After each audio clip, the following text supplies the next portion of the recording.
It's muted for now. Ah, okay, good, good. I will give you a signal when we can start it. Okay, yeah, green, yeah, cool. Oh, wait, I have one thing. I just noticed I have to close all my messengers before we start. Let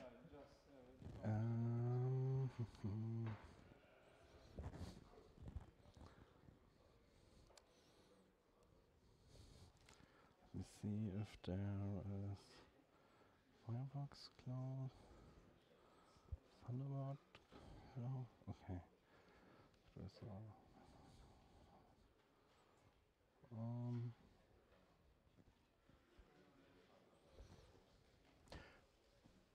Okay, fine, sorry. Tak já to uvedu a můžeme začít.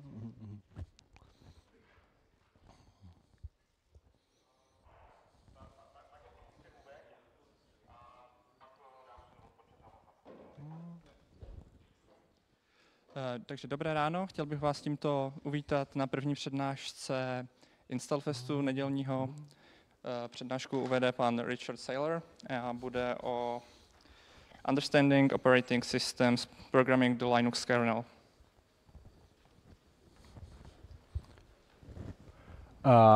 Hello? Oh.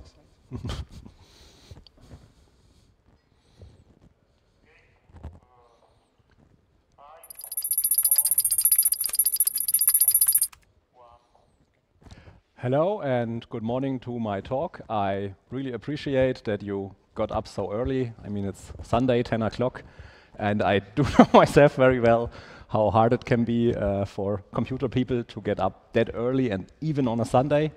So thank you all for being here and welcome to my talk.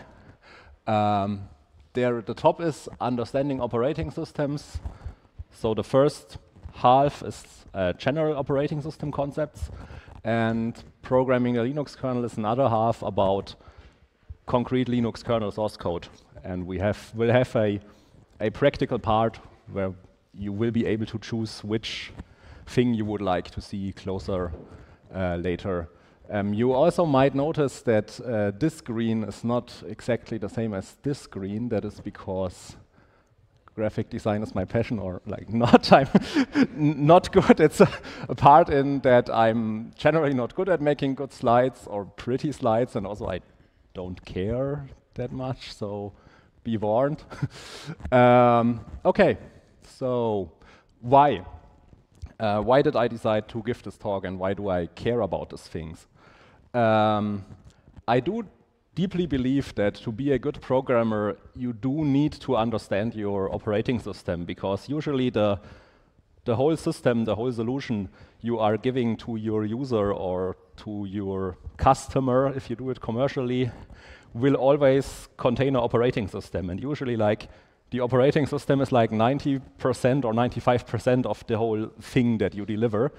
And it is really important that your application works well with the operating system, because after all, it's just a process in the operating system. And if it doesn't, you can run into a lot of problems, like mostly performance problems, but sometimes even also reliability problems. So one practical example that I experienced once, I did help a company. They did embedded devices and a medical device, and they had the idea to, in this embedded thing, to do a microservice approach. So have like 60, 70 Linux processes that all send data to each other for their work and for a lot of their medical data via a Unix domain socket. And they did run into performance problems. Like, the thing had a pretty good processor, but still they very early already had 90% or 100% CPU load. And the problem is that when you have so many processors and they're all interacting on Linux, every time one processor sends data to another one, you have to copy the data from one process to the kernel space, then switch to the other process, and then copy the data from the kernel space to the other process. And they had it even worse. They had their own router process. So every interaction between two processes was like 1 copy, 2 copy to the router, 3 copies, 4 copies. And then the context switching also, like the Linux has to switch from one process to the router process to the other process to make this all work. So they very fast got performance problems. And this mainly was because the operator, the architect developing the software architecture did not really understand operating systems, and he has not seen my talk or something like that. And also, like, one solution to alleviate that problem would be to use shared memory instead of Unix domain socket. So stuff like that I will be explaining here. So every abstraction that an operating system provides you, or a library, or everything, is leaky.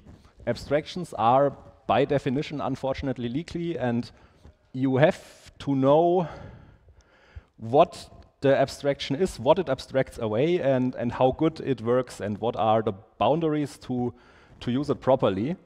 Another example would be a network socket. So if you have a network socket, there's a TCP connection behind it, and the promise is that it's like a direct file you can just write to.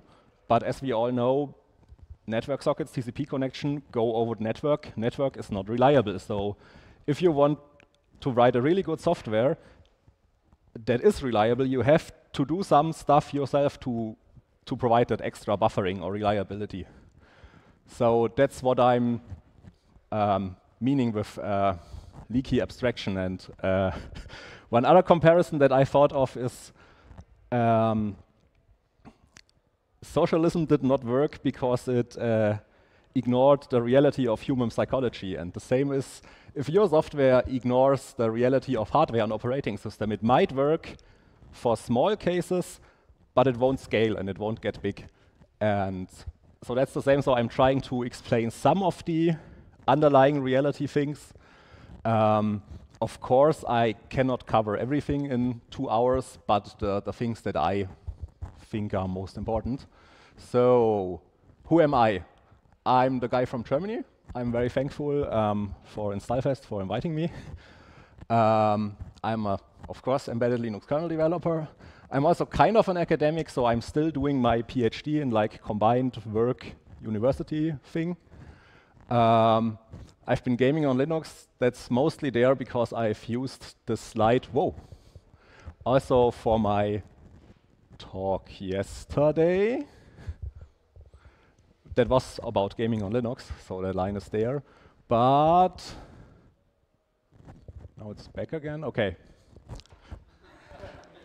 That is one of these leaky abstraction things, actually. At least I have that example now. But it seems I have here a little monitor too that also might. Should I not touch it? But this connection here seems to be good. But don't worry, I might just continue. Even out. So the next point about me is I like anime. So there was a private thing. So in general, when you talk about Linux kernel development, one of the more important topics I already mentioned is processes. Like, what is the process model of your operating system? Because the process is where your software lives in, and I will explain that a bit. That also includes scheduling decisions, it includes preemption and also sleeping, because most of your programs usually sleep most of the time. So when a program waits for input from your keyboard, or it waits for input from network or from hard drive, it's usually sleeping. And the operating system is doing stuff, or other programs are doing stuff. So this whole process of making processes sleep and wake them up again, I will talk about it a bit one. And also about system calls. I have a nice picture for them later.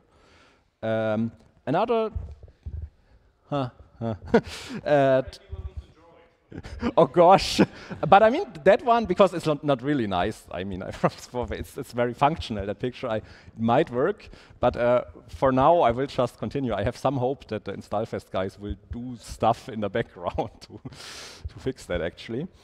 File systems are also a service that usually the operating system provides for you. So the thing is, hard drives or also SSDs are quite primitive devices. So to have something like a file in a folder that also has like permissions and an owner and stuff, the operating system does a lot for you. And also to have that fast. So there's buffering and all that, which is pretty important. Memory management. The thing is, usually for your process, it looks like it has its own sandbox where it can do stuff. So every process thinks all the memory belongs to him, which is nice for the process and makes the job of the application developer much easier. But this is also a simulation that the operating system does provide for you, which is pretty helpful. I have not actually, but that is a valid point.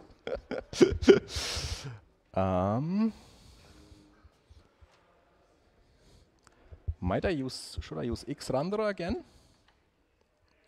And how that is done, we will also cover a bit, but it's not the main focus here. And I cannot currently look what's the next one. I think it was interrupts, but not sure. So interrupts, weird, are when from your hardware, when your hardware needs something, like you click on your mouse, that's something your computer immediately has to take care of before everything else. And that we will have a chapter on. And should I just try again with xrandr? It worked with the monitor, so it's probably the... So what I don't want you to be bored for a second, so what can I tell you?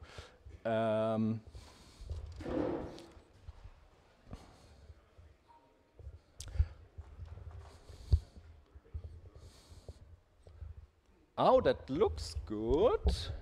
We have... Yeah, well, we do not have stuff here yet. We have here.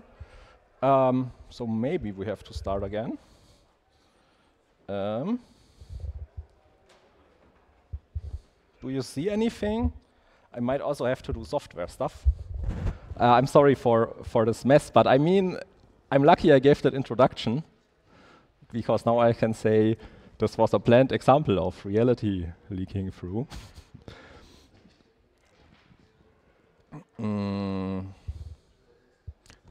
Oh, okay, that's my randr. But that looks nice-ish. Finally. And that's also realistic, that it's some tinkering and then it works again. So we had this one, we had networking. This is also a service the operating system does provide to you, usually, which is pretty cool. And actually to make network connections work reliable is a lot of effort. It's actually part of my PhD thesis. And TCP does a lot of quite smart magic, and it just works for you, which is cool. We should also mention that the file system and also the network part, these are things, they don't necessarily have to be in the kernel. There is also the concept called microkernel, where the kernel only does the very basic scheduling and process thing, and all these other extra services are provided by other processes. Minix is a good example, QNX is one, and I think one experimental system by Microsoft also did that a lot. So this stuff doesn't have to be in the kernel space, but it can. But I will also explain more in detail what kernel space actually means for you. So what do we have more? Interrupts, I already covered them. And locking, you do know locking from user space already, usually, your semaphores and locks for some critical area. It is actually the same in the kernel. You also have to take care of locking, maybe even more, because the whole Linux kernel is multi-threaded. But we also do have to make locks work for you, for user space, because locking can also mean if one process or thread wants to access something and it doesn't get it, it will be sent to sleep.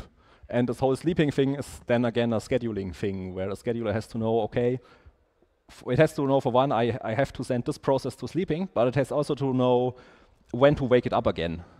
So when this resource becomes unlocked, that he later will put it in the runnable queue again with some priority. So that's something why it's important for the operating system. And so far about the topics. Now an overview of the talk here. We do have this knowledge part I told you about, and we do have a doing part. And the knowledge part will be longer, and in the doing part also you can vote what I will do, and you can watch me doing stuff and explaining stuff. And the stuff, it starts very generic, so for all operating system, Windows and also Apple too, and it gets more and more Linux specific over time. So we have a lot of the general stuff, we have system calls and scheduling, I will also explain interrupts, and also a little bit, only 2 slides about virtual memory. That's mostly time reason, like I had to decide, and I find virtual memory not as fascinating as interrupts. So that's why I decided this way. So, what are good sources? Which I based on, and also I generally like reading, and I have mentioned here the Comet book. That is worth actually Googling. Let me check if... here is my browser. So if I just Google Comet book,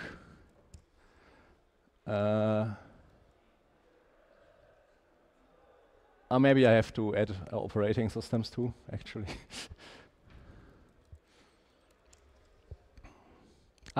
Yeah, you get, I will show the commercial one here, a link to this one. So this is actually an open source book, but I would recover getting it in print. And it explains the operating system stuff, but what is cool about this one is that it has a lot of examples from the Linux kernel. So it usually just explains the concept, and then here's the source code in the Linux kernel that does that thing. So that is a really cool book. It's quite up to date. So that is my primary recommendation for today, I would say. But of course there are other books. There's also the dinosaur book. It is called, I think, Operating System Concepts from Silberschatz, which is also goodish, but it's quite theoretic. So if you just get one book, get the Comet book. There are also books from Starlings and Tannenbaum that are pretty cool. What is nice about the Tannenbaum book is that it also has a big part about all the concepts. And then later in the back, it has a part where they say, how does Linux all the concepts we explained, but then also how does Windows all the concepts we explained, and how does Android it, and I think also how does Apple it. So they also did a very good combination of practice and theory.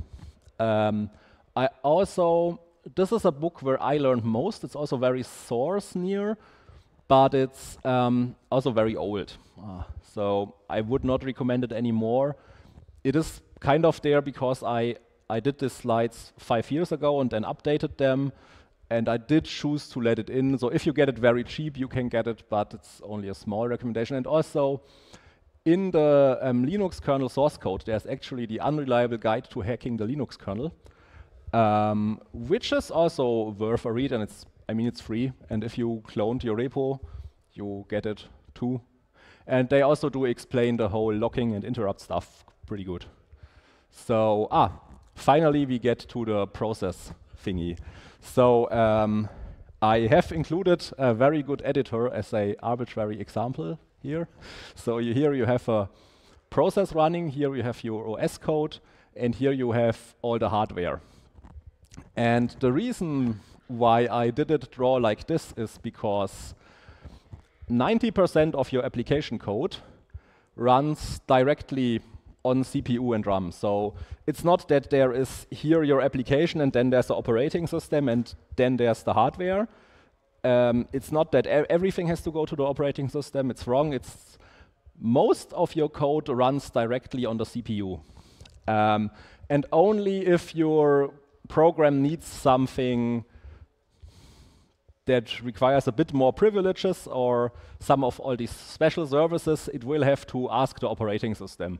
So if it wants to open a file, it has to ask. If it wants to write to a file, read, and also if it wants to do network stuff. But the whole calculation stuff goes directly, which is pretty nice for performance. It is called limited direct execution. And one nice example I've read in the comment book for this is also, it's a bit like children in a children room. So like the whole computer is the room, and then the operating system prepares the room so it's child safe. And then it lets the child play in there and do stuff in the room, but the parents are always in the background, kind of watching. And when the kid wants something that it should not just always get, like some cookies from jar up there or some food or something, the kid has to ask the operating system with a syscall. But also if some stuff comes from outside, like post office employees or people ringing at the door, that is stuff the operating system should take care of and not the child. So that is this limited direct execution, which is quite cool, and also it does work because the hardware nowadays does support it. We should add that too. So the CPU does know if it's currently in user mode or in kernel mode. There is an eFlex register in the CPU, and that does help in actually implementing that. So now we will get a few things about these system calls. So when the kid is asking the parents for something, so we have the application there, and most of the system calls go to a library that's the libc, usually the GNU libc, and the box you see down there, that's the kernel. There is a general system call interface, and then we have all the different subsystems of the kernel for handling different system calls. Then we have architecture-dependent code. So the Linux kernel is very modular, and you have those independent parts, and you have these architecture-dependent parts, and when you compile your kernel, you can tell him what architecture you want it for, and the whole set of make files and shell scripts you have there makes that happen. And the modules are here because it's not only modular in a build way, it's also modular in a way that when you have the Linux kernel running, usually the kernel binary is just a few megabytes. It's running in the boot directory. It's VM Linux, usually called. But that's not all the code you need. A lot of the code you actually need is in the kernel modules that are dynamically loaded when needed. And via this, hardware is very different, and computers are very different, and users are very different, and it would be quite complicated if you had one huge binary blob for every user. So it is more flexible to have one super small kernel and then have all the modules loaded on demand. So that's one of the reasons why we're using kernel modules heavily. Okay, so much about this diagram. This is more or less the same with other colors. You have your system call interface too. You have different subsystems. You have a memory management system I explained before. You have your process management. You have I/O sockets I explained before. File systems are a bit special insofar that they actually have way more abstraction layers than the others, because like you have all these block device, and then you also have the driver, and maybe even driver for your SATA controller, and a lot of more stuff. And also sometimes if you have pseudo terminals, the PTI device stuff is also in the kernel. Okay, so what do we more? So how is it with multiple cores, this whole kernel user space thing that I explained before? I do have an example here. So if you assume 4 cores, you see it's old, like nowadays 6 or 8 would be more realistic. You can have on CPU 0 your Firefox running in user mode, and on CPU 1 that is currently in kernel mode and doing file system stuff, and CPU 2 is just doing nothing, and number 3 is handling an interrupt from the network card. So that's perfectly realistic. So all the CPUs can do their stuff independently and switch back and forth before kernel and user mode. This is actually quite an improvement. Like 20, 25 years ago, there was one big kernel lock that only one processor could be in kernel, and when he had this lock, no one else could do kernel stuff. But when they realized multiprocessors are a thing, Linux was, okay, we have to develop, and then they started to introduce way more fine-grained locking for every data structure and every socket, and so to make this work, and just now working for like 20 years like that. So user mode versus kernel mode. So I have used them a few times. I should explain them, I guess. So code in user mode cannot do much. So like when you remember that square diagram before, you can execute your CPU code and you can access memory, but you cannot allocate memory. So if you want more, you have to ask the kernel already. You can only use the stuff that you're given, and also for interaction with hardware, there's often memory mapped I/O, so very special memory addresses, and user processes usually are not allowed to use them. And also user processes usually only get a limited time slice, and if that's run off, the kernel says, you go to sleep now, little child. Next child is allowed to play now. So that are important parts about user mode. And kernel mode, you may do everything. It should be added that this does even apply to user mode to root users. Even root users are still allowed to do way less than the kernel. Because the root, non-root is more like a privacy, security, and maybe system management distinction. But this is a very technical distinction. Yeah. So what more? Usually, so if you are on x86, you have the rings that help implement that. So kernel code usually runs in ring 0 or ring 1, and I think usual application code runs in ring 3. But it differs a bit, and this also depends on if you use virtualization or not, because your VM hypervisor might also use one of these rings. And I did not learn them by heart which ring is which one, But the important takeaway is Linux uses such hardware things if it can to realize its separation. So what do we have? So how do we transition between these modes? So there are special assembler instructions for that. They are pretty cheap. So just the moving is not that expensive. And there are system calls that just do move quickly into kernel mode and return. Stuff like get sock opt, so to get the option of a socket, or I think get time of day was one, maybe also get host name. So if you just go once to a kernel mode and back, that's usually quick. The expensive stuff is if you copy data and if you switch to another process or so. So the context switches are the very expensive things, just the mode transitions are okay-ish. Okay, so yeah, and some examples. From user mode to kernel mode, you usually go for a syscall, and from kernel mode to user mode, you go when you return from a syscall, or when a process was preempted because it ran out of time, but then later we have some time again. That would also be a reason to return. And also, I want to stress, all the stuff I've explained so far is the same for Windows 2 and for Mac. So, devices and interrupts. Oh, dirty.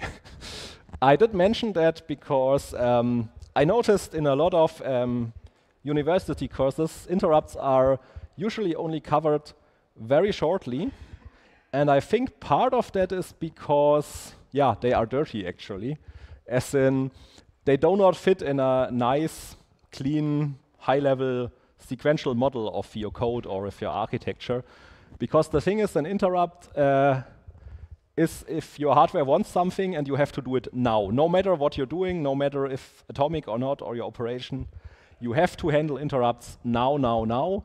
And it's a very hardware close thing where you have to also take care of a lot of quite hardware specific things.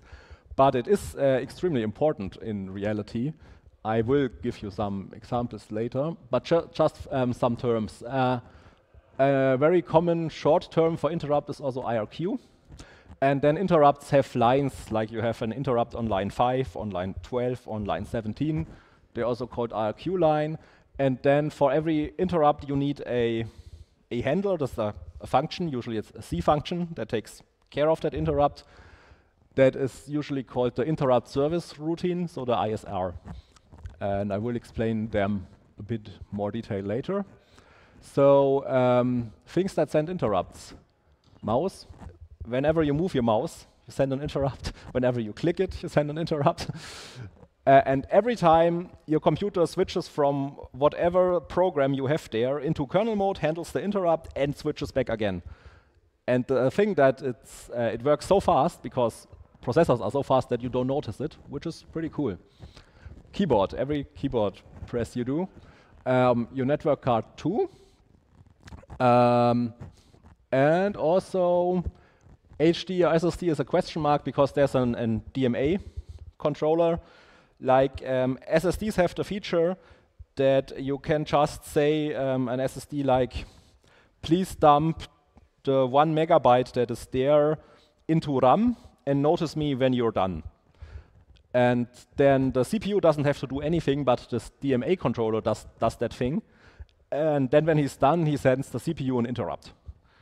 This stuff is extremely important for performance. Otherwise, your computer would be super slow. Yeah. USB devices also send lots of interrupts on, yeah, hardware. That's actually German, unfortunately, yeah. I want to show you proc interrupts. So that is a file. So proc is generally a virtual file system that your kernel provides that contains a lot of things. Jawohl. And if we go here, we can go to proc. And to give you some examples, you can see CPU info here, which tells you a lot about your current CPU, but we are concerned about the interrupts file. And I feel a bit bad now for using Vim, but it is what it is. So here you can see my, here I have like 8 CPU cores. And these on the left are the interrupt numbers. So I do have an interrupt controller with lots of lines. And on number 1, I have this device. I honestly have no idea what it is. But on 8, we have RTC0, which is the clock in my notebook. That's important when I shut it off and on again, that my notebook still knows what time it is. Here we have RCPI. I do think this might be the keyboard, actually, but I'm not sure. So some of these numbers are fixed, but not all, so you can go more down. But now the important question is, how does the kernel know? Like, how does it know that on 8 is my RTC0, or that on 128 is the Thunderbolt connector of my notebook? because that is pretty important to know what ISR, interrupt service routine, and also what driver stuff to call to actually make my Thunderbolt connection work. And because the ISR does very, very little stuff, it has to run very fast, but it does prepare some stuff that then more driver code will run later of the right driver. And to have this connection work, the answer is it depends. So on normal computers like this one, for PCE devices and for USB devices, they are discoverable. So discoverable means if you boot, your kernel once asks every hardware device, who are you? And then some PCE Express card says, I'm the PCE Express card of this and this vendor. I have that name, I have that features, and I want interrupt line 128. So the PCE Express card that implements Thunderbolt for me has said that during booting. And it also says some magic string that the kernel internally uses for the driver matching. So we have this matching loop, and then during boot, it loads the right kernel model for the driver, and also it sets up this table and this connection between an interrupt 128 and that specific interrupt handler. And that is actually the main reason why booting takes so long, because your kernel does that for like every little device. He has to walk through everything on USB, everything on PCI, and does all that thing. So the big advantage is you can just dynamically plug in new cards and new stuff. The big disadvantage is it takes time, and it takes time every boot. So another way to do this that is very relevant for the embedded world are device trees. So those are files that contain all this information that say on your, usually you don't have PCI in a little embedded device, there you have SPI, for example. And that says on your SPI bus, on that and that address, you have that thing, and it runs with interrupt line 7. And it needs that and that driver. And the big advantage is if you have these things, booting is super fast because it's just there. The kernel has just to read this file. The big disadvantage is you cannot really change the hardware. You cannot dynamically plug in anything, or you have to do extra stuff for do that. And also someone has to write these device trees. So they are text files that you can convert to code, but nevertheless, someone has to do it. And that also means someone can mess it up. Okay, so much for this little example.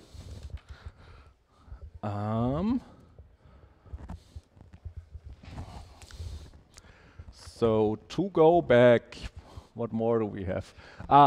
Here we also have a graphical thingy. Interrupt comes from the network card. Now I want to explain the difference between preemption and interrupts. So interrupts I've already explained. So from the hardware and very hard, you have to handle them instantly. Preemption is when a user space process is made to sleep, to run another process usually. So that is way friendlier, and that's also something that your operating system has a lot of more control about. So if you have to do some locking stuff, you can finish that first and then lie the one to sleep. And usually a process gets preempted if either it has run out of its time slice, or if some other way more important process becomes runnable again.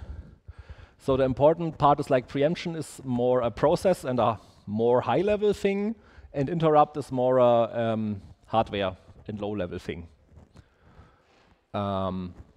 We will see this divide between the process world, where stuff are more regulated and cleaner, and the interrupt world a few more times later, which is kind of important for kernel development stuff. So I have explained interrupts so far, but there is sometimes some confusion because there are also exceptions. So what is an exception? That is something that comes from inside the CPU.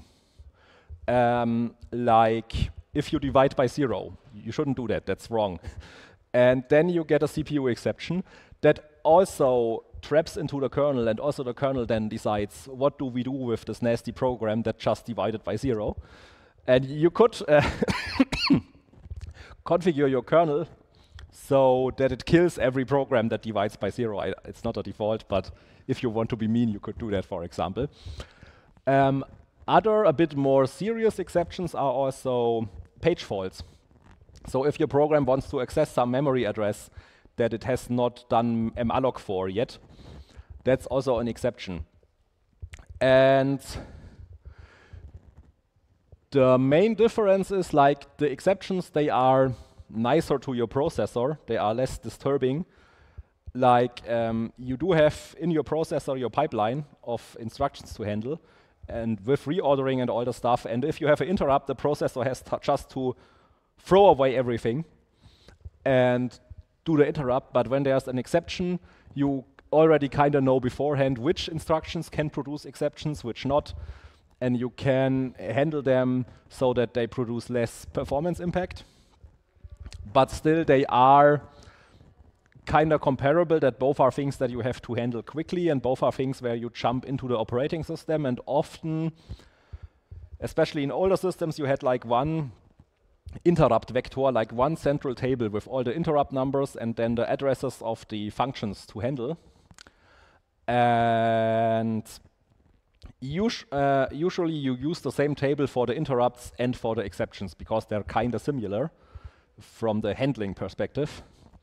So that's why they're often explained together. But for the CPU, for the hardware, it's different things. And also, please note, those don't have anything to do with like C++ exceptions or Java exceptions. It's just the same term for very different things, actually. And you can do, I will show that quickly because that is interesting. For this stuff, you can read the manuals of your CPU provider. So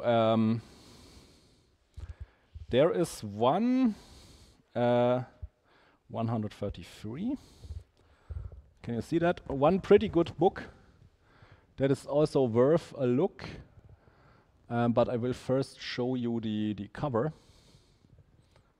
And then this part here. So that is the cover, Understanding the Linux Kernel. It is pretty old, so you usually get it very cheap on Amazon, or I got my copy actually when my library sorted it out. But most of the stuff is still accurate. And it is quite an interesting background read. Also for the thing that I explained before, so it was page 133. So here the interrupts and exceptions. Let's also close this here. So interrupts have two chapters that are the maskable and the non-maskable. We will explain this masking later. The thing is, the non-maskable are the super important that I cannot ignore under any reasons, and these I can ignore sometimes. And then the exceptions are everything inside processor, and you can also divide them further. I think the difference is with a fault.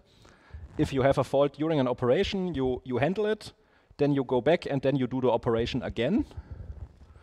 And I think with the trap is, you have a trap, you handle something in the operating system, you go back, but then you don't do it again, but you do the next instruction.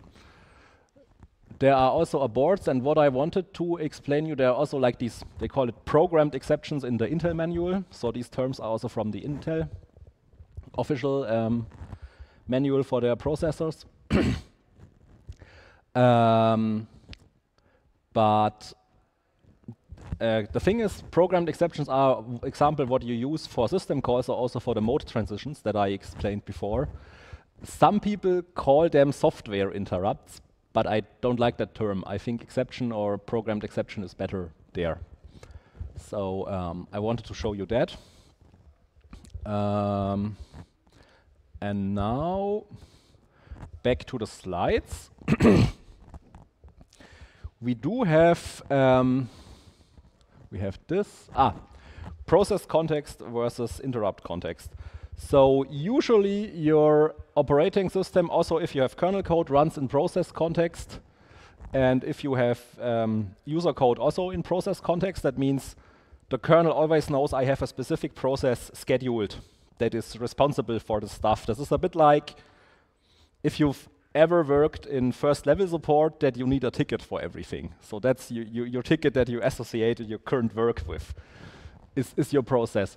And then there is the interrupt context. And the thing is you have to be so extremely fast to switch from this one to this one that you do not switch to a specific interrupt ticket, but you just switch to void. For example, the interrupt context does have its own stack.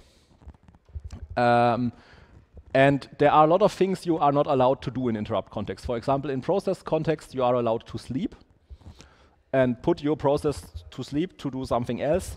In interrupt context, you cannot sleep, because when in interrupt context, your computer would sleep, like everything would just block. And you could not use your computer again. So that is like the most important difference, that you cannot sleep. And yeah. Here's a bit more explanation. In interrupt context, you may not sleep. And you should there be very, very shortly. And also, you only have a small stack. So you should not do any recursive programming in interrupt context. And also, I'm not sure if that's still true and if it's true on any architecture. But for a very long time, and usually, you cannot do any floating point arithmetics in interrupt context. You have only integer, basically. Yeah, your own stack, and it's kinda independent, but you still have the last process mapped, because you always have virtual memory, and usually the process that has been interrupted is mapped, but a good interrupt handler does not touch that and should never touch that. But theoretically, if you have some rootkit or some evil virus, it could destroy the one process it has interrupted. And process context there, and I'm sorry for the German here. In process context, you may sleep. It's like a bit the opposite. You have your PID, it's schedulable, and you don't have to stress. So at least compared to interrupt context, you can do slow stuff here. And now, so this is important because you might be a bit confused. I did explain user mode and kernel mode before, and now I have process context and interrupt context. So how do they go together? And actually, you can have most of the combinations. So if you are in process context and in user mode, that's your normal process. If you are in process context and in kernel mode, that's your normal kernel work. So where you usually want to be, that is when you handle syscalls.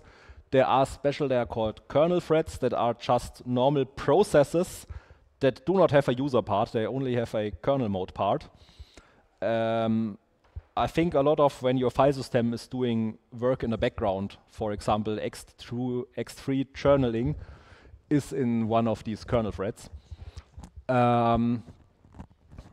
That is the main part of the kernel work and usually the preferred one. So if you want to get your patches into the Linux kernel, you should try to have it run in this mode.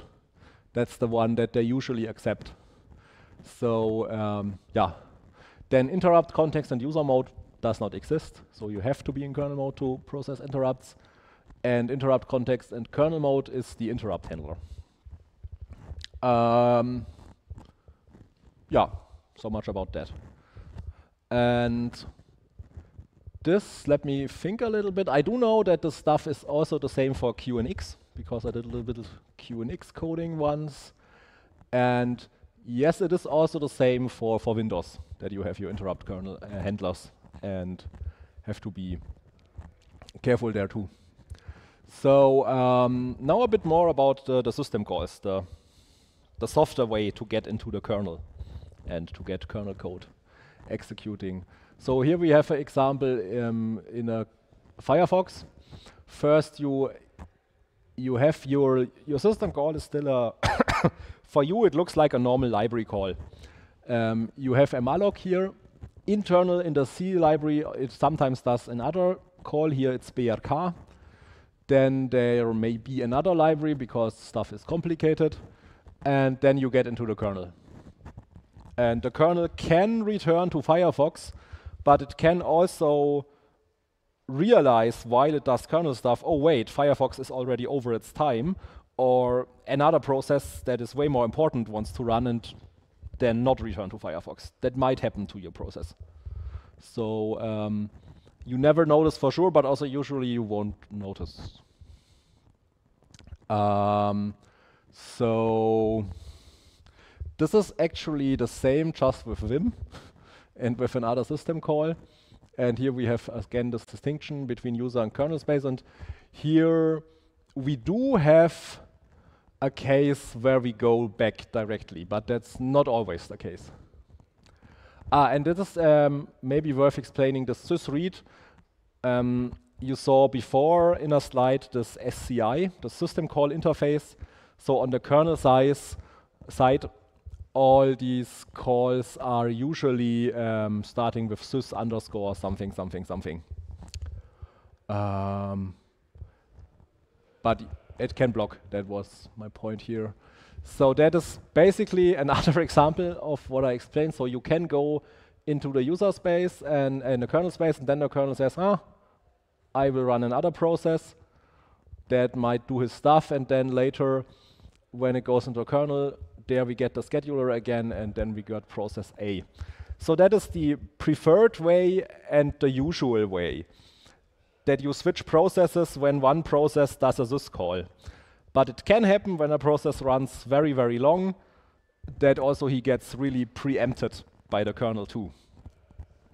So it depends on whether how cooperative a process is or not. This is worth mentioning because there was a time when people believed all processes will be very cooperative and we do not need real preemption. We just need nice processes. For example, the old Apple Mac 9 operating system had cooperative scheduling, so it did depend on every process giving back control to the kernel sooner or later, which of course didn't work out because even if the application programmers are nice, if they mess something up and are in some endless loop somewhere, you have the whole system hanging.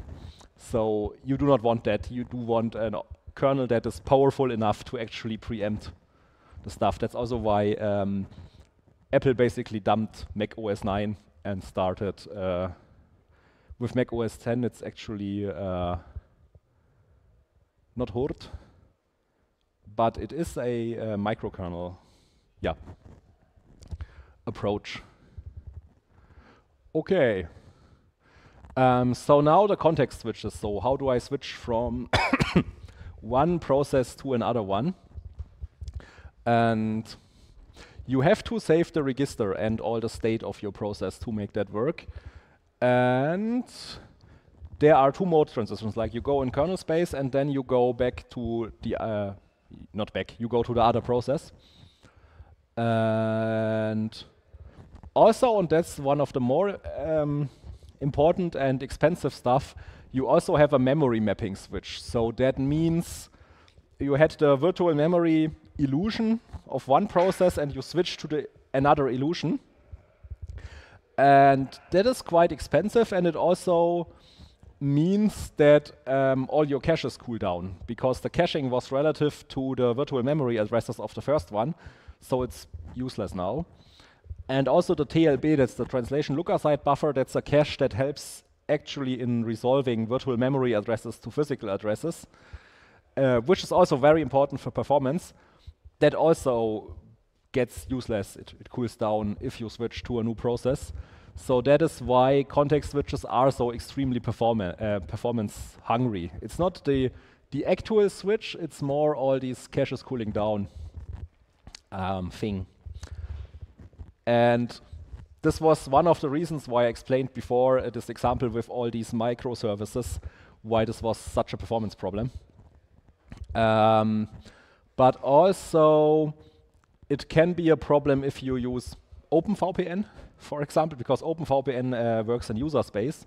So every time you send some data through your OpenVPN terminal, it has to be copied first from your process into kernel space, because it's networking stuff.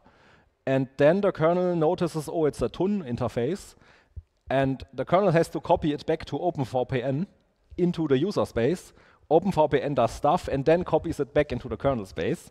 And then finally sends it. The main reason why I did it is because it's way easier to implement something like that in user space. And usually it works, but of course the performance will always be worse than a VPN daemon in kernel space. So if you've noticed, there's like WireGuard. WireGuard is fully in kernel space and has like way better performance for this reason.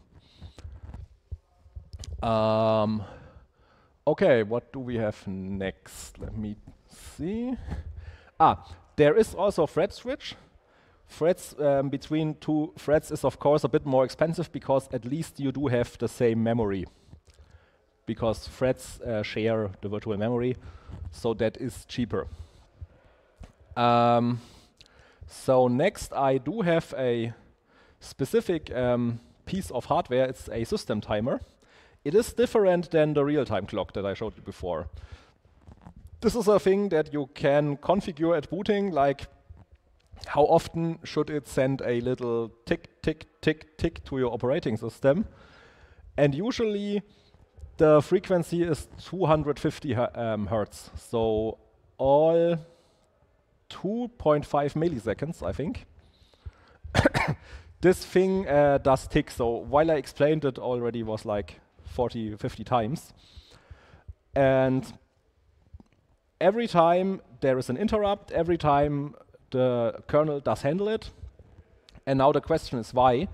The main reason is you want something to get reliably into the Linux kernel. So when the kernel does handle this, it also does check, are all my processes behaving nicely? Are they still all in their time slices, or do I have to preempt someone? So this is something to reliably get into kernel space often enough to actually work. So the thing is, if you put this rate down, you can save some performance. You can configure it when you build your kernel.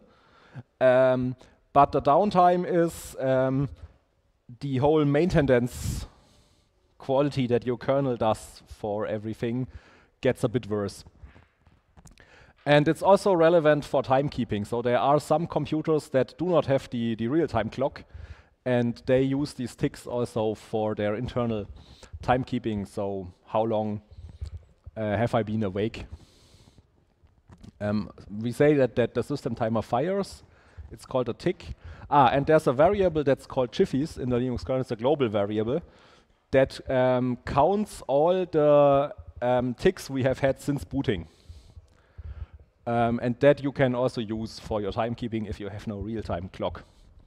And also all the internal timers use it. So you can, if you're coding a driver or something in a kernel, you can do, or better example, with a TCP socket. If you do TCP, there is always a timer, like I'm sending a packet and I want a reply that this packet really got to its destination. And so when TCP, and if it has not in some time, we have to send it again. So what TCP does is it does start a timer every time it sends the packet. And if the timer goes down, it checks if the packet has been acknowledged. And if it hasn't, then it will resend the packet, and it will also change its estimation. Like it will say, okay, this connection is obviously bad. I have to send a bit slower to be nice to the connection. So this is one example where you really do need timers, and these timers also need these jiffies, and they also depend on these ticks. So every time we get a tick from the system timer, we also go through with a loop through all our timers and see if one of them has actually fired. And we need to do that. So what do we have next? So we have these 250 hertz. And then we have another thing that is also relevant for Windows and for other operating systems, but they do call it differently. So I did explain before that the interrupt handler should run very, very quick, and then there's other work to do later. This other work is the bottom half, and the top half is the interrupt handler. Yeah, it's that basically.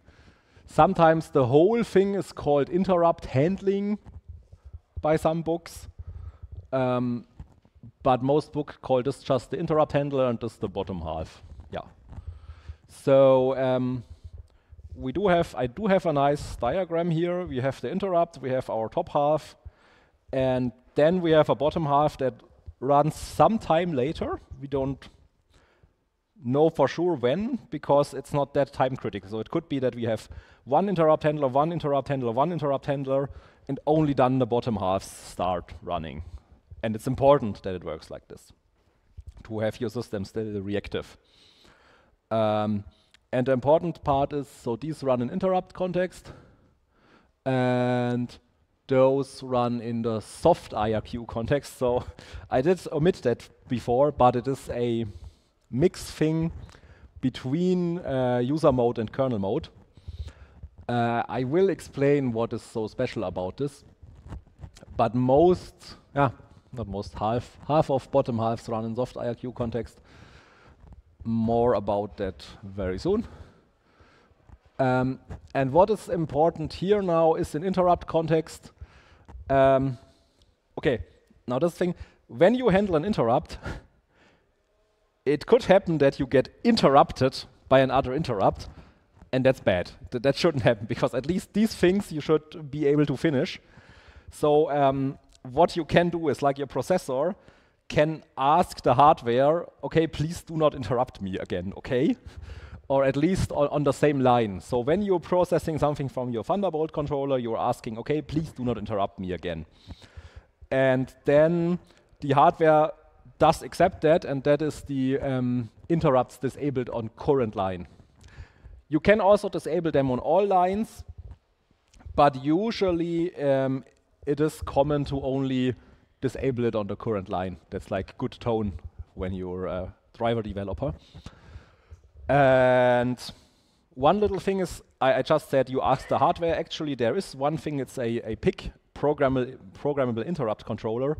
That is a thing between all your hardware and your processor, and this thing is the thing you can ask to actually disable the interrupts. That's also called the demasking interrupts, if you remember before from the book quote that I showed you. So most interrupts are maskable, but there are a few where the hardware manufacturer said they are so extremely important, you cannot mask them in no coincidence. That's the NMIs, the non-maskable interrupts. And usually when they come, you are very fucked anyways. So yeah. So so much about this interrupts disabling thing. And that's the important thing if you are in the soft IRQ context. You are still in interrupt context. So what I explained to you before about the 2 pages about the you may not sleep thing, that's still true. But you have your interrupts not disabled. So it's like a compromise between the 2 extremes that you sometimes need. And the best example is most network code runs in this soft IRQ context. So most TCP, UDP, or IP handling is in this medium urgent context, so to say. Okay, so about bottom halves. So these 2 are the ones that are more important. or more like what I just explained, that they run in the special soft IRQ context. Soft IRQs are like hard-coded. I think there are 8 or 16 for very specific things, and they always get called when your operating system returns from an interrupt handler. And technically, theoretically, you are allowed to add your own soft IRQ handler. It is possible to add something in that struct, but this book I mentioned before does explain it, but practically it's very, very unlikely that it will be accepted in the Linux kernel, because that's a very big fundamental thing, and most maintainers in the Linux kernel are like, we shouldn't add anything to that. So maybe some companies did that in their private code, but you shouldn't usually. So there are also tasklets, so you can add your own function to a tasklet and put that in some struct, and then it gets called. That they are pretty common, but the general trend in the Linux kernel is to get away from both of them and to use more these. And these are also bottom halves, so they also do the work of bottom halves, but they run in normal process context. So that's the important thing, and usually you can do that with the process context. So there are very few things that fall in this specific urgent that they are not urgent enough for the direct interrupt handler, but so urgent that you cannot put them in a work queue. So that are very, very few. So those are the usual solutions you should use today. Especially the threaded IRQs are the new hot thing in the Linux kernel. And Windows and Mac has such things too, but I'm very sure they have different names. Yeah. So, memory management. As I said before, only pretty short. I already told you about virtual memory. If we go here, we have a layout. And that is very old actually, because it's assuming 32-bit, 4 gigabytes. And every process has its stack, he has its heap, and those BSS and data and text sections are specific to the ELF binary format. And for example, these are uninitialized stuff, those are strings, and that's like the main binary of your process. Stack and heap are what you are using when you're coding. Or well, when you're doing Java, you're not directly using malloc, but your constructors and implicit destructors are using the heap. And about this, this is an example why the slides are old. Does anyone know why? What's the issue with these?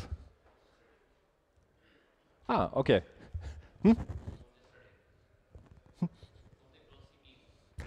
No, that's not. It is okay on multiple CPUs, but this is something I decided to let it in because it's a good example that Linux does evolve and change when needed. That is something that got changed with Meltdown and Spectre. But first to explain it. So until a few years ago, it was normal that in your normal process, even the whole kernel code and all the kernel data structures were mounted into, mapped is the better word, mapped into your process memory. But when a normal user space code tried to access it, it got an error, an exception actually. Because you can do that on x86, that you have memory mapped, but you do not have the rights to access it. And the reason for this was that when you do a syscall and then you change into the kernel mode, you have everything already mapped and you can just do your kernel work, so it's way faster than if you had to map the kernel code in every time you do your context switch. So it was a great performance improvement, but it was also a security problem. So the Spectre and Meltdown actually used the fact that it was there to do stuff. Unfortunately, I don't know what exactly they did, but it was a problem that it was available, and they did find some ways to access parts that are security critical. So the Linux people did something that's called PTI, page table isolation, to actually remove that from here. And you can actually look if you have that enabled or not. I did that in preparation when I noticed this old slide. So we have our... can you read the font? Is it sized okay? Should I do it a bit bigger? Yeah, okay.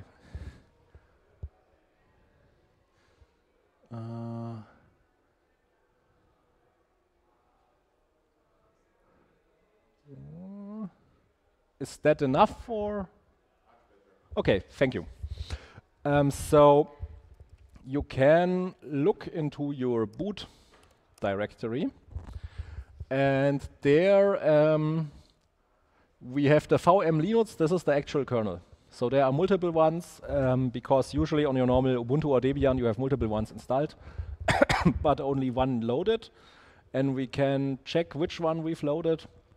So I've currently loaded the 6.12. So this file here is also somewhere in my memory doing my kernel stuff. The Z here, VM Linux, instead of Linux, it is because it's compressed.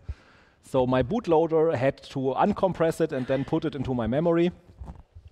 So that's the Z. And what I do want to show you, the fun thing is when you, on your Debian or Ubuntu, install Linux kernel, it's just a package you can install like everything else. With the kernel, there also comes the config file. So this one. So this is the config with which this kernel had been built. And that's just a text file that I can open with Vim. Sometimes. So the question... Okay, so the question was, why don't you use /proc/config? Because it is true in this virtual file system that I explained before, there often also the running kernel provides you its config because he also knows it. But the thing is, I think it's a Fedora thing. My Debian doesn't have that. We can look, actually. We can...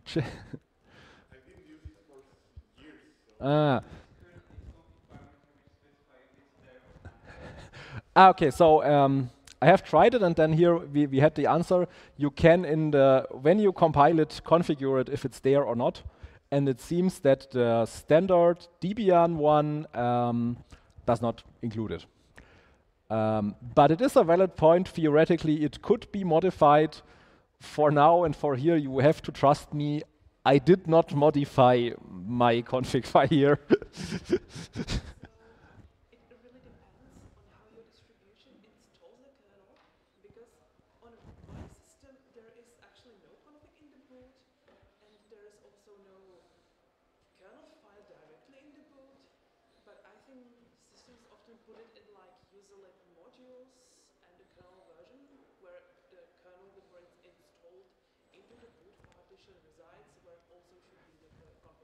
Okay, I have to remember everything to repeat it for the online audience. So, okay. Yeah.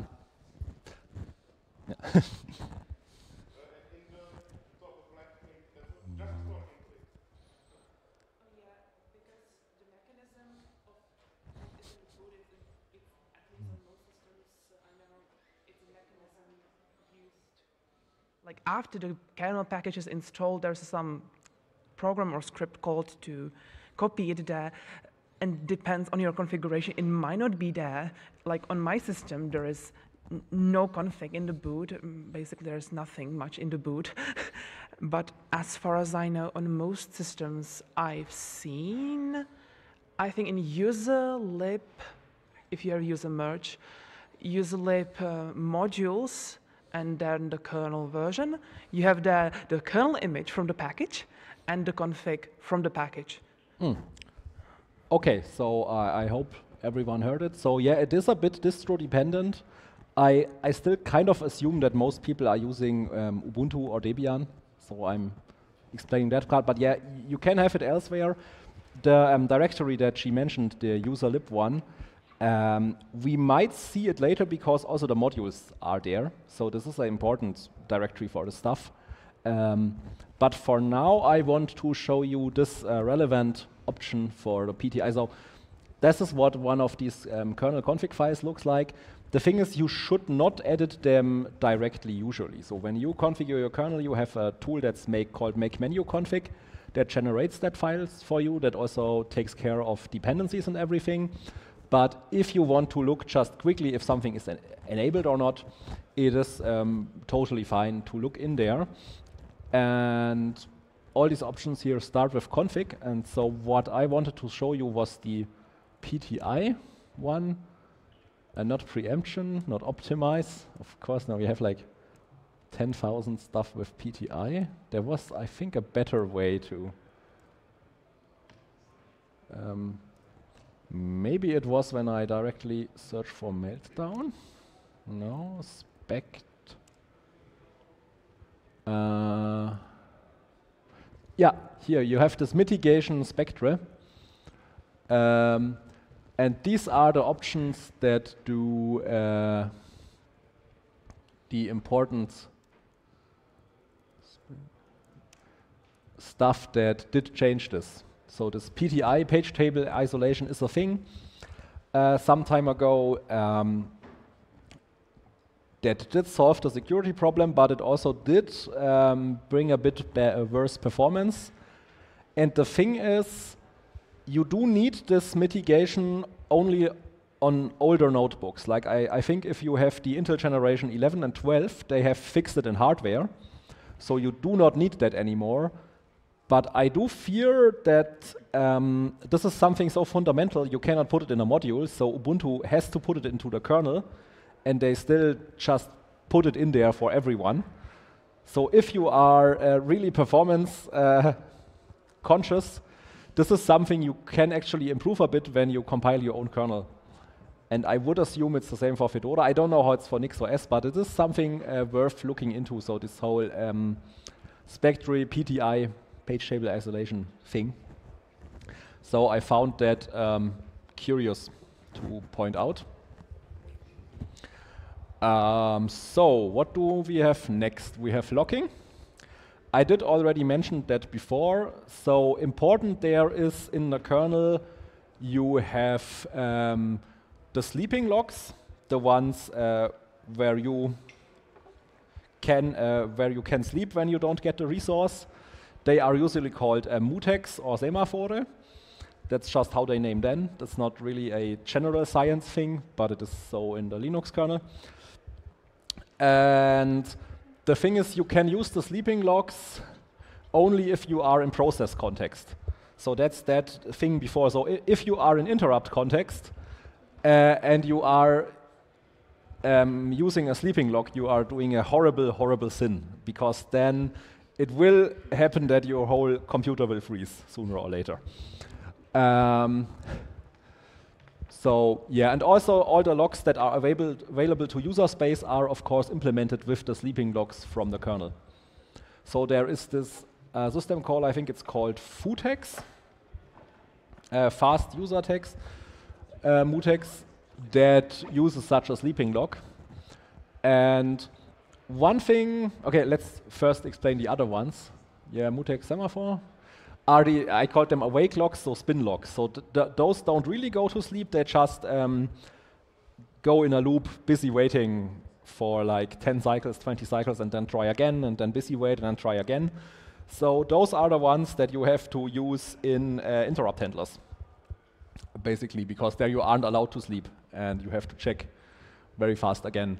But ideally, you design all your stuff so that you don't have to use any logs in your interrupt handler, but sometimes it's unavoidable. Like one example that I remember is when you have your list of your work queue list with work queue things, and the only thing that the interrupt handler does is actually add a bit more work to this work queue, and then it finishes.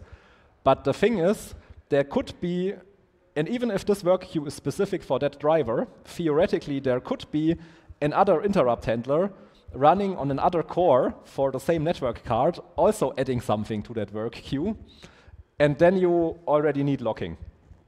So you would have to protect this work queue with a spin lock. So that's like the most common example for something like that. And one thing, what is very common nowadays and pretty cool are hybrid locks. So this fast footex thing that I explained to you before, that you get in user space, and I think also the normal mutexes in kernel space, they actually first are a spin lock and spin for like 50, 60 cycles, and then if it still is not available, only then they go to sleep. Because with a lot of simulation it was found out that actually very often in this first time that's already enough to just wait a little bit and then get it. So that is a nice improvement, but it's also something you can disable when you want, but you shouldn't. Hybrid locks are cool. Okay. So that is everything about the knowledge part. Now we have the doing part, and it's actually democracy time, because we have like 5 options what I will show you, and you can vote, but first I will explain them. The first one is how to get my patch into the Linux kernel. So that's about the mailing lists, the repos, and more the social and organizational stuff that I can tell you a bit about. That's A. Then B is walking through the Linux code with some examples. I do have to add that we have only a half an hour left, so we would get only through the directories and the rough structure, but I don't think we would get into any files deep really with half an hour. Then the C option would be configuring and compiling a kernel. The D option is more about kernel modules and drivers. That also involves the directory you told about. That is the whole, how does the kernel during booting pick the right driver, and how does it load, and how does this probing with hardware work, but also where do my kernel modules live, and what can I learn and know about them. And the last one would be a tour de sysfs and proc. So proc you've already seen. I could show you a few more important, interesting files there. And sysfs is a bit like that. It's also a virtual file system. But the difference is it's more specific for drivers, and it's more specific for hardware stuff and kernel objects. But there are some interesting things in there too. Okay, and I have a question. yeah. Which topic is your favorite? Oh, that's nice. He asked me which topic is my favorite. I think A would be my favorite. Okay, because I just remembered I also have to plan in some time for questions, so like the 10 minutes, so we only have 20 minutes actually. So everyone would get 1 vote, and okay, who wants A? Okay, like 3 people, okay. Who wants B? Okay, 6 people, 7. Who wants C? Because you've all done that already, I guess. Okay, who wants D? Oh, that's a lot. Interesting, I would have guessed that. Okay, and who wants E? Okay, I mean, we do have a clear winner. It's D. So some more about kernel modules.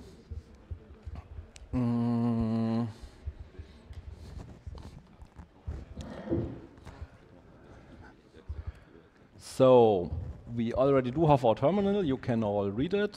So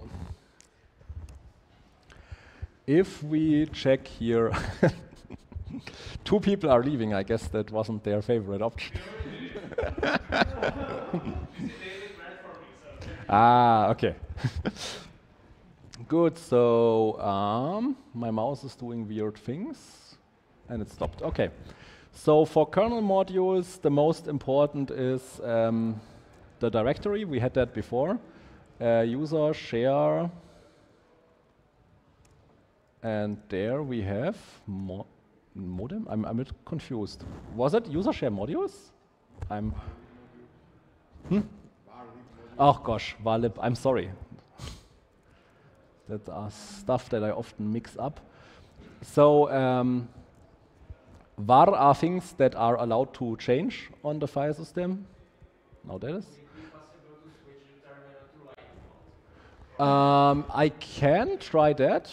Let me try. Background tint color. Gosh.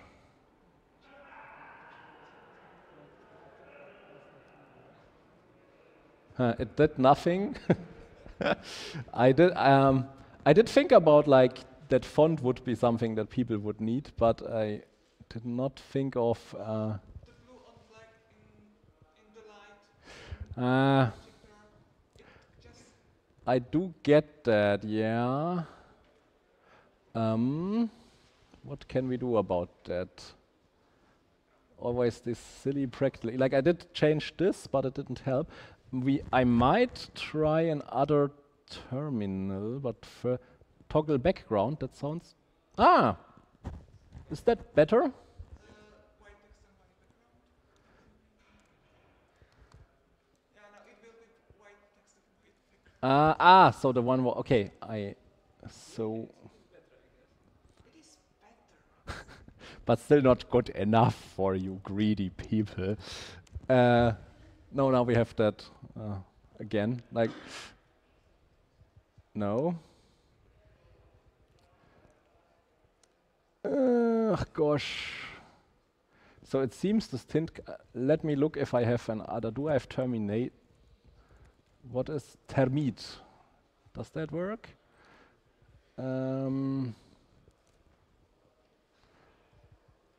It looks kind of better.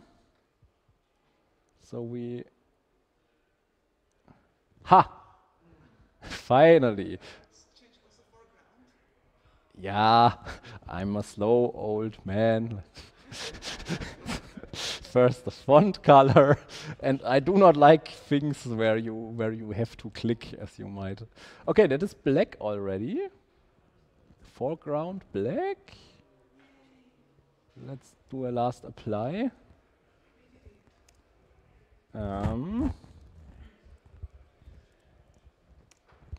That does look nice. Yeah, okay.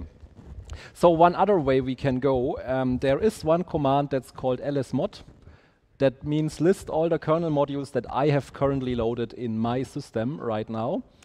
And that gives a lot, so I will pipe that to less so we have it nicer. So here we have IVL DVM, that's something for Wi-Fi. We have SCTP. That is curious because that is a alternative to TCP that no one uses, and I don't know why I have that loaded, but for some reason Linux did think it has to load it.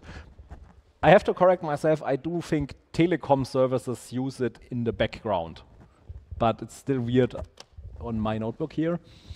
And here this NF stuff, for example, is, where's my mouse? Here, net filter stuff. And also here you have dependencies. So there is a dependency hierarchy, or a dependency tree between all these things. And what I wanted to try is also we can get, if we take this IVL DVM thing, we can also do mod info. We cannot because I'm not root. Oh gosh.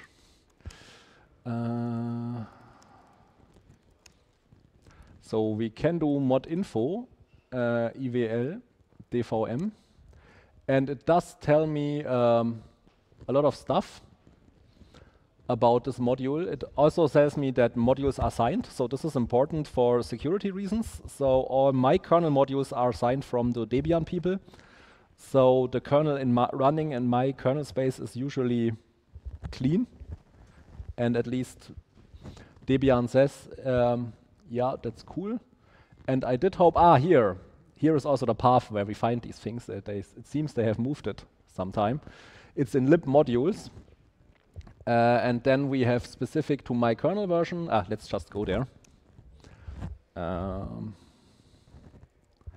lib modules. And there you have a lot of kernel versions. And it seems this notebook is so old. I even have a 3.16. But I do think that Debian does delete that from time to time. So it shouldn't be that bad. And now I did already forget which one we have. We have 6.12, so we can go into the 6.12 folder. And there we have some stuff that is worth talking about. So we have this kernel folder, that's where all the actual modules are living inside. And we also have this modules alias file. So that is kind of interesting. Because and relevant, if we look there we have the file name of a specific kernel module, and there we have this long mod alias string for every file basically. And this mod alias actually tells you the supported hardware. So if you remember maybe your Windows time, where sometimes you had to get Google drivers by like vendor ID and device ID, that stuff is also in there. So usually when this discoverable stuff I explained before, so when your hardware via PCI, the kernel probes it, and then the hardware says, I'm that and that, and I have these and these alias properties, then usually the kernel does some pattern matching. It does match what it gets from the hardware against these strings. And that is also something where UDEF comes into play. So usually the kernel does communicate the stuff he gets from the hardware to UDEF, and then UDEF calls modprobe with these things. And the interesting thing is this stuff works in user space now. And then modprobe actually goes through this file and looks for these strings and then does the match and then loads the correct C state. So the funny thing is people always think UDEF is super important, but most of the hard work is actually done by modprobe, by the kernel tools. UDEF is just there to, that's a bit mean to say just to absorb performance. It does some things sometimes, but this matching is actually done by modprobe and by these things. But then there's also what you should know. Well, there's like a binary version of this file, because I think modprobe uses the binary version for speed reasons. Then we have a list of all the kernel modules that are actually built in. So that is also something that basically the Debian kernel team did decide for me. What did they decide to build in? So maybe I should explain in general. When you compile your kernel for most of the features, you can decide, do you want them not at all? Do you want them as kernel module, or do you want them built into your kernel? And of course, built-in stuff is faster, but also it makes your kernel bigger, and you should like not put everything into the kernel, because that would be super slow. And we can look what we have in here. So there we have all the file names, and also here you can see it's .ko for kernel objects. So that's the files, and you see there's actually a lot of things that could be separate modules, but that the Debian team decided, nah, we put it in. It's interesting that they did put like virt.io is for KVM, hypervisor, virtual machines. They did put it in, although I don't need it. Like, I don't use any KVM on this machine. But they did decide that enough people use it. We also do have a lot of crypto in the kernel. That crypto is for, to some degree, for the whole module signature stuff. But it is also because, as I explained before, the kernel also supports crypto for VPN. So, for example, when you do your WireGuard, you use this crypto support in the kernel. And we also have, like, for example, CRC, cyclic redundancy check. So, checksums for stuff, or zlib, because you always have zlib everywhere. So it is 191 So usually the word count dash L on this is interesting, like how much you have integrated. But I would actually assume that the Arch Linux kernel is not that different, because all these standard desktop kernels need this stuff. So what else is worth showing there? Alia. Then there's again these aliases, but they are not that important usually. We have that again bin, we have mod info. We have then, that is important, the dependency list. It's more a list than a tree.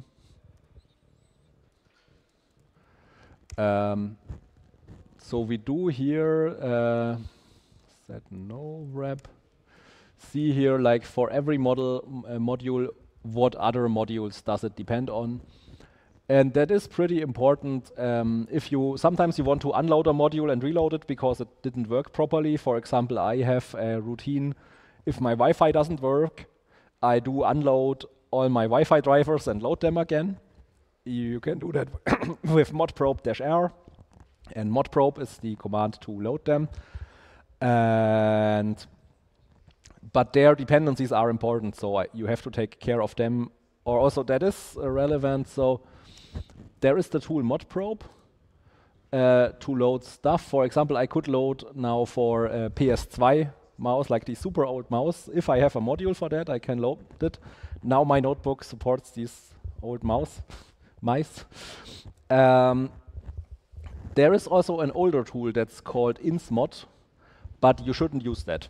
So the difference is modprobe does take care of dependencies, insmod does not.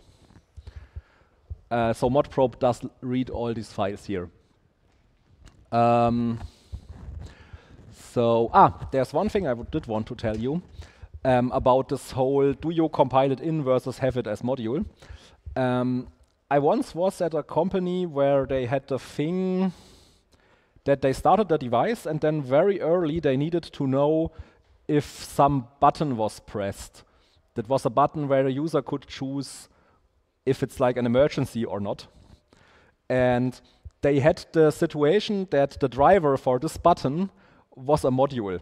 So they had to wait for UDEF and everything to like go through all the devices, and then at some point it gets to that button and then it loads that module, and only then they get the info what the user pressed. And on that device, everything else was already loaded, like the C++ software of them was running and everything, and they still were waiting for UDEF to actually load that module. And this was like really time critical to have that early. So that was a case where it was really worth it to include that in the kernel. So they had like been weeks and months already optimizing their C++ code to get it faster, but only did a few milliseconds. And then I did look at the kernel configuration and look at some graphs of stuff happening from UDEF, and then changed the kernel config to actually include this, and then got like 4 seconds faster. And this is like also one of these examples where it's really important to understand your underlying operating system. And also fits in there. So if you know your hardware and if you're doing embedded, I would recommend to include as much as you can statically linked in. Modules are more if you have changing hardware or stuff like here. Okay, so what else do we have? We have the dependencies, then we have a binary version. We have order. We have symbols. Honestly, I don't know myself what the symbols file is. We can look at it. I think that are functions that this module offers to other modules. Because it looks a lot like how the typical function names in the kernel look like. And this is like a public API, because often if you do a module, you have a lot of internal functions that you put static before, because in C, static is basically what is private in other languages. And you have only a few functions that are available from outside. And I think that's this here. And then there's also something, I think this whole thing is like exported kernel interfaces, and there's two versions of this whole RP. And that depends if your kernel module is GNU GPL or not.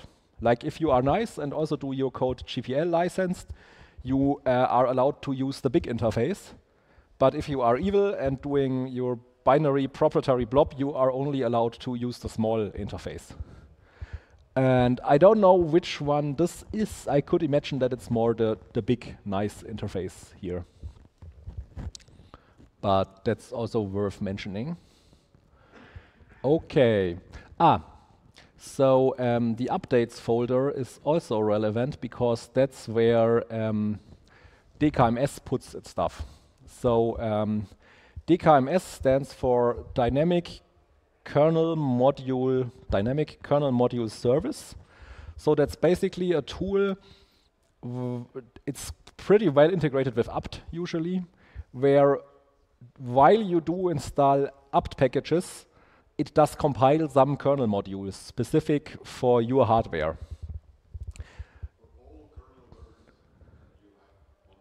Okay, so there was one, not a question, how do we call it, addition, that it actually does, it always compile for all kernel versions, which you can see here, might take some time on my system because this Debian is so old. But I do think Debian has some ways of knowing, because in some of these folders here there are kernel modules, and some of them it has been all deleted, and there it doesn't compile it. So I think it's all that are actually available, and not all that have ever been on my Debian. But yeah,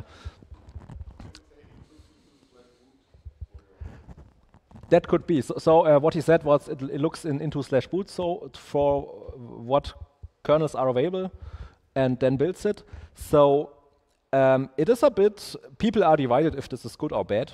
I will just state my opinion. I think DKMS is pretty cool because you get something that is, you get a bit of the Gentoo experience. You get something that is specific for your hardware, optimized and only with the stuff that you need. And the thing is, they often use DKMS for things that cannot really be provided statically, so that have where it's necessary. So here it's something that's very ThinkPad specific, you can see, and here there's something very RCPE specific. And one thing that's also relevant about, so it's pretty easy to deploy your own kernel modules with this. So I did once work for a notebook company, and they had the problem that audio was not working on the notebooks they sold. Like they sold them with Linux, and sound did not work. And I did find a patch to actually make sound work, but the problem was the people out there were actually using Ubuntu. Like we had a small own repo that they added with our stuff, but the main kernel that they had were Ubuntu. And we did talk a bit whether we should start to create our own kernel, but I'm very happy we didn't. And what we did then is like we did provide one specific kernel module because we were so happy that the sound stuff that was necessary was not in the main kernel, it was in a specific module. And the nice thing is that in this folder, if you here place a kernel module with the same name than an other kernel module that already exists, and that has been like also compiled like the same, then the kernel will use your module that you have here and not the provided one. So that was a pretty easy way to override this specific audio stuff without having to change the whole kernel. So that was pretty cool, and that is a very good use about this updates directory, and I think I also did actually do it via this DKMS thing. So it is pretty easy to, with DKMS, to also make your own Debian packages that just contain one kernel module. And it is also, so last sentence, it is also possible to build such modules even if you don't have the whole kernel source code. So there is a Debian or Ubuntu package that is like Linux, lalala image, lalala minus headers. And that only contains most of the header files, and the build system of the Linux kernel is like 100 megabytes or 200. And with that, you can build kernel modules for a specific kernel, or the people that you give your DKMS package can do that, which is pretty cool and pretty practical. Yeah, okay, so much for kernel modules. We now have 10 minutes left. I think that's a good time to start questions. Yeah, I have no idea how it works with the microphone, but it seems to be solved already.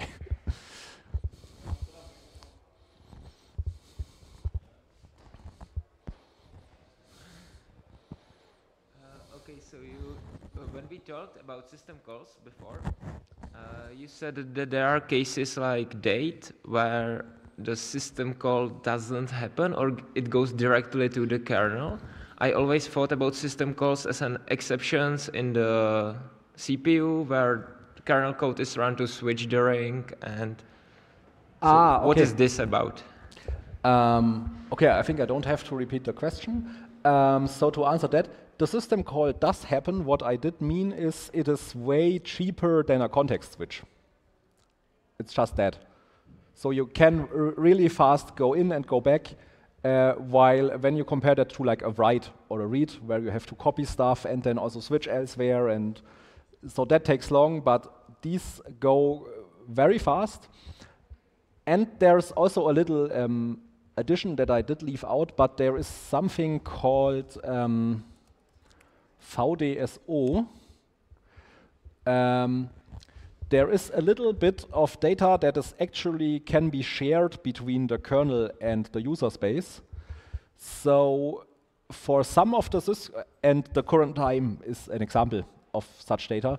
So for these, there is really no real system call happening. For these, you can just read this shared data and go back. I don't know how many calls use that, but if it's just, yeah, here they say explain it, get time of day.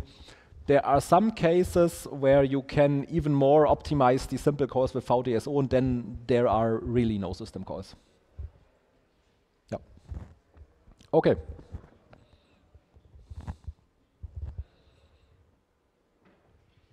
Okay, then I may have another question.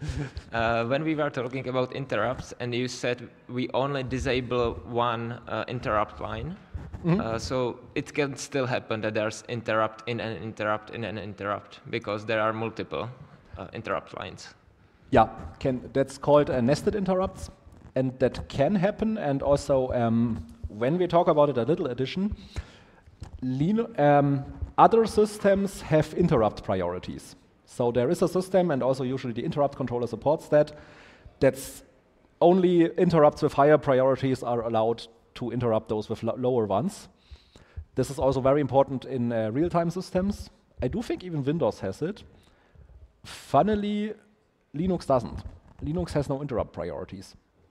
I don't know why either. That is something one might. I could Google maybe. I just read it in a book and was like, okay, weird, and then read on for more stuff. But so yeah, that can happen in Linux. Yeah, I mean even in the others, when you have multiple interrupts with the same priority, you also can nest each others. It's also called nested interrupts. But these priorities can help a bit with that, at least. So I don't know why not use them. But it works in the end, so yeah. Okay, thank you. Yeah, you're welcome.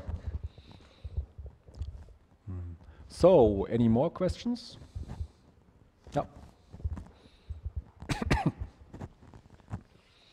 I think he had one. Ah, no, okay. Okay, then we are actually. So you showed that the DKMS service is the one that actually loads the modules, I think. I don't have that on my system. I have systemd modules load service. Is there any meaningful difference? Is this an alias or a different mechanism altogether? I have no idea. I mean, that's not very professional to say, but I don't like systemd. I try to avoid it as much as I can. but I mean, you also should know your enemy, so that's a good point. It was systemd, and then how did it continue? Systemd modules load with dashes. Ah, I think that does a lot less. So that only does take, and I think I've seen that before, does take care of loading some modules. So there might be the case when you don't want to use the UDEF dynamic way of loading modules, and also you do not want the module is for some reason not built in, then you can just statically load it in a way that's still faster than the UDEF way. So when this service gets executed, he will just load modules that are in a list. So you can provide it here as a parameter, but there's also, I think, a file somewhere. Yeah, it's the modules load D. So if you go into etc modules load D, so the modules that are in here will get loaded by the service. So that's what that for. Actually, it is like the same that we had before with our old init system. There we had etc modules, if you remember that. Do we have that still? Ah, nice. Yeah, that's some Debian backward compatibility. So etc modules was also like that. That was when we hit this v init, it was just executed by some script that did mod probe on that, which is basically the same as systemd does too. Maybe systemd does it in C, so it's a bit more performant. Maybe systemd does something complicated, high level, I don't know. So yeah, but it's basically the same thing. Cool, thanks. Yep, no problem. Lol, okay. So I'm not sure if it's right what I'm talking about, but from my opinion, just as an opinion, a DKMS is completely optional. And if you don't need drivers which are built for DKMS, like NVIDIA, Broadcom, and some other stuff, you just don't need DKMS at all. And it only happens to be that Debian-based distributions like Ubuntu does have it by default. So if you don't need the DRBD and NVIDIA drivers and stuff, you just don't need DKMS at all. It's a package, completely optional. You can just apt remove DKMS probably, and it will work just fine. It's my opinion. Yeah, this is a good point. I'm honestly not entirely sure. Like I before said, you get the Gentoo experience, but I also don't really know if you would need it for these two. Maybe you do, maybe you don't. But you are right, and I mean all the other packages get it done too to provide you with pre-built binaries. So as I understand it, then actually the systemd stuff is just more like maybe an optional way of doing it, not using UDEF. So you have UDEF or you have some systemd modules mechanism, which I don't know, and DKMS is completely independent from both of those. Yeah. Those are different things. Okay. Okay, so. But you were talking about DKMS before, with your first question. Yeah. Those are pretty different things, yeah. Okay. Good. We are pretty good in time, but do we have any more questions?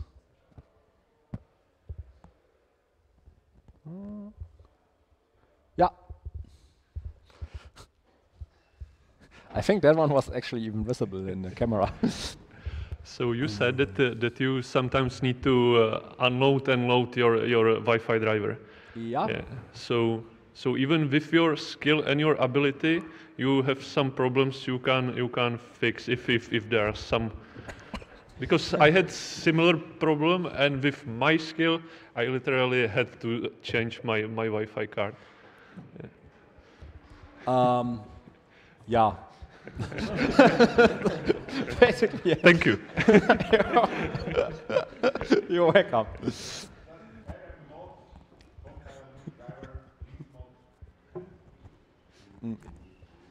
Yeah. Okay, so thank you all for your time. It was a pretty nice experience. I wish you, I I guess you will have lunch now, so good lunch, and enjoy the last day of the InstallFest.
All right.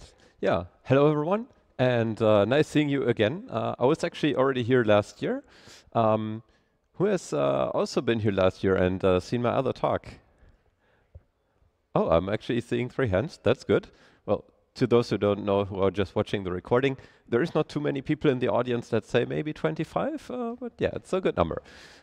Anyway, yeah, I'm happy to be here again. I'm Daniel, as you already heard, and today I'm going to present on tools that I made and also other people made for working with chips. And by chips, we don't mean the things that you can eat, but what we have in our computers here. And yeah, because they are like everywhere nowadays, there are some opportunities for us to hack on them, or when we buy like single board computers, actually get down to working with them on a very, very low level, like before an operating system, and that's our main topic for today. So yeah, this is me. Yeah, I mostly actually professionally worked as a web developer, but I also did a lot of open source stuff in my free time. That was mainly then, around firmware and operating systems and all that sort of stuff. And yeah, over the years, I've now gained a bunch of experience, and yeah, I'm going to share a bit more on that today. And at some point, I created a tool that is called Fietka. It's a firmware editor, so it's like an app that you can use, and then you can load a firmware image and look at what is inside the image, and you can edit it to some degree. It's still some work in progress, so I'm not spending all my time on it, but sometimes I still get my hands on it. And yeah, feel free to also take a look at that.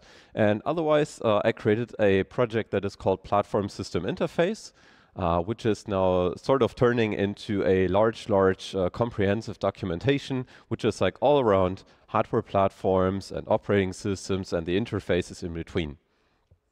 And we will actually get back to what we mean by systems really, because it's not a clearly defined thing.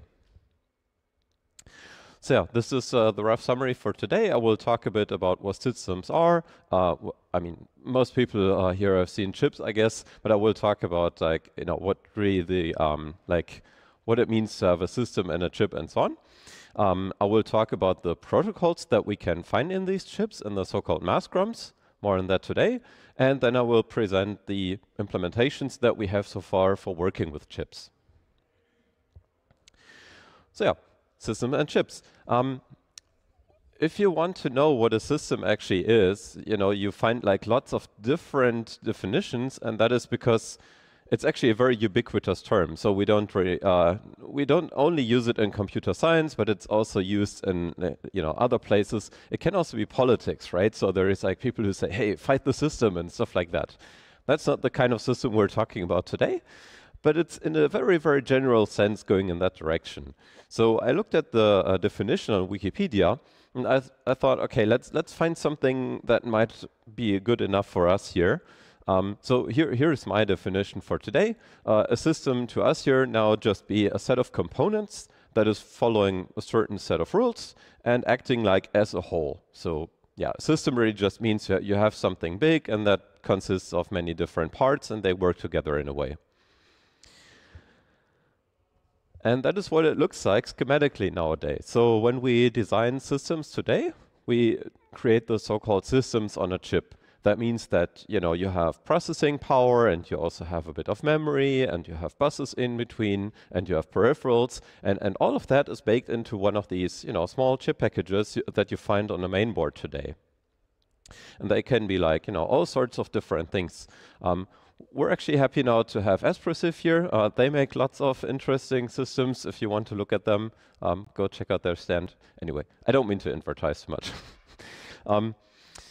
So now the thing is, a system can also be something in a virtual sense, and that's what we then call an operating system. So an operating system is also something that consists of many different components. They work together in a way, they have interfaces and so on. And so, yeah, we just call that an operating system. But yeah, it can also be like a large range of different things. But in a general sense, that is also what we call a system. And yeah, if you follow this link here, by the way, you will get a link to the PDF later, so you can click on everything. You don't need to type it. I've actually, created an issue in my project to come up with a maybe more comprehensive definition, because yeah, it's really hard to define, I think. And the next thing I want to define here is what makes a platform, because a platform, if you have heard that term, can also mean many, many different things. People have started to talk about the so-called platform economies. Some people call Facebook a platform. Some people call something that is software a platform. If you have heard the term PC, it's a very old term by now. Some people understood that as a platform at some point. Sometimes they mean it's something that is coming with Windows installed. That would be a PC. So, you know, when you buy a game in a in a store, you can install it on your computer. Well, nowadays we don't buy CDs, we download them from Steam or something, but you get the idea, right? So you need to have the right platform so that you can run the software. And that is also the case here. So we can define a platform as a special chip with its own ISA, for example, the instruction set, and that also has certain interfaces, and you can also consider that a platform. If you look at the UFI definition, for example, so UFI is like an interface that we have in many of our systems today, they call something platform initialization. That is one of their large specifications, which is all about the system bring up right before the operating system. And that actually comprises lots of things. So yeah, in our case here, what we understand to be a platform is, well, a system with some interfaces, and that provides us an environment. So we know when we have a certain platform, we can run certain software on it, because, you know, it's like well defined in that sense. Yeah, I also put a little note here. So this is coming from my side here. It's not like the most general definition, but what I'm saying is the interfaces should be stable so that you can rely on that platform as being a platform. So if you take the literal sense of a platform, right, it's something that you can physically stand on. You don't just fall off, right? It's a stable thing. And I think that would also make sense to be a definition for a software platform, because it also means something you can rely on, that you can always run on. Like when you install software, you can rely on, it will actually run, because it says it supports this and that platform. All right, and now we're going to talk about specific kinds of systems in terms of hardware. Who has already heard about these terms before? Who has heard of an SoC? Oh, I see lots of hands. Who has heard of an SOM or some? Okay, I'm seeing a few less hands. So let's define those two things very quickly. So an SoC, or a system on a chip, that would be something, you know, that is now contained in these small plastic, or sometimes also other kinds of packages. So often you see these plastic things. And I've actually taken some pictures here so we can look at that. So what you see in here, this square-shaped thing, which here says D1. I hope you can read it more or less. That is what we call one of these packages. So the package is like the physical thing. And in that we have that system, you know, just as I showed before. So what I showed schematically would be represented in here. And there can be other chips, of course, like this thing here, that would be a memory chip. We wouldn't necessarily call that a system on a chip, you know, because it's like a special purpose part only. And you might as well see this one down here and that one, right? So those are like, we rather call those peripherals. So they are like additional things that we add to our systems. So yeah, the central part is usually the SoC. And there are multiple form factors. So this one here, I think it's a bit hard to see because that would be underneath. So I think this is a BGA chip. So BGA means that you have you know, lots of little balls underneath. So BGA is for ball grid array, and then you would use that to solder it to the board underneath. And that brings us to the next term, the system on a module. So what you see here, this red square-shaped thing, that is what we call a system on a module, because it's a module, so it has a connector. And you can add that to any other design. So if you look at it, you see these connectors here. And then you have this purple board, which gives you even more access to like certain peripherals. And that would be the pins that are exposed through the connectors. There are different form factors of those things. So we have two examples here right now. So you see this big thing. And down here we have a smaller one. They're actually based on the very same chip. But yeah, here you can see it's a very, very small thing, and then it sits on one of these boards. These boards also have various terms. They are often called so-called carrier boards. It doesn't necessarily have to be that sort of thing. It can also be that, you know, these modules can also be like part of a main board in a laptop, for example. There are also designs nowadays for that sort of stuff. Yeah, but it's mostly often called a carrier board because it carries the system on a module. Yeah, I've written down a few small factors here. You might have heard of CM or compute module. That is, for example, famous from Raspberry Pi. They made a sort of standardized form factor so that more people who create one of these carrier boards can design it so that you can fit in a system on a module. And that gives you, well, it's a module, right? So it gives you some modularity. So in theory, you can swap it out and, you know, use a different system on a module. All right, so now we have these systems here. But we want to look at what is actually underneath. So we're going now to look at how one of these things actually boots up. So we have two more terms here. Who knows what a ROM is? Seeing many hands, yep. So ROM, or read-only memory, that means it's a memory part that we can only read from. Sometimes it's not necessarily true, some can be cleared and then be written again, but in this sense here, we mean something that you can really only read. And then OS, who knows OS? Or, well, operating system, I think most people here have heard it, especially if you're a student. You've definitely heard it, I think. So an operating system, but then, as we defined earlier, is also a sort of system. And now if you think about it, we have this hardware, the system on a chip. So we start with a hardware. There is a ROM inside, and then we make it into a virtual system. That would be the operating system. And we can generalize this flow like this. So what you have within the chip is this storage part, which is like, you know, you cannot write to it. It's only ever being read. So that would be the so-called mask ROM. It's just called that because of, I think it's because of the processes all those things were made at some point.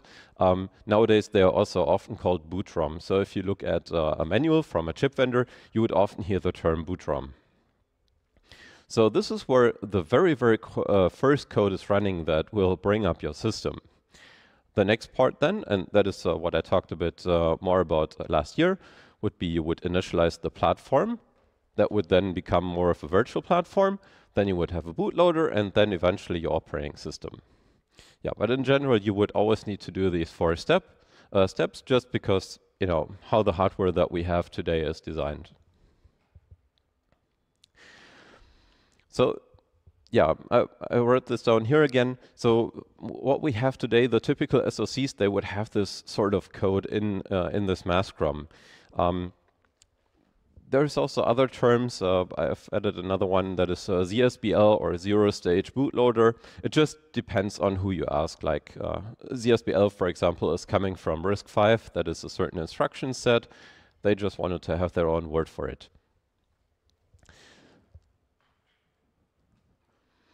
And this brings us to what we're actually going to focus on today. So we're going to talk a bit about the protocols that you can get from these mask ROMs. So if you think about it, when this thing starts your boot flow, it means that it has to read your code at some point. It will need to execute your code at some point. And the question is, how do you then provide your code? And there are various means and methods. And a very simple method is, and that is offered by many, many chips today, you can just load code over a serial connection or USB.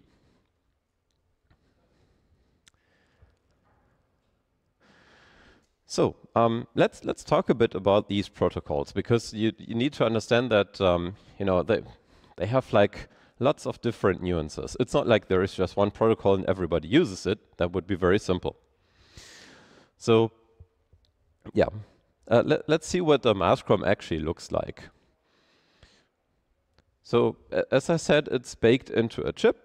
And it's the initial code that actually runs on your processor or SoC that we have nowadays. And that's why we also call it a boot ROM.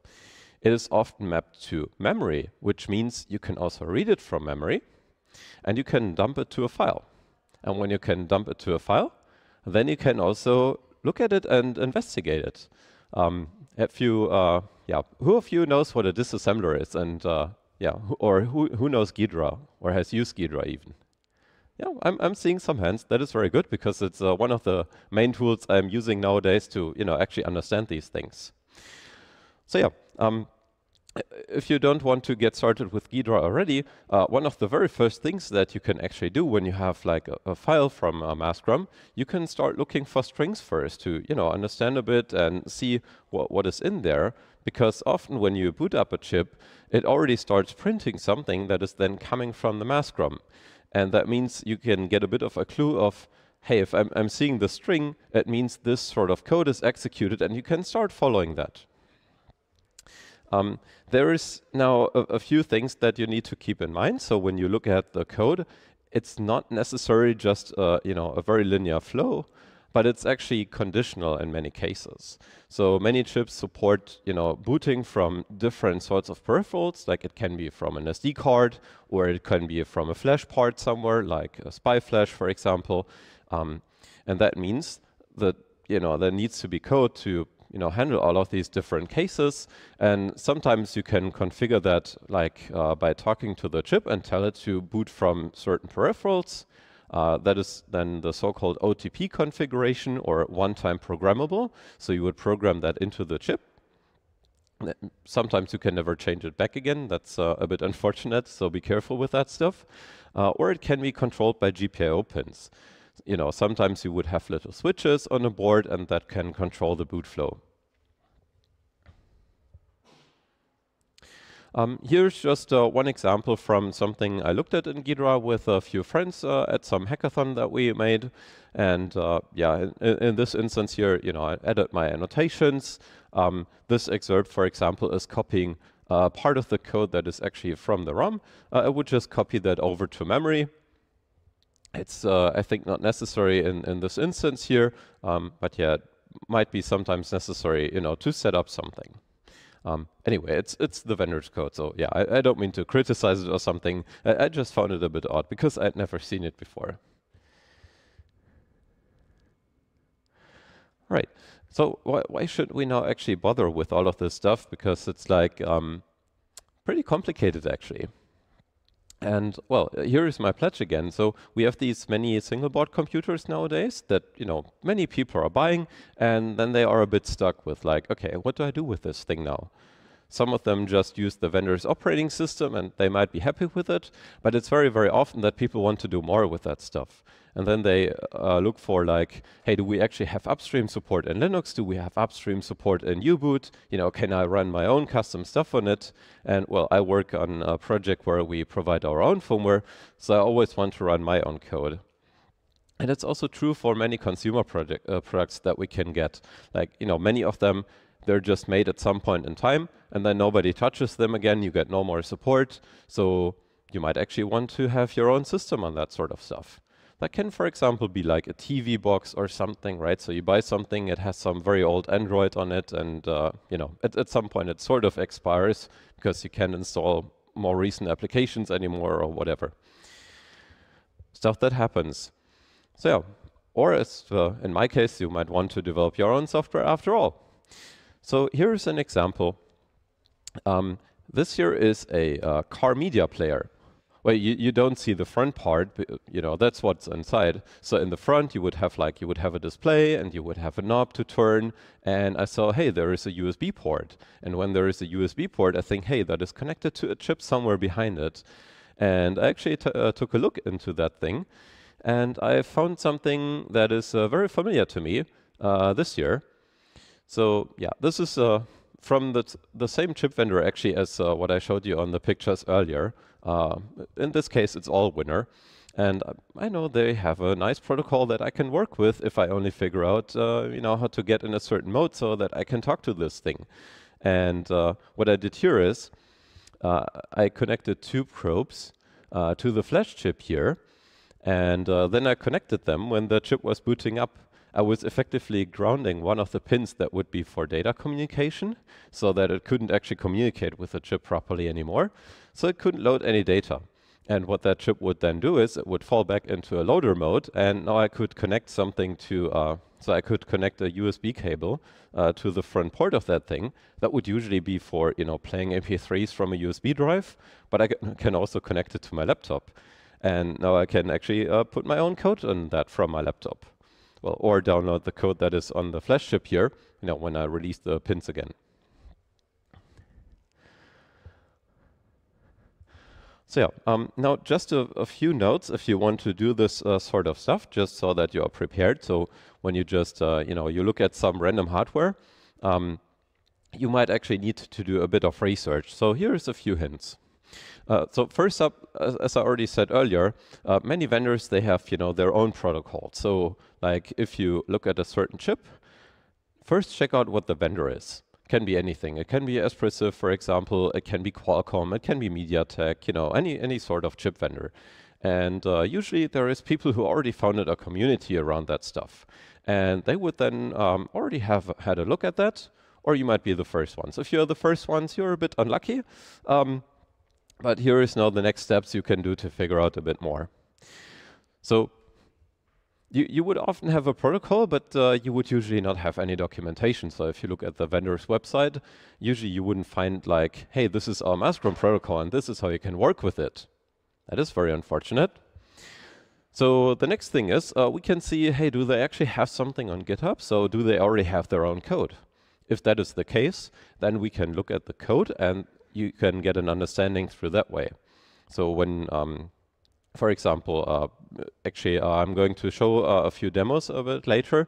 When I bought a bunch of machines myself, I actually looked at GitHub and then saw what the vendor is doing with their code. And sometimes you can get some ideas. Maybe you can also do a bit more. Well, if you are very unfortunate, it might only be binaries. Then you would resort to Ghidra again and start reverse engineering the stuff. Maybe again starting with strings. Then if you connect to a serial port that you may find on a given mainboard or your system on a chip or whatever, it depends a bit on the board design, but you can often find a serial port and then you can see if you get any output from that. It might tell you something about the machine state. For example, some chips, they would just print some early message and say, hey, I'm configured this way, and then starts your system. Sometimes, as I just proposed earlier, when you already have a dump of the Mascrom, you can also analyze that one and gain some more understanding from that. And sometimes, it might be hard for you to get your hands on a Mascrom yourself, but it might be that somebody else has already done it. They just, I don't know, dumped it on GitHub maybe, but they didn't proceed any further, and maybe you might want to take it a bit further. So yeah, always good to check out what's on GitHub or GitLab or Codeberg, any of these platforms. I've also seen that sometimes there are hidden commands. So even if you have like a vendor tool, it's already quite nice. It has its certain commands. You try to play with it.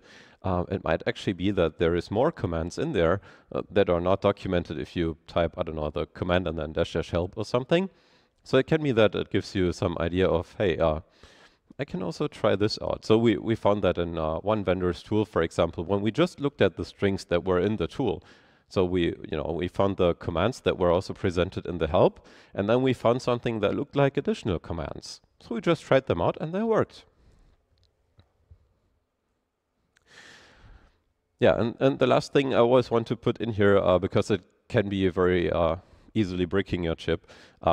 So you also find something on many chips nowadays that is called OTP, or one-time programmable storages, or sometimes they are called fuses or eFuses. So there are some bits in the chip that you can only set once, and then they are set forever, and you can never change them back. And that means if you mess them up, it might be that you log out yourself from the system. It can also be that you buy a product and that already has those fuses set, and then you cannot change anything yourself. That is, for example, what we have on many platforms nowadays in our laptops, so that you cannot tamper with the system.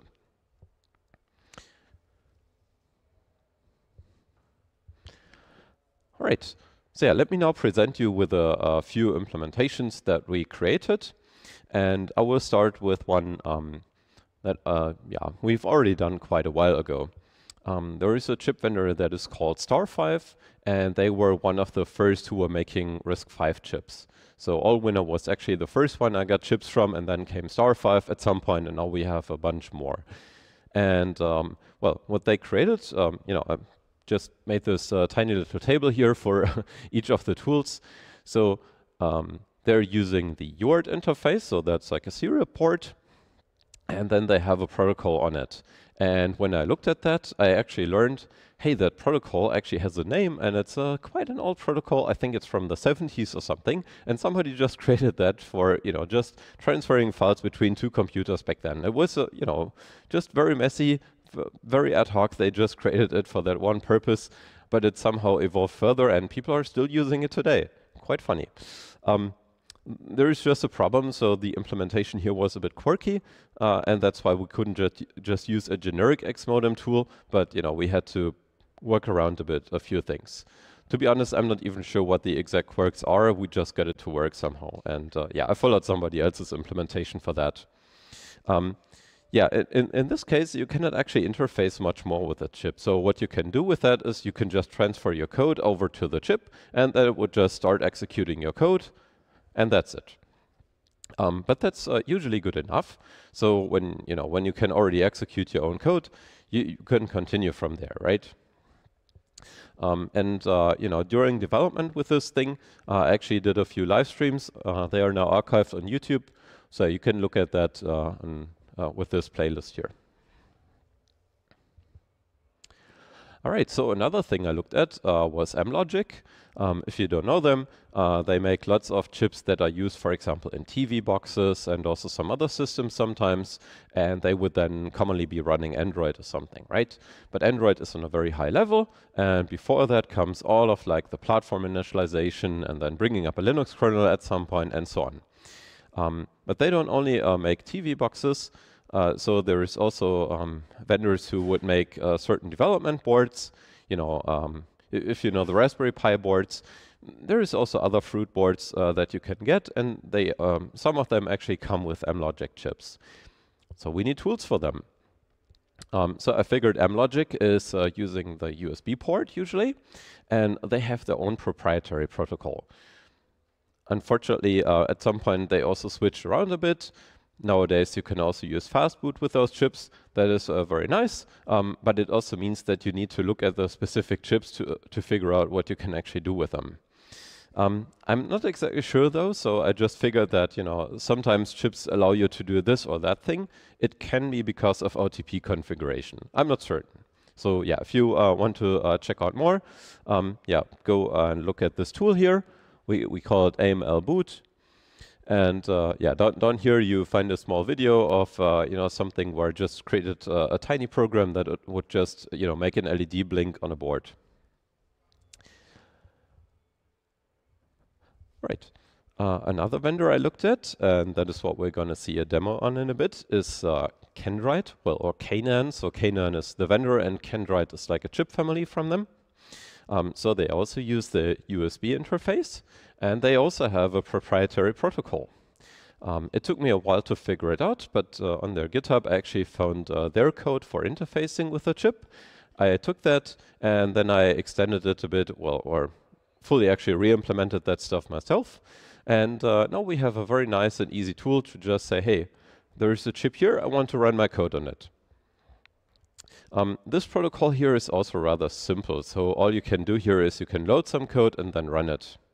It's not very much, but yeah, as I said earlier, it's usually good enough, because as soon as you can run your own code, you can always provide any extra functionality you want. So the tool that we can then use, I will show that in a bit. You would then say, hey, I want to load code, and you also give it the memory address where you want to load the code. Which means if we can do this more and more often, we can actually go in multiple steps. So we can run some first code, we can jump back to the master, and then we can load some other code, and we can populate the whole memory with, you know, as much data as we want, or code actually. Yeah, again, also here I started creating a little playlist, you know, where we were hacking on this thing. And that gets us to the first demo. So yeah, I have one of the boards here. there is nothing much to see here actually, because I have it in a very nice case. You can take a look at it later if you like, or I can also show you something later on the internet maybe.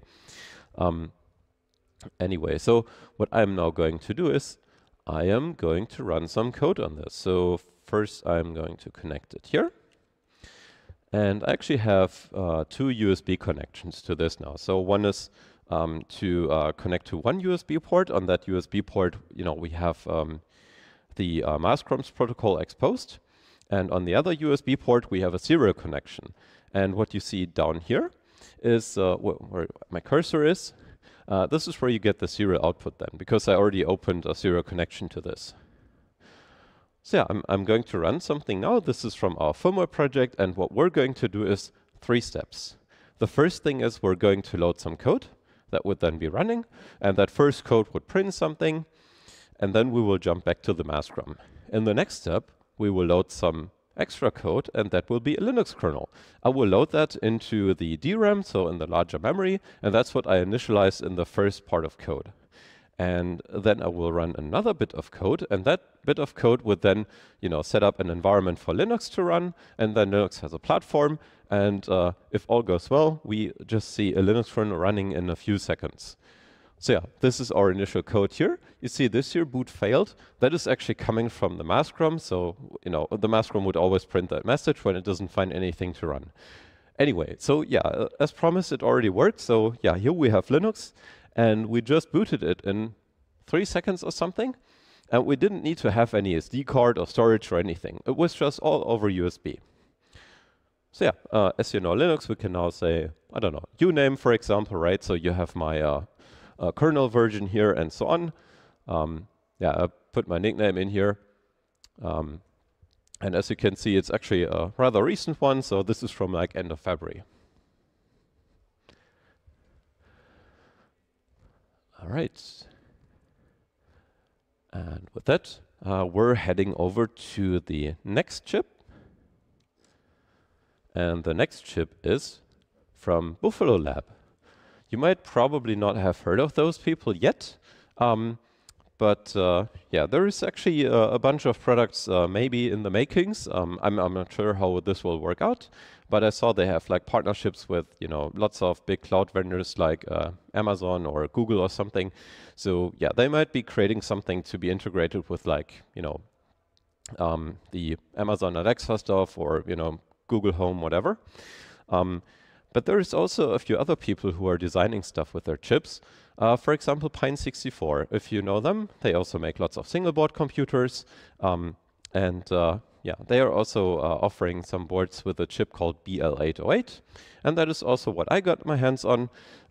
Yeah, this here is now a slightly different board. It's from another vendor called Cypete. But nevertheless, so I'm just using this here for development. And what you can do on this thing, it actually has a very, very rich interface. It's also a proprietary protocol. This time it's not USB, it's now UART, so it's a serial connection, but it runs at a very, very high baud rate. And high baud rate means you can also, do very quick transfers. Otherwise, serial can be very, very slow. So if you run at a low baud rate, that's actually what many chips do, then, it might take a long while if you want to run some certain code. I also found they have like, lots of configuration in their OTP fuses. And so what I did was I looked at the vendor's code implementation again. And then I created my own tool based on that, and also based on a lot of knowledge that I could gather from the community. So I figured, some people already, got started with that stuff also a few years ago. And yeah, they created this project called Open Buffalo. And yeah, I also created a small playlist with that thing already. We haven't done yet very much. I think it's only 2 videos. But yeah, again, you see this playlist on YouTube. And with that, we're heading over to the next demo. And for that, I need to connect another USB cable again.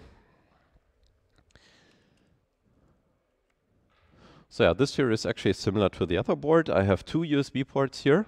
And one of them is the port that is offering me 2 serial ports. So, and one of those serial ports is then actually what gets me in the Mascrom protocol.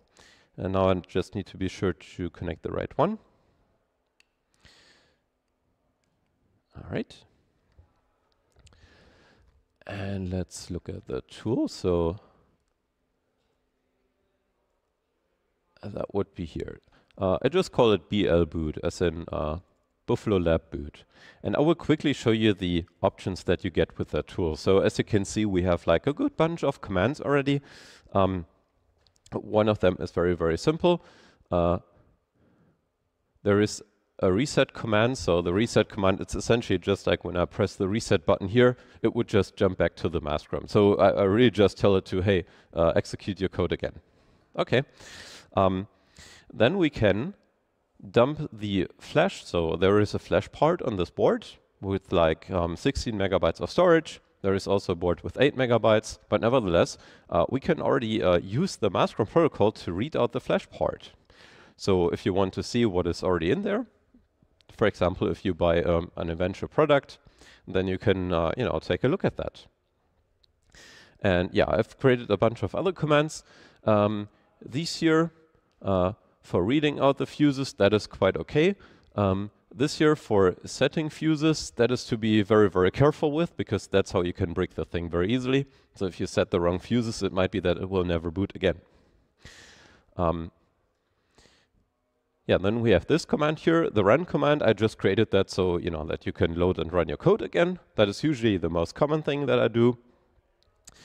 And then I started writing this command here, the flash image command that would then write to the flash part, and that would currently expect to already have a pre-built image.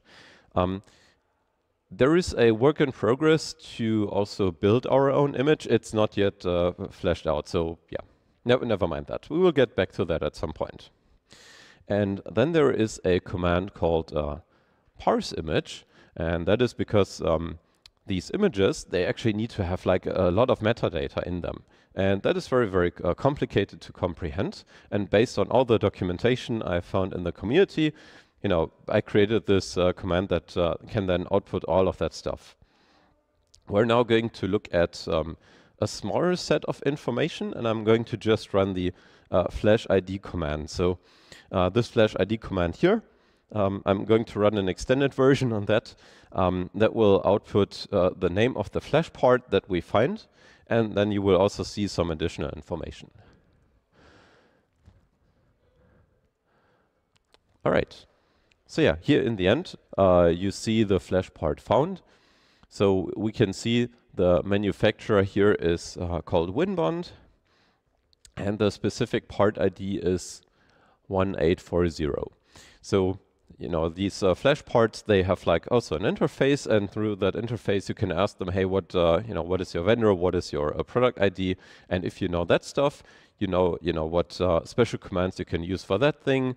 You can also know what the size of it is, and so on. And yeah, in this case here, Winmont is one of the main manufacturers. It's a well-known one. So you find a lot of information on that if you want to figure out more. But speaking of more, we actually have like a lot of information up here, and I just want to quickly walk through here. Just give you an idea. So yeah, everything that you see printed here, it's really a lot of information. But if you read it out, you really just, you have a handful of bytes, and then you need to know what each of those bits or a sequence of bits in there means. And as you can see, there is stuff in there like the Wi-Fi MAC address, even the package form factor, so you know what that chip actually looks like. It's a bit funny, so if you, I don't know, if you open up a box, you would actually see it yourself, but it can sometimes be that it's hidden, so this might be interesting at some point. It says flash none here. That is actually not really true, and I think that is due to some misconfiguration of the chip. Anyway, so it's not like the chip really knows what flash is there. It needs to have some information baked into the OTP fuses. And then you see like lots of these flags here. For example, boot ROM protection is on. I'm not exactly sure what that means, to be honest, because I can read out the boot ROM. There is a flag that is a very funny one. It's called UART log disable. That means I cannot read out the UART log. So usually, you would get some additional information by default. But there is this one. there is your log reopen. So you can also set that thing. So you can disable the log and then you can enable it again. I don't know why they did that, but it made me giggle a bit. So yeah, and otherwise you see there is like lots of more information, and I'm not going to go further in the details here because there is so much, some of which I don't even understand myself yet, just because it's so much. Yeah, just if you see one of those chips, if you want to work with them, yeah, here is a tool that allows you to get like lots of information. And with that, we're heading over to the last example for today. That would be SoftGo. SoftGo is another chip vendor. They also make lots of RISC-V chips, so again, a reason for me to get them. And again, they have a proprietary protocol. It also works over the UART interface. So yeah, that also means a serial connection again. Theirs is not very fast. And it's also very sensitive. So the problem is, when you talk to the chip and you use the wrong serial adapters or the unfortunate ones, you get lots of errors. And that was something that many people reported. I also had that issue. So yeah, if you want to work with the SoftGo chips, that would be the SG2000X series, like 2000 and 2002. There might be more coming soon. Yeah, be prepared for that. So you might need to find the right serial adapter. But yeah, there is a command in that protocol again, and that allows me again to load my own code. So we've created another tool for it. Yeah, this one is then called sgboot. So when you have some code, you can say sgboot run, and then that code will run. All right, and of course that's not where it ends. I already presented a similar list last year. There's like lots of other chip vendors. I haven't even put them all on the list here. So yeah, this is just to give you a rough idea. If you want to start hacking on certain chips, you might want to look at those tools here. You will find most of them just on GitHub, and there is also wikis where you get lots of more information. Yeah, and yeah. The thing is, because that already gets very, very messy, the folks from Android at some point, they came actually up with a more generic protocol that most or many chips are now using. Not most of them, but many. That's usually what you find in your phones, like this one, for example.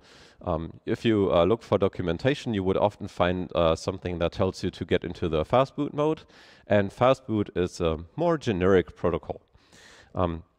Yeah, it's defined in the Android protocol, in the Android repository. I also looked at that at some point. And there is also a Rust implementation for it now. So the original code is written in C, some was written in C++ at some point. Yeah, and some people created a Rust implementation. So if you want to understand that protocol a bit more, I would encourage you to take a look at that. And also the documentation. So we referenced that from our implementation, or the one that I forked from somebody else. I think they're not maintaining it anymore, so yeah, I'm doing that a bit now. And what's interesting about fastboot is it's not only in Mastcroms, but it's also being ported to other platforms. So for example, people have taken the fastboot command and re-implemented that in fastboot, which means, in U-boot, sorry. Which means if you want to, have the fastboot protocol and you already have a U-boot port to a target chip, and that chip only gives you access to, just run your own code, well, then you can run U-boot, you enter the fastboot mode, and then you can just use fastboot to, do quick transfers. And fastboot runs, usually over USB. And, if you start with a serial connection that is very slow, and then you can switch to USB, it means you can, quicken up your development. Qualcomm even did something funny. They put their implementation of fastboot into something called LK, or little kernel. It's another small operating system kernel that you can also find on GitHub actually. And then there is another tool that is called Snagboot. So Snagboot is essentially a collection to work with like lots of many different chips. I haven't taken a look into that in a while. I think it's written in Python, and it supports like many different chips. Yeah, and in the platform system interface project, again, I'm actually collecting like a lot of information. So essentially what you see in this list here, and I'm going to expand that over time. So yeah, if you follow this link here to the section Mass-Grams loaders, you will find more over time. Yeah, so a rough conclusion. There are many different chips. They have different protocols. They are all different per vendor. And if you have the right tools, you can actually leverage the capabilities of your chip. So you can do like everything you want with them. The usually lowest common denominator is you can just load and run code. Okay. So our goal is to run our code as early as possible. And then if we want, we can provide our own interfaces again. That can be, for example, fast boot, or maybe you come up with something else at some point. And yeah, with that, we're at the end here. Thank you very much for listening. And yeah, if you have any questions, just raise your hands and ask them. I think we still have a few minutes. And otherwise, here's already all the references, also the link to the PDF file that is up here, and then the talk from last year. Thank you.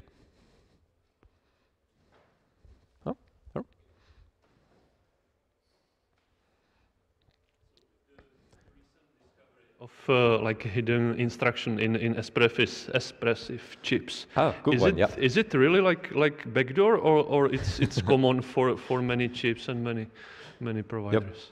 Yep. It's a perfect question. Also funny because we have people from Espressif here. I actually wanted to have that in the presentation initially, and then thought, well, yeah, let's put it somewhere else. But yeah, let's answer the question, and let's recap the news to those who don't know. So recently, some security researchers said, hey, there is a backdoor in the Espressif chips. It allows me to run arbitrary code and execute that code. And they did not mention that that is not something that you can remotely execute, but it's only something for which you already need to have access to the system. So it's essentially just an interface as what I just showed here, and it also has these sorts of commands like you can read to the flash, you can write, you can read from the flash, you can write to the flash, you can query for some information, and so on. I think they have like, I don't know, a good bunch of a dozen commands or something. So yeah, it's really not a backdoor. It's just the same interface that you would also get from every other chip for development, for provisioning, and loading initial code. Yeah, thank you. Thank you. By the way, you can also find a statement on Espressif's own website. Yeah.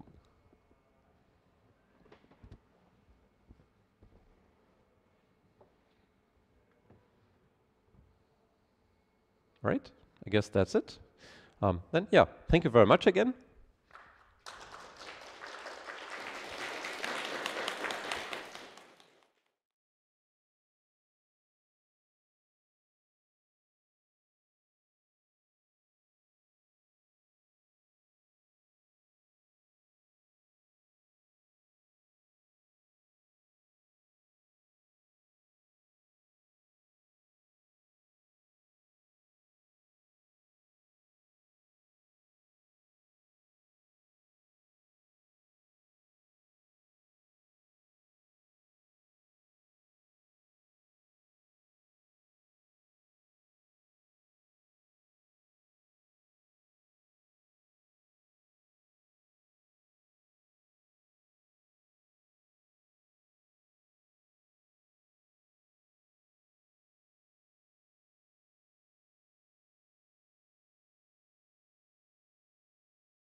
Dobré odpoledne, vítejte na přednášce o USB v průběhu věků. Je to přednáška, která není úplně nová, takže pokud jste sledovali moje výstupy i v době covidu, tak jsem ji přednášel v roce 2020, když bylo takové nějaké čtvrtstoletí výročí toho rozhraní USB.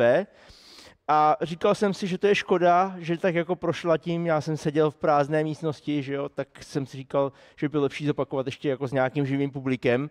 Tak jsem ji trošku aktualizoval a nakonec jsem skončil už 40 slajdů, takže půjdeme skrz a budeme se podívat trošku do historie, trošku do současnosti a nebudeme se zabývat až tak přenosem dat, ale spíš těmi ostatními věcmi a mám tady i spoustu nějakých drobných dárečků, takže kdybyste měli nějaký dotaz, tak se třeba ptejte a jo, my vlastně pokud musí někdo běhat s mikrofonem, no a dobře, a to tady zařídíme a případně můžete dostat nějakou drobnost, která má USB rozhraní většinou na sobě, takže to je taková věc.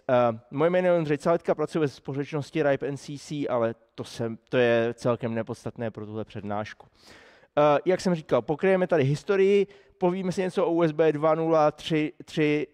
něco a budeme se věnovat napájení, budeme se věnovat konektorům USB typu C a standardu, který se jmenuje Power Delivery, zahlásil.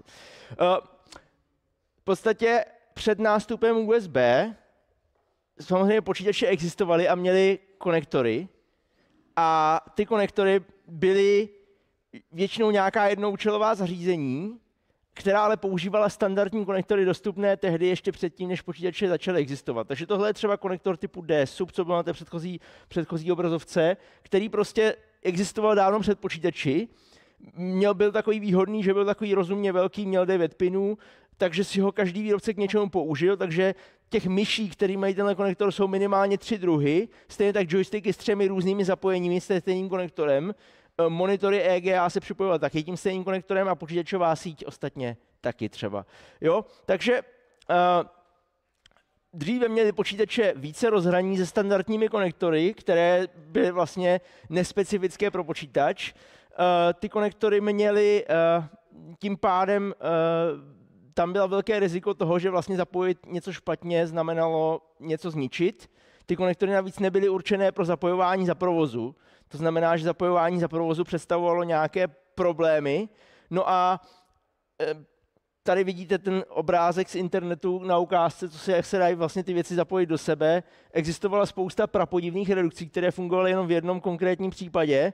A takže, ale vlastně nic vám nebránilo je takhle zřetězit, takže jste udělali definitivně nefunkční zapojení, které mohlo být i mohlo z toho i něco z toho schořet. Jo? To znamená, tohle nikdy nebylo vlastně bezpečné.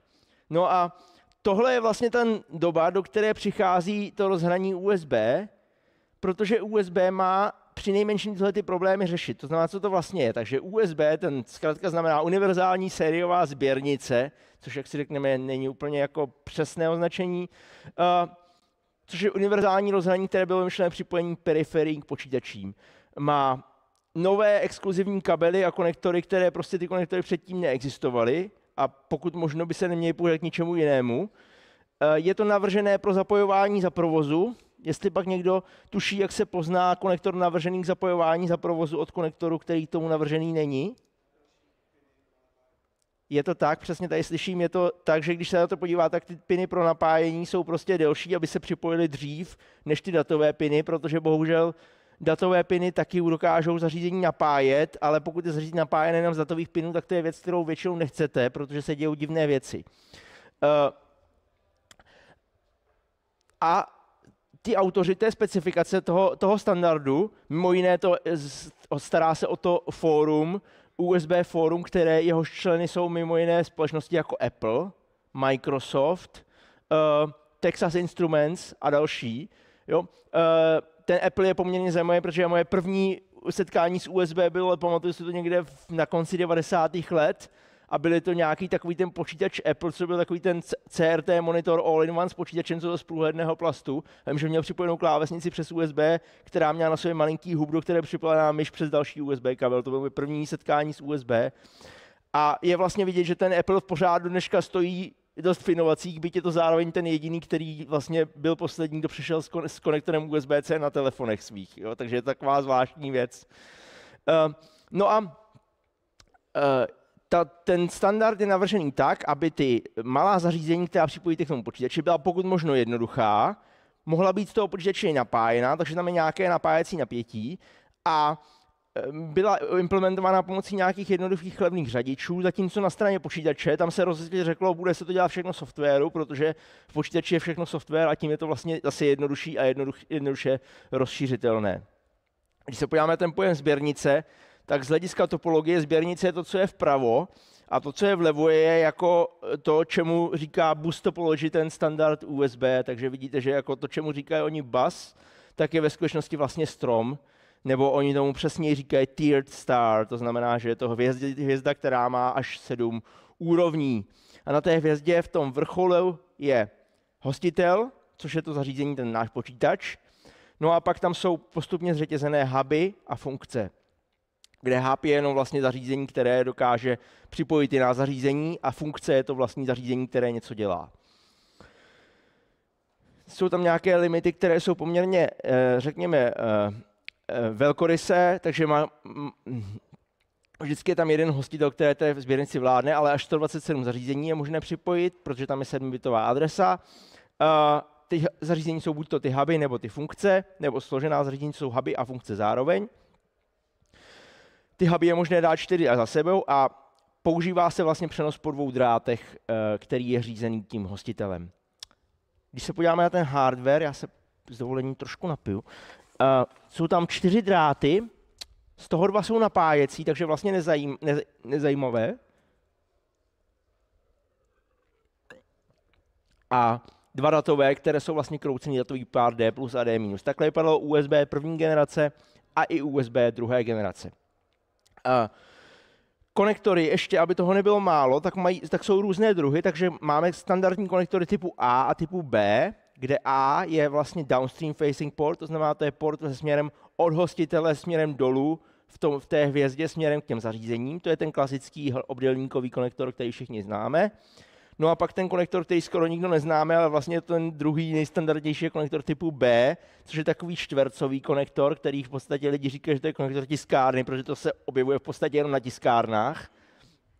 A žádná jiná zařízení to nemá. To je zase upstream facing port, to znamená, to je port, kterým zařízení se připojuje směrem k tomu počítači. Ten kabel může být takovýhle, že ho můžete vzít a odníst, to je normální kabel, anebo může být takzvaný captive kabel, což znamená, že ten kabel na jedním koncem drží napevno v zařízení. A maximální délka v první generaci 5 metrů, později zkrácena na 3 metry. USB funguje s několika rychlostmi. Ta první rychlost vlastně low speed je určená pro takovéto zařízení jako klávesnice a myši, kde vlastně 1,5 megabitu je až moc. Tam je výhoda, že na to stačí normální nestíněný tenoučký kabel a aby bylo právě zajištěno to, že takovýhle kabel, který není schopen žádného většího přenosové rychlosti, jste nemohli použít něčemu jinému, tak tyhle kabely musí být captive. To znamená, že musí být napevno v té myši a mít jenom jeden konec, abyste ho nemohli vzít a zapojit k něčemu jinému. Pak ta standardní rychlost USB, jmenuje se full speed, je 12 megabitů za sekundu. No a USB 2.0 k tomu přišlo už a vlastně ten stávající hardware dokázalo zrychlit víc než 20násobně, když vlastně to říkám ještě víc 40násobně, když vlastně přidalo 480 megabitů po těch stávajících drátech, kde vlastně se použily úplně ty stejné dráty, jenom se prostě začaly používat jiným způsobem, protože při takové rychlosti samozřejmě už hraje vliv to, že nějakou dobu trvá, než ten bit z jednoho konce toho kabelu dojde na druhý. Takže elektricky je to úplně jiný signál, ale hardwarově je to úplně stejné dráty. A vlastně tahle ta třetí rychlost se přidala do toho repertoáru těch možných rychlostí. Takže dneska vlastně každé USB, protože USB už je dneska minimálně 2.0, tak podporuje tyhle 3 rychlosti přenosu.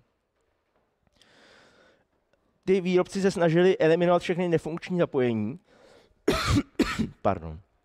Takže právě proto jsou ty kabely takhle orientované, právě proto ty kabely nekončí konektorem A na druhé straně, aby prostě bylo vždycky jasné, že ten kabel je pouze možné jedním způsobem zapojit a ať ho dáte komukoliv sebeméně technicky talentovanému, tak přijde na to, jak ho zapojit správně a je pouze jedna jediná možnost, jak to zapojit. No a aby to bylo vždycky funkční, tak ti autoři toho standardu dokonce zakázali některé typy kabelů. Takže typicky třeba zakázaný kabel je něco, co by se dalo nazvat USB prodlužka. To znamená kabel, který má na jedné straně konektor typu A a na druhé straně zásuvku, do které můžete strčit konektor typu A. Takovýhle kabel je problematický, protože je můžete řetězit a pokud je budete řetězit, tak pravděpodobně přesáhnete povolenou délku kabelu a dřív nebo později to přestane fungovat. Stejně tak je zakázáno mít kabel, který by měl na obou dvou stranách konektor typu A, protože to nedává smysl, nebo konektor typu B. No a stejně tak je zakázáno mít ten konektor typu B na kabelech, které nesplňují aspoň tu plnou rychlost. To znamená jenom ty nízkorychlostní kabely, které nejsou kroucené. Taková zajímavost, lidi často USBčku vytýkají, tady je takový ten obrázek, který to ilustruje, že vlastně ten konektor, že dokud se do něj nepodíváte, tak je v superpozici a ať ho zastrčujete takhle nebo takhle, tak ho nezastrčíte, protože prostě se musíte podívat, abyste zjistili, jak je a pak ho teprve můžete se trefit do toho portu. No tak ono to tak ale jako nemá být, že? Tam standard říká jasně, že prostě na horní straně konektoru je vytištěná ikona USB, která poskytuje hmatovou odezvu pro snadnou orientaci při zapojování a při zapojování to máte zapojovat tak, že na tu ikonu vidíte. Takže jednoduše prostě palcem najdete, kde je ta ikona a tímhle směrem tu konektor zapojíte to na poprvé. To je aspoň teorie podle toho, jak je to napsané v tom standardu. Samozřejmě to by museli všichni, to by nesměli lidi ten standard ignorovat a prostě zapojovat konektory, které jsou vzhůru nohama například. Pak si prostě nepomůžete. No, nicméně, historie pak nám do toho trošku vrazila vidle, protože se ukázalo, že lidi chtějí používat, respektive daní za úspěch USB je to, že lidi ho začali používat k jiným účelům. A taková první narušení tohoto stereotypu je standard USB on the go, kdy vlastně se ukázalo, že by bylo docela výhodné, kdyby nějaké zařízení, které je původně určené jako periferik k počítači, řekněme třeba mobilní telefon, který chcete připojit k počítači, abyste na něj nahrávali, já nevím, fotky z počítače nebo stahovali fotky z telefonu do počítače, tak ale možná zároveň ten telefon, když z něj odejdete od svého počítače, tak byste chtěli používat jako hostitel, že byste zase naopak k němu připojili třeba flešku a nahráli zase data z té flešky třeba do toho telefonu. No a k tomu vlastně vznikl standard, který se jmenuje USB on the go, který vlastně znamená, že to zařízení, v tomhle případě ten mobilní telefon, se dokáže dočasně chovat jako hostitel. To znamená, dokáže dočasně převzít roli toho hostitele, což nám ale trošku kazí ten systém s těma speciálníma konektorama, protože pak znamená, že vlastně to zařízení má špatný typ konektoru a potřebuje speciální redukci, která z toho konektoru typu B udělá konektor typu A, zásuvku typu A. Že? Takže tohle je vlastně věc, která ten standard rozšířila nějakým způsobem a zesložitila. Mimo jiné, tohle on the go je masivně využíváno u starších generací Raspberry Pi, kde vlastně Raspberry Pi, ten procesor, který je v něm, tak podporuje pouze USB on the go, takže to USB rozhraní tam je jako v režimu zařízení, ale je vlastně dominantně používáno v tom režimu OTG, aby to bylo jako hostitel, protože my to Raspberry používáme jako počítač a chceme tam připojovat jiná zařízení. No a z hlediska softwaru to je zase proti těm předchozím rozhraním je to celkem jednoduché. Předchozí rozhraní typu sériový port, paralelní port měly vlastně velmi omezené možnosti zjistit, co je k němu připojené. Vy jste tomu počítači museli říct, že jste tam něco připojili. USB naopak má automatické adresování a enumeraci, to znamená připojíte zařízení, znáte to, že počítač okamžitě zjistí, že jste něco připojili, zjistí, co jste připojili a pro spoustu zařízení dokonce ani nepotřebuje žádný ovladač, protože okamžitě je schopen si z toho zařízení vyčíst, co je to zač a pokud je to třeba klávesnice, tak prostě klávesnici připojíte a ona prostě začne fungovat, protože počítač okamžitě ví, aha, tohle je klávesnice, takže mi to bude posílat kódy stisknutých kláves. Stejně tak znáte dneska flešky, webkamerky, sluchátka, mikrofony, zvukové karty, modemy, síťové karty, tohle všechno má svoji vlastní třídu, která vlastně funguje, aniž byste potřebovali nějaký ovladač. No a mimo jiné k tomu USB se dá přistupovat i pomocí libUSB, což je vlastně taková knihovna v Linuxu, která vám všechny zařízení zpřístupní v rámci dev file systému, což se třeba využívá pro VirtualBox. Když chcete ve virtuálním stroji vlastně zpřístupnit USB toho hostitele, tak to právě funguje pomocí těchto libUSB a potřebujete oprávnění k těm souborům. A tím vlastně můžete ze strany softwaru přistupovat přímo k USB zařízení bez jakýkoliv ovladačů, což je samozřejmě ta méně efektivní cesta, ale je to zase docela fajn, že to jde. No a letem světem jdeme k USB 3. USB 3 přidal novou rychlost Super Speed, která k té už poměrně zrychlené rychlosti 480 megabitů přidala novou rychlost 5 gigabitů. No a tady už to teda po těch stejných drátech udělat nešlo, takže na tuhletu USB 3 vlastně je to úplně samostatné rozhraní, které má další dva kroucené páry vysokorychlostní s velkou přesností. A tohle třeba ten kabel, který tady držím v ruce, tak je právě kabel typu USB 3. Je tam poměrně zajímavé, že se jim podařilo udělat zpětně kompatibilní vlastně áčkové zásuvky i konektory, to znamená, tady ten konektor má v sobě schované dalších 5 kontaktů, ale když ho zapojím do staré zásuvky, tak se nic nestane a stejně tak naopak. U typu B je to tak, že tady ten konektor typu B je trošku větší než ten původní, to znamená, já ho nezapojím do zařízení, které je dvojkové, ale do trojkového zařízení já jsem schopný zapojit dvojkový kabel. Takže je tam i taká zpětná kompatibilita. Zajímavé na tom je, že ve skutečnosti tohle je vlastně něco jako dual stack v sítích, to znamená, že to USB 3 v podstatě vůbec nic neví o tom USB 2. Tyhle ty dva koexistují naprosto vedle sebe. Takže typický příklad, když připojíte pomocí USB 3 ke svému USB 3 počítači USB hub, který je taky USB 3, a do toho hubu strčíte USB dvojkové zařízení, tak to dvojkové zařízení bude používat to USB 2, uvnitř toho nebude vůbec nic vědět o tom USB 3. Jinými slovy, pokud budete mít 10 USB dvojkových zařízení, které dohromady vyžadou víc než 480 megabitů, tak vám USB 3 k ničemu nepomůže, protože ty huby prostě nepřevádí data mezi tím super speed a tím normálním režimem. Takže tady je napsáno, celková kapacita zůstává stejná. No a pak se nám to ještě trošku zkomplikovalo, ty USB 3 s těmi dalšími generacemi, takže teďka to nejnovější značení je USB 3.2 generace N×K, kde N říká, jestli to je 5 nebo 10 megabitů, generace 1 je 5, generace 2 je 10 a K říká, kolik párů linek se používá. Buď to jeden pár, to znamená 1x5 nebo 10 megabitů, anebo 2 páry, čili 2x 5 nebo 10 gigabitů. Takže teoreticky jste až na 40 gigabitech.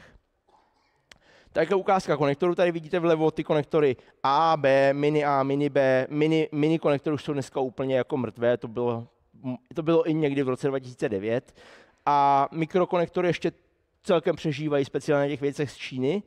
No a modré konektory USB 3, jak vidíte, ty USB A má tam některé kontakty navíc, B má takový ten přídavek nahoře a mikro B má přídavek jako na straně. Tak, tolik k tomu USB jako takovému a teď se podíváme trošku do detailu k nějakým vlastnostem. Napájení konkrétně. To je docela zajímavá věc, protože napájení, to si umíme všichni představit a používáme velmi často. Takže USB rozlišuje vlastně 2 základní režimy. Zařízení může být to bus-powered, to znamená, že je napájené pouze z USB, anebo self-powered, to znamená, že má svůj vlastní zdroj napájení a USB používá pouze pro komunikaci. USB pracuje vlastně s jednotky výkonu, které začaly původně na 100 mA, pak přešly na 150 mA a myslím, že úplně nejnovější specifikace dokonce má 300 mA na tu jednotku. A funguje to tak, že každý hostitel, to znamená to, co máte v počítači, tak má poskytovat 5 V a 5 jednotek příkonu, čili 500 mA.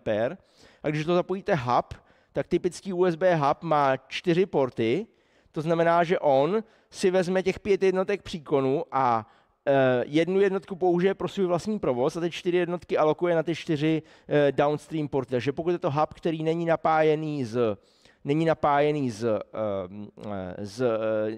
vlastního zdroje, tak vlastně za ten hub už můžete zapojit pouze zařízení, které si vystačí s maximálně jednou jednotkou příkonu. A proto víte, že v některých návodech k některým zařízením napsáno, nezapojujte zařízení do hubu, zapojte ho přímo do počítače. Což je většinou to, že jinými slovy říkají, tohle zařízení potřebuje víc než jednu jednotku výkonu. No a USB se často využívá jenom jako zdroj. To znamená, že o datové přenosy nám tady vůbec nejde. Jde nám jenom o to, jak dostat jednoduše z počítače nebo z něčeho jiného 5 V. Ostatně dneska máte takovéhle zásuvky i třeba v autobusech nebo ve vlacích. Používají se pak takové věci jako Y kabel, když zjistíte, že vlastně těch 500 mA není dostatek, takže si jako půjčíte ještě dalších 500 z dalšího portu, to je jako neskutečná prasárna, ale ono to nějak funguje. No, většinou to hlídám protiskeletová ochrana, takže když to jako nepřežnete, tak to nějak funguje. No a pak jsme u toho, že vlastně přišly ty mobilní telefony a všichni potřebují mobilní telefony nabíjet a najednou se ukázalo, že vlastně USB je ideální zásuvka nízkého napětí nebo malého napětí pro nabíjení. Takže jenomže 500 mA se při dnešní velikostech baterií už nehodí k nějakému rychlému nabíjení. No a zkusit si vzít víc je vždycky rizikové, protože můžete ten pod přetížit a můžete způsobit právě zapůsobení té protiskeletové ochrany.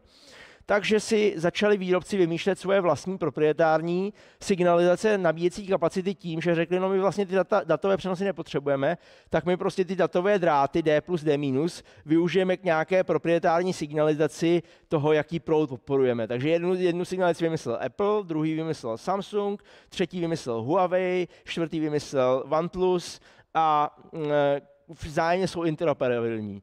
No a pak nakonec teda USB Forum řeklo, že vymyslelo battery charging standard, který je úplně nejjednodušší, řekl, že prostě D plus a D minus se spojí dohromady. A to je signalizace, že si jako to zařízení může vzít minimálně 1,5 ampéru, to znamená, že 3x větší proud než normálně. A je to vymyšlené trošku líp, že tam může být jako slučitelný s normálním provozem, ale v zásadě je to tahle možnost, že prostě můžete mít 1,5 ampéru z normálního USB portu a to je, jak by se měly chovat normální USB nabíječky.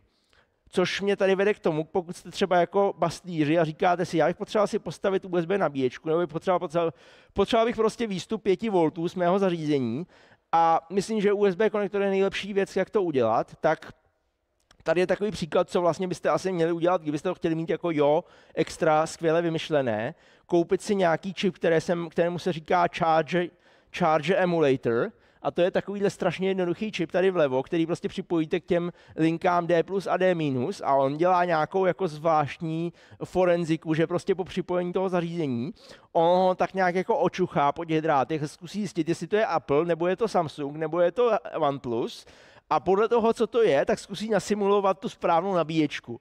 Takže to je přesně to, co když si koupíte nabíječku z IKEA, takže prostě nabíječku z IKEA můžete půjčit s iPhonem i se Samsungem a oba vám řeknou, že vlastně to je jako fast charging, protože si oba dva myslí, že to je ta správná nabíječka od Apple nebo od Samsungu. Jo? Takže tohle je třeba věc, samozřejmě to funguje jenom v omezeném režimu, protože některé ty protokoly jsou vzájemně nekompatibilní, ale tohle je to nejlepší, co můžete udělat. Ta druhá nejlepší věc je, že ty datové vodiče prostě spojíte. Pokud je necháte jen tak viset ve vzduchu, tak je to špatné, to většina zařízení řekne, že vlastně to neví, co to je a pravděpodobně odmítne se z toho nabíjet.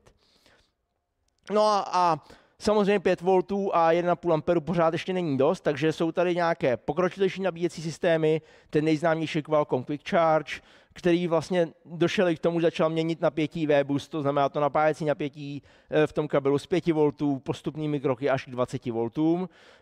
Případně verze 3.0 přidává něco, čemu se říká PPS, programovatelný napájecí zdroj, kdy vlastně ten telefon si může říct přesně, kolik chce voltů nebo jaký chce proud a tím pádem v tom telefonu už nemusí docházet k žádné konverzi, přímo se vlastně ty dráty z té nabíječky připojí k té baterii a vlastně to řízení probíhá v té nabíječce, což je velice efektivní hlavně kvůli tomu, že při nabíjení telefonu to nejhorší, čeho se musíte zbavit, je teplo. Takže nejlepší, aby to teplo vyráběla jenom ta baterie a nevyrábělo ještě teplo žádný měnič uvnitř toho telefonu. No a tohle bohužel je proprietární, vzájemně nekompatibilní, vyrábí to problémy, mimo jiné spoustu elektroodpadu, takže zase USB Forum přišlo s tím nějakou standardizaci, vymysleli USB Power Delivery 1.0, ale to nikdy pořádně nefungovalo, takže vlastně to zmizelo. No a máme tady druhou kvízovou otázku. Všichni říkají, napájení USB, co to je za kravinu? Přece nejlepší napájecí konektor je tady ten DC barel 2,5 vnitřní průměr krát 5,5 vnější průměr. Tak a jaké napájecí napětí a nabízí tenhle konektor?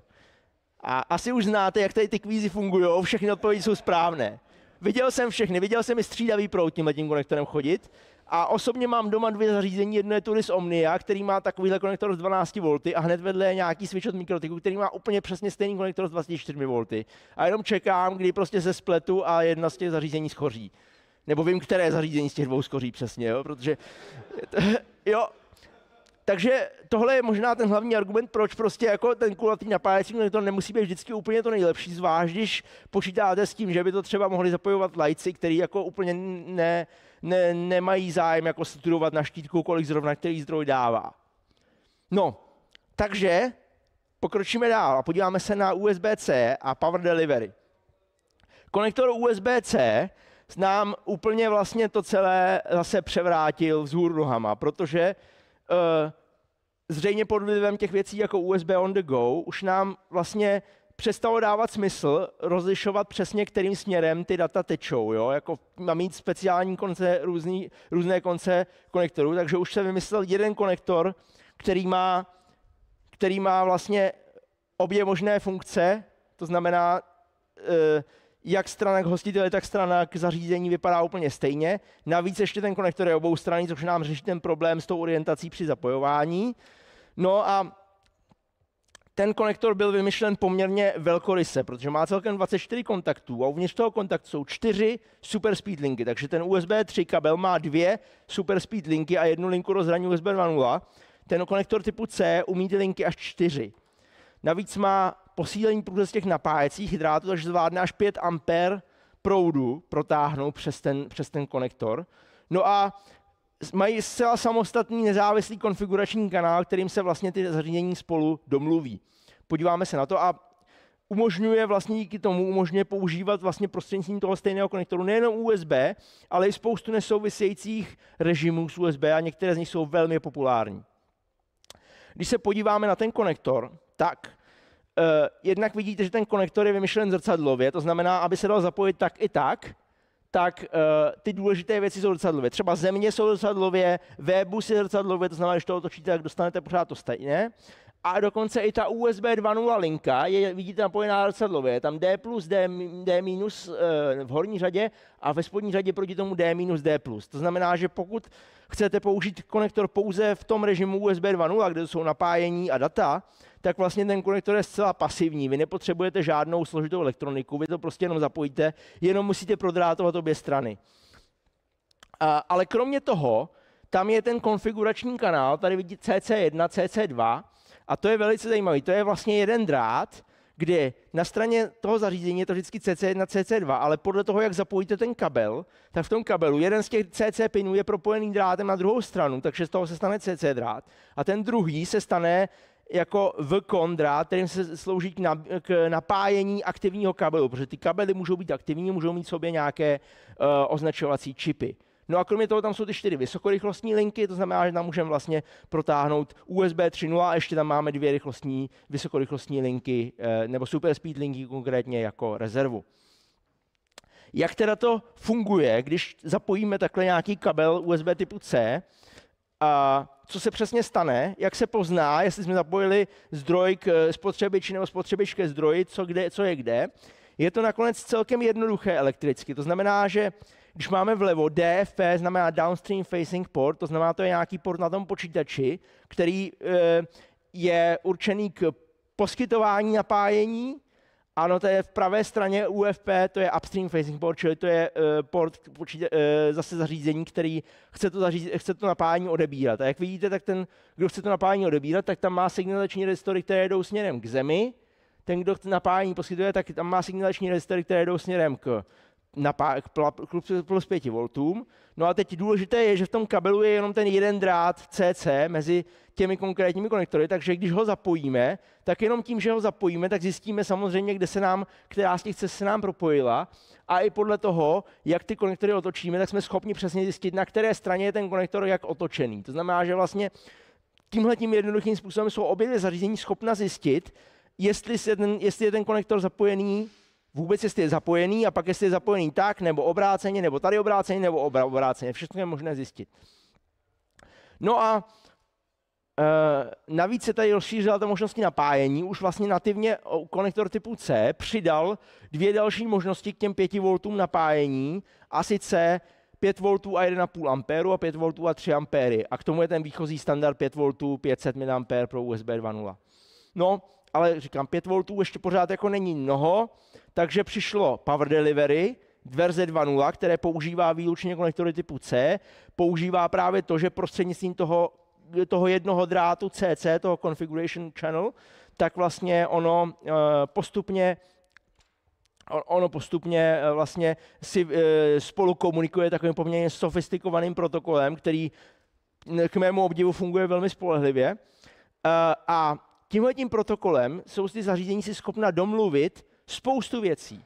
Mimo jiné zvýšení toho napájecího napětí z 5 V až na 20 V, což bylo později zvýšeno až na 48 V, takzvaný Enhanced Power Range, APR, a proud místo 3 A až 5 A. To znamená, že už jste tady možná slyšeli v kvízu dříve, že jakýkoliv USB kabel, který má na obou koncích konektory typu C, tak vždycky bude schopný přenést 60 W, protože každý kabel, který má konektory typu C, tak musí zvládnout 3 A a až 20 V, ale pokud je ten kabel digitálně značkovaný, to znamená, ty kabely mají v sobě čipy, které se taky připojí k tomu konfiguračnímu drátu a jsou schopné vlastně o sobě říct, co je ten kabel zač, tak ten kabel, který je značkovaný, tak dokáže říct, že zvládne ne 3 A, ale 5 A, a tak je schopen říct, že zvládne ne 20, ale 48 V, a v takovém případě tedy můžete vlastně takovým kabelem protáhnout až 240 W, což vypadá, že je poměrně dost a že to vydrží i nějakou dobu do budoucna,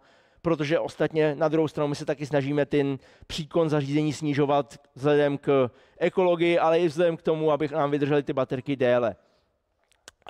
Důležitá taky věc toho power delivery je, že umožňuje změnit směr toku proudu. To znamená třeba typicky, pokud máte monitor, který má USB typu C a připojíte k něho k laptopu, tak samozřejmě počítač bude ten hostitel a bude předávat data směrem do monitoru, ne opačně, to nedává smysl, ale ten monitor, protože zapojený v zásuvce ten notebook není, tak chcete, aby ten proud tekl opačným směrem, aby tekl od periferie k hostiteli, což je úplně proti tomu, jak bylo to USB navrženo. A to se přesně dá pomocí toho power delivery domluvit a je to velice běžné a je to velice praktické. No a další věc, to USB power delivery samozřejmě právě slouží k tomu, že se ty zařízení mohou domluvit, že vlastně sice jsme si zapojili USB konektor, ale my vlastně vůbec nebudeme používat USB, my budeme používat něco úplně jiného. Třeba použijeme ty kontakty pro HDMI, nebo použijeme ty kontakty pro DisplayPort, nebo použijeme ty kontakty pro Thunderbolt, což je zase úplně jiné rozhraní, které jenom shodou okolností používá stejný konektor. Ne shodou okolností. No, což mě vede do rubriky Co mě štve. Takže bohužel ten svět není úplně růžový a z pohledu rozhodně pohled do specifikace USB se trošku míjí s tím, jak vypadá realita. Jako o jedné věci jsem už mluvil, to byla ta chybějící ikona na těch konektorech typu A. A pak teda u toho USB-C, protože jak jsme si říkali, tak vlastně celé to funguje na tom, že tam musí být tyhle rezistory, které se pak spojí tím drátem a na základě toho se zjistí, jak to má fungovat. No tak spousta výrobců se prostě neobtěžuje, když ve svém zařízení vymění konektor typu micro B za konektor typu C, tak se neobtěžuje přidat tam ty rezistory RD. Což pak znamená, že v podstatě to zařízení na druhé straně vůbec není schopné detekovat, že tam něco bylo připojené. A prakticky se to projevuje tak, že takové zařízení třeba nejste schopni nabíjet z normální USB-C nabíječky, protože normální USB-C nabíječka na té USB-C zásuvce není žádné napětí, dokud se nedetekuje připojení zařízení. Jo? A protože tady prostě zařízení připojené není, tak se tam žádné napětí neobjeví. Jediné, kdy to funguje, je, když použijete kabel, který je typu AC kabel, to znamená, že protože v konektoru typu A to napětí je vždycky, tak vlastně ten kabel typu A vám způsobí, že na tom C konci je ten napětí taky vždycky a pak se to zařízení nabije. A to je velká otrava, když zjistíte, že máte zařízení, které má konektor typu C a vy ho stejně kabelem typu C nejste schopni nabít. No, druhá varianta toho, jak to zkazit, je, že místo těch 2 rezistorů tam dáte jenom jeden, což vypadá, že funguje. To byla chyba první revize Raspberry Pi 4, kde vlastně, ono to vypadá, že to funguje, dokud použijete obyčejný kabel, ale jakmile použijete nějaký lepší kabel, takový ten, co má ten marker chip, tak to fungovat přestane, protože prostě oblbnete ten protokol.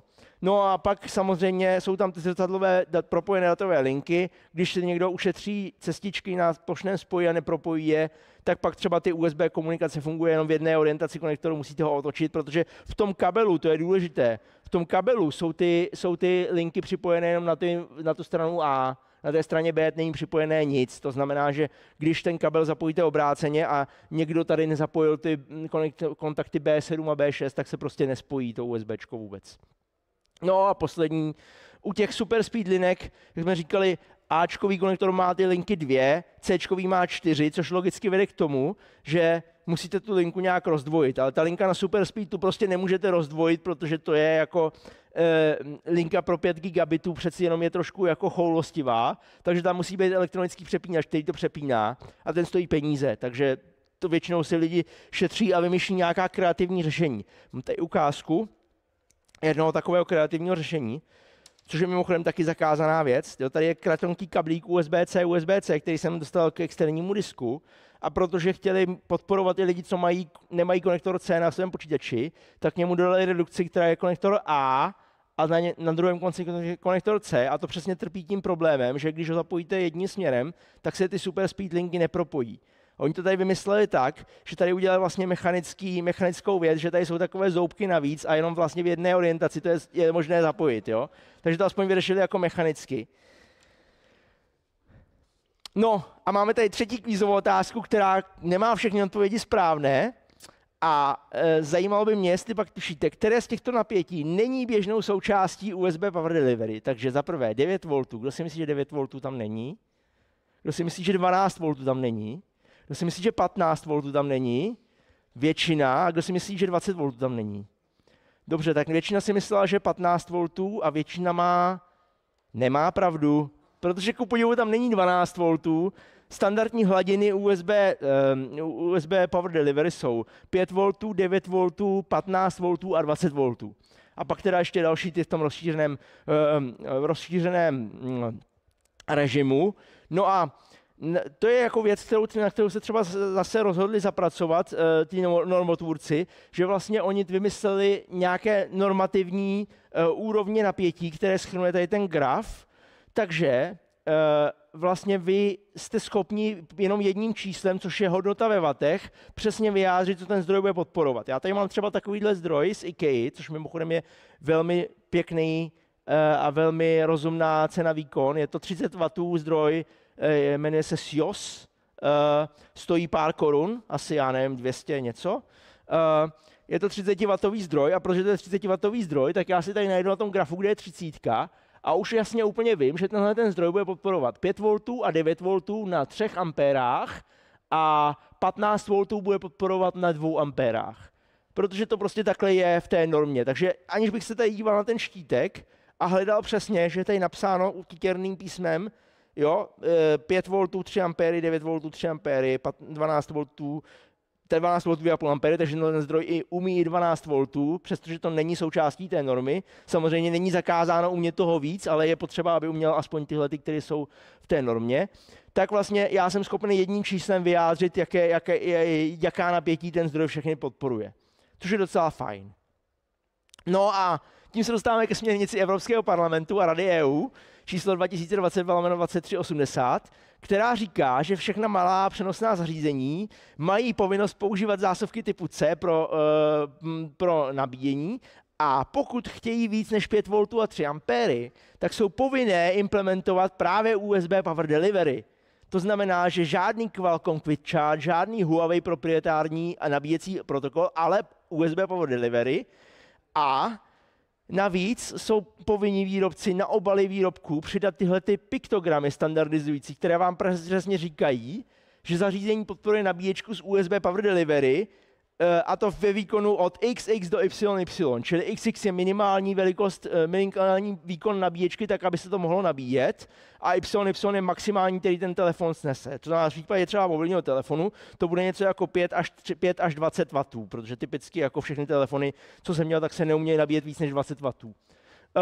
V případě laptopu to může být třeba minimálně 30 až 60 W, jo, protože spousta laptopů třeba se odmítá nabíjet s napětím menšího než 20 V. Takže dokud se na tom grafu nedostanete na 20 V, tak vlastně takovou nabíječkou, to znamená, to je až tady 45 vlastně, jo, takže teoreticky může vyžadovat minimální nabíječku 45 W.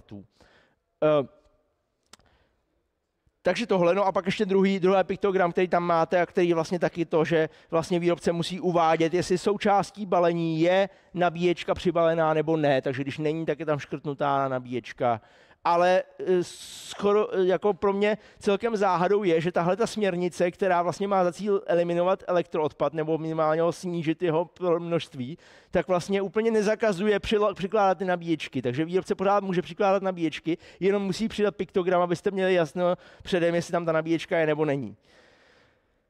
No a tím se dostaneme k kabelům a redukcím, kde zase je to trošku zmatek, protože těch kabelů je mnoho druhů, ale já jsem je shrnul do vlastně takových 4 kategorií. Úplně ten nejzákladnější kabel je takový, který podporuje high speed, čili USB 2.0 a 3 A. To je třeba tenhle, zase z IKEA za nějaký 60 korun, velice pěkný kabel. A jak už víte, že 3 A znamená 60 W, takže takovýhle kabele můžete protáhnout 60 W.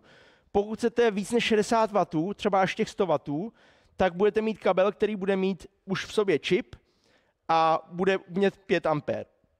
No a pak možná budete chtít přenášet i nějaká vysokorychlostní data, takže ty vysokorychlostní linky třeba v tomhle kabelu vůbec žádné nejsou samozřejmě. A pokud tam jsou, že jo, tak zase může být kabel, který má vysokorychlostní linky pro 3 ampérové nabíjení nebo 5 ampérové nabíjení a ještě ty vysokorychlostní linky můžou být různě vysokorychlostní podle typu revize, takže můžou být na 5 gigabitů nebo na 10 gigabitů. A jo, takže to jsou vlastně ty druhy kabelů a bohužel teda to značení trošku pokulhává, nicméně v nejnovější revizi toho standardu USB Power Delivery už se píše o tom, že všechny kabely mají být označené buď to nápisem 60 W, pokud jsou to ty kabely prvního typu, anebo nápisem 240 W, pokud jsou to ty 5 ampérové kabely, které navíc už podporují ten rozšířený napájecí režim. Takže už dneska byste měli mít na každém konektoru, který koupíte nového kabelu, napsané buď to 60 nebo 240 W. Také v rámci interoperability se zakazuje vlastně měnit to napětí V-bus bez komunikace pomocí USB Power Delivery. Takže to, co dělal dřív ten Qualcomm Quick Charge, kde vlastně měnili to napětí V-bus i na tom USB konektoru typu A, tak to už je něco, co vlastně by se vůbec nemělo dít. No a nicméně ta podpora USB Battery Charging, ty 2 datové piny spojené, to by se vlastně mělo používat pro kompatibilitu s staršími zařízeními. No a důležité je, že vlastně v USB-C to funguje tak, že vlastně ta zásuvka je to, kde je ta inteligence. To znamená zásuvky, pasivní redukce se zásuvkou USB typu C by vůbec neměly existovat. Právě jednu držím v ruce. Že vidíte, že to samozřejmě, co se napíše do normy, neznamená, že vždycky platí. Alternativní režimy. Tohle je velice zajímavá věc, že vlastně vy můžete ten USB konektor použít k úplně jiným účelům a speciálně tenhle účel, ten se mi velmi líbí, protože to znamená, že vlastně vy vezmete ty 2 super speed linky a použijete pro DisplayPort, takže vy jste schopni připojit monitor, ten monitor vám nabíjí laptop a zároveň přes ten monitor máte připojené jak standardní USB, tak i vysokorychlostní USB pomocí těch druhého páru vysokorychlostních linek. Je na tom trošku zajímavá věc ta, že pokud máte 4K monitor a chcete ho provozovat v 60 Hz, tak potřebujete aspoň DisplayPort verze 1.4, protože v DisplayPortu 1.2 ty linky nejsou dostatečně rychlé a nestačí 2 na to, aby se tam ty všechny pixely vešly. To znamená, že pak vám to sežere všechny 4 linky, ty monitory to umožňují, ale pak vám degradují USB jenom na USB 2.0. Takže když tam máte třeba připojený Ethernet gigabitový, tak to bude pomalejší než gigabit. Jo? Ale pokud máte DisplayPort 1.4, zrovna nám v práci koupili nové monitory z DisplayPort 1.4 a s Ethernetem, tak jsem je vyzkoušel a skutečně tam můžete mít vysokorychlostní USB a zároveň 4K obraz 60 Hz, to je docela paráda. No a tím se dostávám pomalu ke konci. Thunderbolt 3 je původně proprietární rozhraní od Intelu, které vlastně mělo přenosovou rychlost až 40 gigabitů a používalo shodou okolností ty konektory USB typu C, u kterých používalo pořád to USB Power Delivery stejné jako v USB.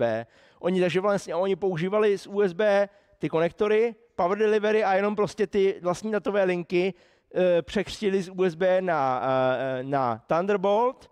To znamená, bylo možné s ním protunelovat i PCI Express, mimo jiné, kromě ostatních věcí. No a zajímavé na tomhletom je, že za prvé umožňuje to připojit teda víc zařízení, je tam větší kapacita a na rozdíl od USB je tam i nějaká autorizace, autentizace těch zařízení, což je poměrně obtížné respektive je to obtěžující, protože když připojíte zařízení Thunderboltu třeba v Linuxu, tak musíte nějakým způsobem ho povolit, aby se vlastně dostalo k tomu přístup k tomu počítači. Je to vlastně eliminace toho problému, který měli rozhraní FireWire, kde jste pomocí FireWire, vzhledem k tomu, že ten řadič podporovat DMA, mohli vyčíst celou paměť, aniž by si toho ten počítač vůbec všiml.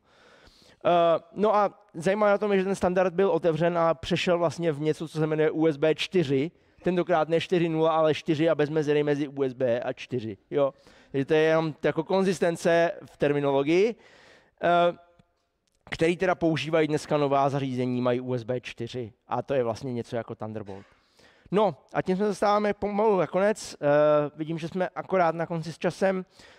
Já bych toho chtěl taková věc, co bych chtěl odníst. Spousta lidí má tendenci nadávat na USB a nadávají většinou na to, co jako ale je v tom standardu zakázané. To znamená, že pokud nadáváte na to, že kabel není dobře označený, nevíte, jak ho zapojit, tak to není problém toho standardu. To je problém, že prostě někdo ten standard ignoruje a nevyrábí věci tak, jak vyrábět má.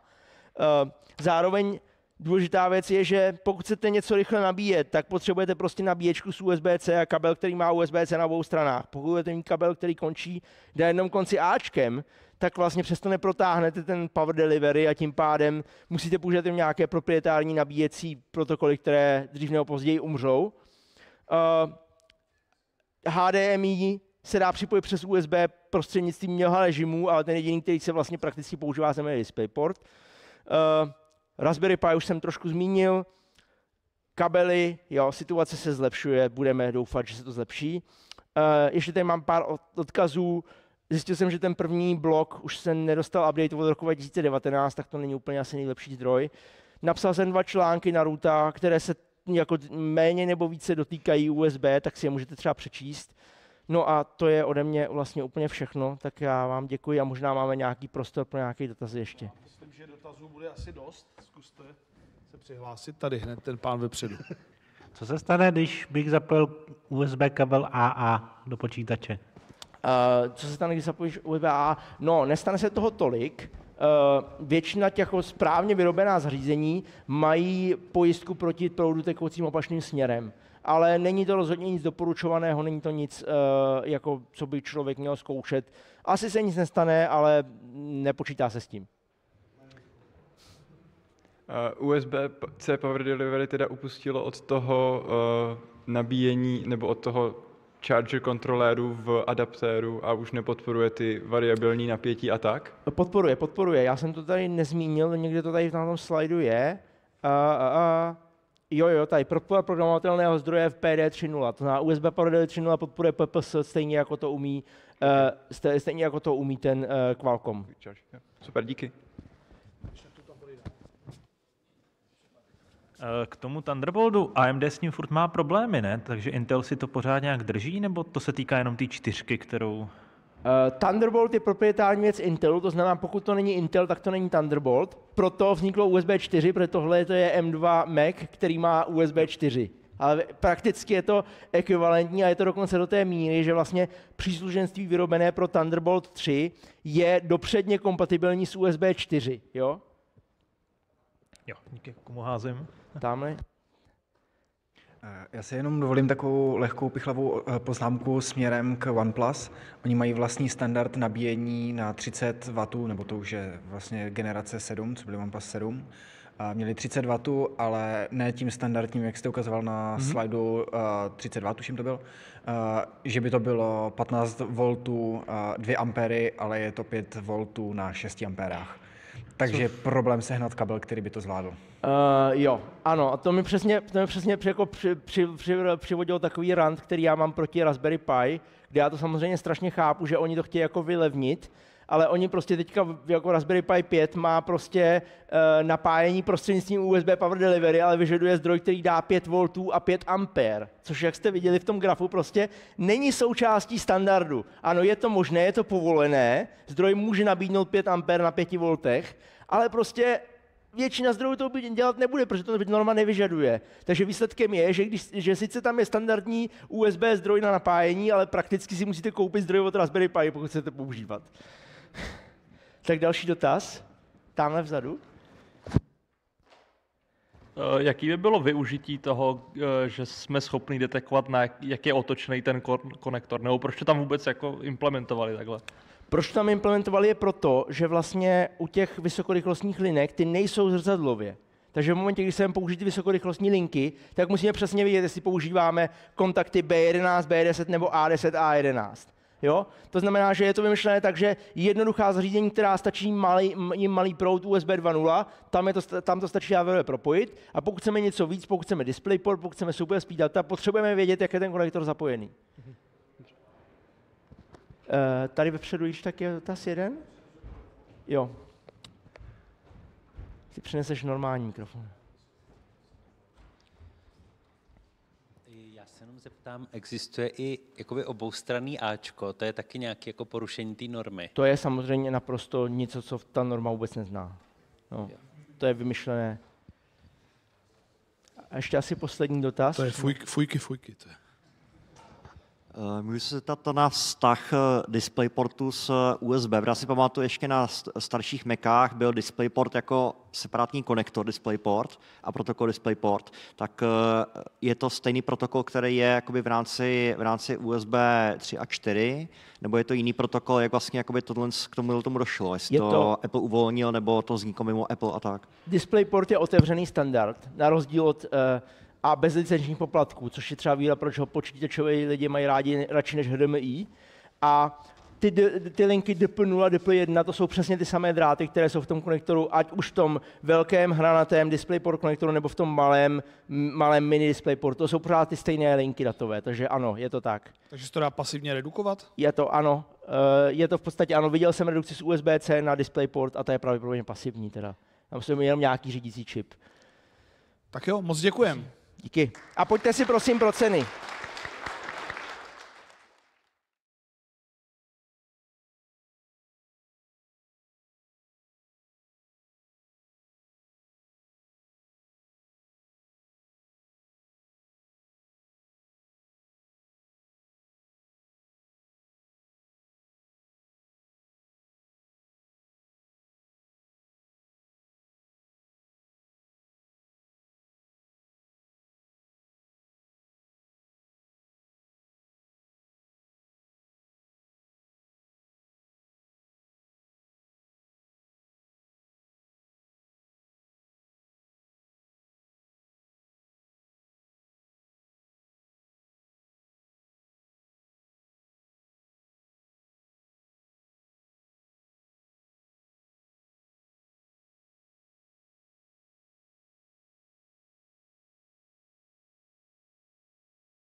Dobré odpoledne.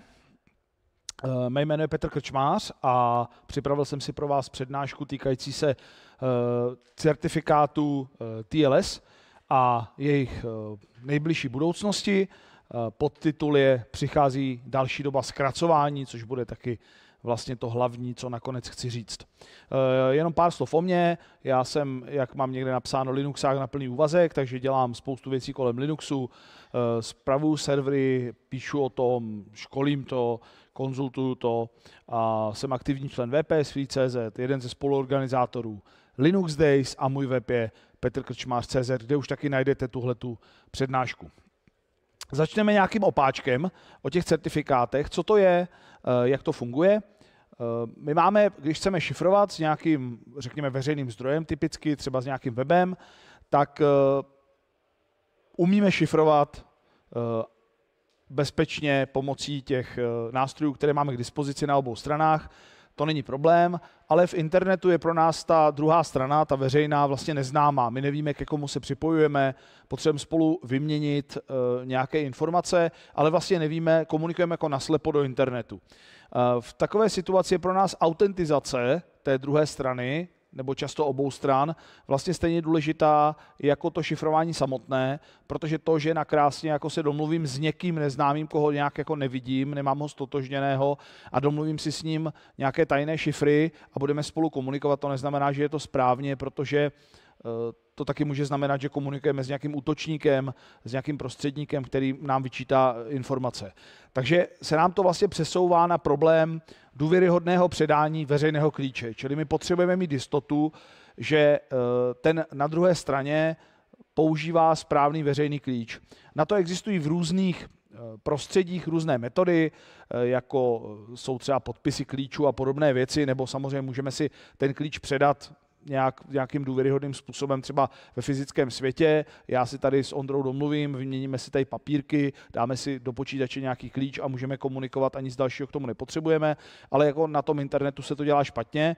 Takže se vymyslel systém autorit, což jsou důvěryhodní prostředníci, kterých jsou desítky, splňují nějaké standardy, naše počítače jim věří, to znamená znají jejich veřejné klíče a ty autority ověřují žadatele o certifikáty a na základě těch žádostí vystavují ten certifikát. Certifikát se dá připodobnit k občance nebo k pasu, protože tak jako tyhle ty doklady z fyzického světa vlastně propojují, základní jejich funkci je propojit obličej se jménem. Jo, to je vlastně ten princip, asi si to většina lidí neuvědomí, ale to je to hlavní, co ty doklady dělají. A taky si je může v zásadě vyrobit kdokoliv. Já jsem si jako dítě maloval třeba svůj pas a vyrobil jsem si ho a maminka mi ho sešila sešívačkou a to bylo jako super. A fotku jsem si namaloval taky a to vlastně byl, třeba mohl by být z technického hlediska jako platný doklad, akorát ho nevystavila důvěryhodná autorita a tím pádem by mu jako v běžném světě nikdo nevěřil, tak podobně to funguje u těch certifikátů, to si taky může vlastně vyrobit kdokoliv a teprve to, že je podepsán někým jako důvěryhodným, komu věří většina světa, řekněme, tak z toho dělá nějaký jako užitečný doklad. Tak jako ten pas propojuje teda fotografii obličeje se jménem člověka, tak certifikát se propojuje nějakou informaci s tím veřejným klíčem. V případě webu, což je jako nejčastější použití, je to doménové jméno, ale může tam být třeba i jako jiný údaj, třeba e-mailová adresa. Jo? Čili ten certifikát říká, tato e-mailová adresa nebo tato doména bude používat tento veřejný klíč a já jako autorita toto stvrzuji svým podpisem. Čili pokud my se připojíme k nějakému serveru, třeba www.root.cz, www.petrkrčmář.cz a podobně, tak ten server nám předá na začátku té komunikace nějaký soubor, kterému říkáme certifikát, ve kterém je tato informace. Prostě říká, podívej se, tohle je potvrzení o mém veřejném klíči. Tak jako jsem říkal, pas vystavují důvěryhodné státy, které to můžou na někoho delegovat, nějaké ministerstvo, nějaký úřad, tak certifikáty vystavují ty autority. Podstatné je tedy, že my ty autority známe, dodržují nějaká pravidla a ty jejich veřejné klíče, kterými dokážeme ověřit ten podpis na konci toho souboru, toho certifikátu, tak ty veřejné klíče už máme nainstalované ve svých zařízeních, jsou součástí operačních systémů, případně některé webové prohlížeče si to řeší po svém, tak mají svoje úložiště těch klíčů a podobně. Tomuhle celému říkáme PKI, neboli Public Key Infrastructure, česky infrastruktura veřejného klíče. Co je to certifikát? To je věc, kterou je to jako základní otázka, v které spousta lidí podle mých zkušeností plave. Podstatné je, že to je veřejný dokument. Hodně lidí taky jako občas říká, ukradnu certifikát a nahraju na svůj server, ale jako on se nedá ukrást, to je jako nejveřejnější věc na světě, protože ten server vám to dá každému, kdo jde kolem, a navíc jsou úložiště na internetu, kde jsou vlastně všechny ty certifikáty, aby byla transparentnost, takže prostě získat všechny certifikáty na světě dneska není vůbec problém, jo? To není nic tajného. V tom certifikátu je spousta strojově čitelných položek, to podstatné je jméno autority, která ho vystavila, ta doménová jména, v tomhle případě můžou to být i e-mailové adresy nebo něco jiného, veřejný klíč toho žadatele, datum platnosti, od kdy do kdy, ty certifikáty mají nějakou platnost, a na konci je potom ten podpis autority, do kterého je zahrnutý celý obsah toho certifikátu. Čili ten certifikát v té podobě nejste schopni vytvořit, protože nemáte soukromý klíč té autority a tím je vlastně zajištěno, že si kdokoliv nemůže za tu autoritu vystavovat cokoliv. Pak je tam spousta a spousta dalších položek, mnoho volitelných, je to rozšiřitelné. Měl jsem o tom kdysi nějakou přednášku, myslím na SUTu, kde jsem říkal, nějaký byl rozbor celého certifikátu, dívali jsme se do toho, co tam všechno je a podobně. Takže ten elektronický podpis vždycky na konci zajišťuje, že ta zpráva je nesfalšovatelná. Jakmile by došlo ke změně byť jediného bitu v té zprávě, tak vlastně už ten podpis nebude korespondovat s obsahem té zprávy. Jo? Elektronický podpis vždycky jako zahrnuje do sebe celou tu zprávu, ke které se vztahuje, že ho není možné jako vyříznout a dát k nějaké jiné zprávě. My máme tedy v počítači ten známý veřejný klíč té autority a jsme schopni vlastně si ten podpis ověřit, že je to v pořádku. Ten certifikát samotný není žádným tajemstvím a jediné, co vlastně ta druhá strana, třeba ten server chrání, je privátní klíč k tomu veřejnému klíči. Jo, vždycky začne to celé tím, že si ten žadatel, což může být třeba váš server, vygeneruje pár klíčů, jeden je veřejný, druhý je soukromý, ten veřejný klíč se dá té autoritě a řekne prosím o podpis o vytvoření certifikátu, v kterém bude tenhle veřejný klíč. Ta autorita provede nějaké další ověření a na základě toho, že řekne v pořádku, ta žádost je validní, jako nikdo se nesnaží vydávat za třeba www.google.com nebo něco podobného, ale ta doména opravdu patří tomu, komu patří, tak vlastně vrátí zpátky ten certifikát. Jo? Čili v té komunikaci s tou autoritou potom není žádné tajemství taky. Vy vlastně dáte veřejný klíč, který chcete podepsat, to je veřejný klíč, a autorita vám vrátí zpátky veřejný dokument, což je certifikát. Čili je zajištěno, že ta privátní informace jako nikde neuniká, ani nemůže uniknout, necestuje. Ten software zná takzvané kořenové certifikáty, což jsou takové vlastně ty certifikáty jsou to ve formátu normálních certifikátů uložené informace, jejichž hlavním cílem je přenést tam ten veřejný klíč té autority. On by tam mohl být uložený asi i jinak, ale používá se samozřejmě zase ten samý systém, kdy ten klíč nebo ten certifikát má platnost poměrně dlouhou dobu, obvykle jako nějaké třeba krátké desítky let, a server mu potom pošle tomu klientovi takzvaný řetězec důvěry, protože většinou se pro tu autoritu je vlastně jediným a tím nejcennějším tajemstvím ten soukromý klíč, ten vrcholový, ten kořenový klíč. A kdyby ona o něj přišla, buď by unikl, nebo by se prostě jim schořela serverovna, tak mají problém, protože nemůžou vlastně dělat svoji práci, svůj biznis. Takže se to řeší tak, aby to bylo bezpečnější, že se v nějakém kontrolovaném prostředí odvodí ještě nějaké podřazené autority. To znamená, vystaví se certifikát, který říká, ano, já jsem autorita A, ale vytvářím certifikát další autoritě B a schvalují, že může tímhle s tím svým dalším veřejným klíčem vystavovat ty certifikáty a tohle podepisuju tím nejhlavnějším soukromým klíčem. A ten soukromý klíč je potom jako mimo, je někde schovaný v trezoru v 10 kopiích. Někde se říkalo, že některé autority jako někde i zakopávají a dělají takovéhle věci a vlastně používají aktivně jenom ty mezilehlé autority podřazené sobě. A v případě problému jsou schopni někde od někud ten hlavní klíč vyndat, v tom prostředí vygenerovat další tu mezilehlou autoritu a jede se dál. Protože vyměnit ten kořenový certifikát je problém, poněvadž je potřeba aktualizovat vlastně všechny ty softwary. Museli byste aktualizovat rychle jako Android, všechny distribuce, všechny programy, které sice budou nosit nějaké klíče a podobně. Když to ty mezilehlé certifikáty jsou jako živé, dostáváte je taky od těch serverů a velmi rychle se s nima dá jako nakládat, dají se měnit a podobně.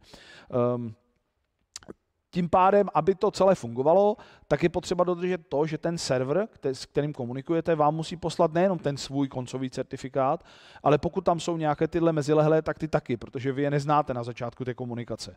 Vy znáte ten vrcholový a vlastně pokud ten koncový certifikát vydá nějaká jiná autorita, kterou neznáte, tak mu nebudete věřit.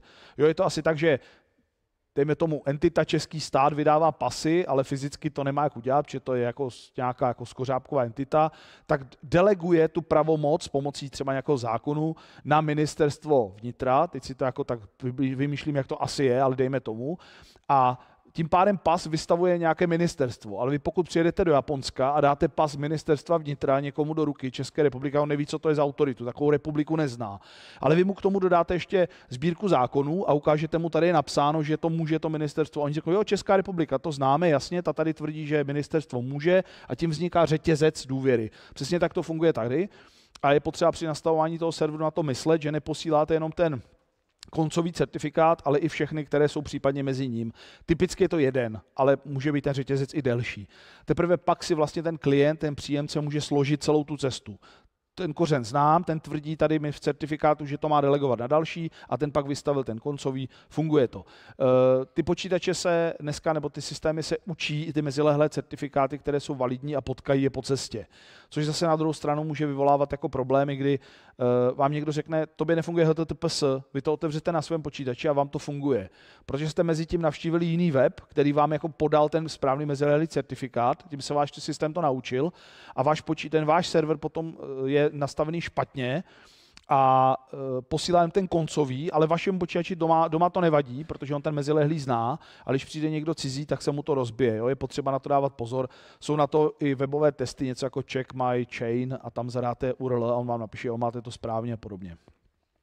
Jakmile tohle celé proběhne, tak ten klient ví, že dostal důvěryhodný certifikát, důvěryhodný doklad o tom, že veřejný klíč je takovýhle, patří k té doméně třeba, nebo k té e-mailové adrese, nebo k čemukoliv dalšímu a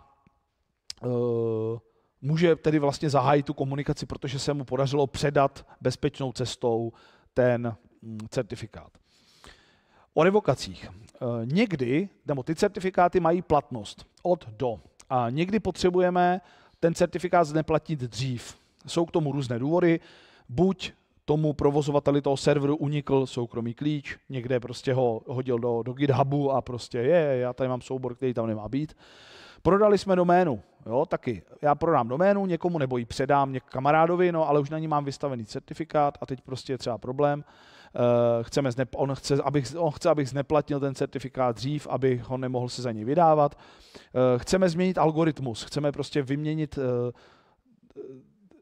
třeba klíč ve chvíli, kdy potřebujeme měnit algoritmus a chceme jako zneplatit ten předchozí certifikát, nebo jsme ho vygenerovali chybně, nebo nevěříme už té autoritě, chceme to celé jako zahodit a začít s jinou autoritou znovu, anebo třeba i autorita může chtít revokovat, zneplatnit předčasně některé certifikáty, které třeba vystavila chybně.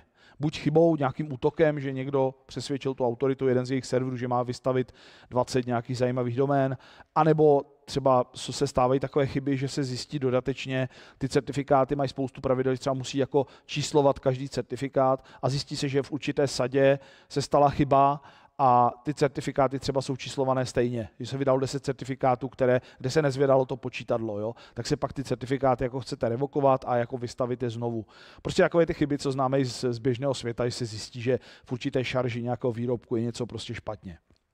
Takže v tu chvíli potřebujeme provést revokaci, to jest oznámit všem, že tyhle certifikáty sice se tváří platně, ale už neplatí. To zase známe třeba z dokladů, jo? Že třeba občanka platí až do roku 26, ale stát se rozhodne, že 1. června 25 tenhle typ růžových občanek s modrým proužkem už prostě neplatí. Zažil jsem mimochodem skutečně svatbu, kde svědek se vrátil rozčílený a říkal, že on neřekl ta paní, on řekl ošklivé slovo, mi neuznala tenhle doklad, a přitom tady mám napsáno do 31.12., ale všichni kolem říkali, no jo, tyhle občanky už neplatí, jo?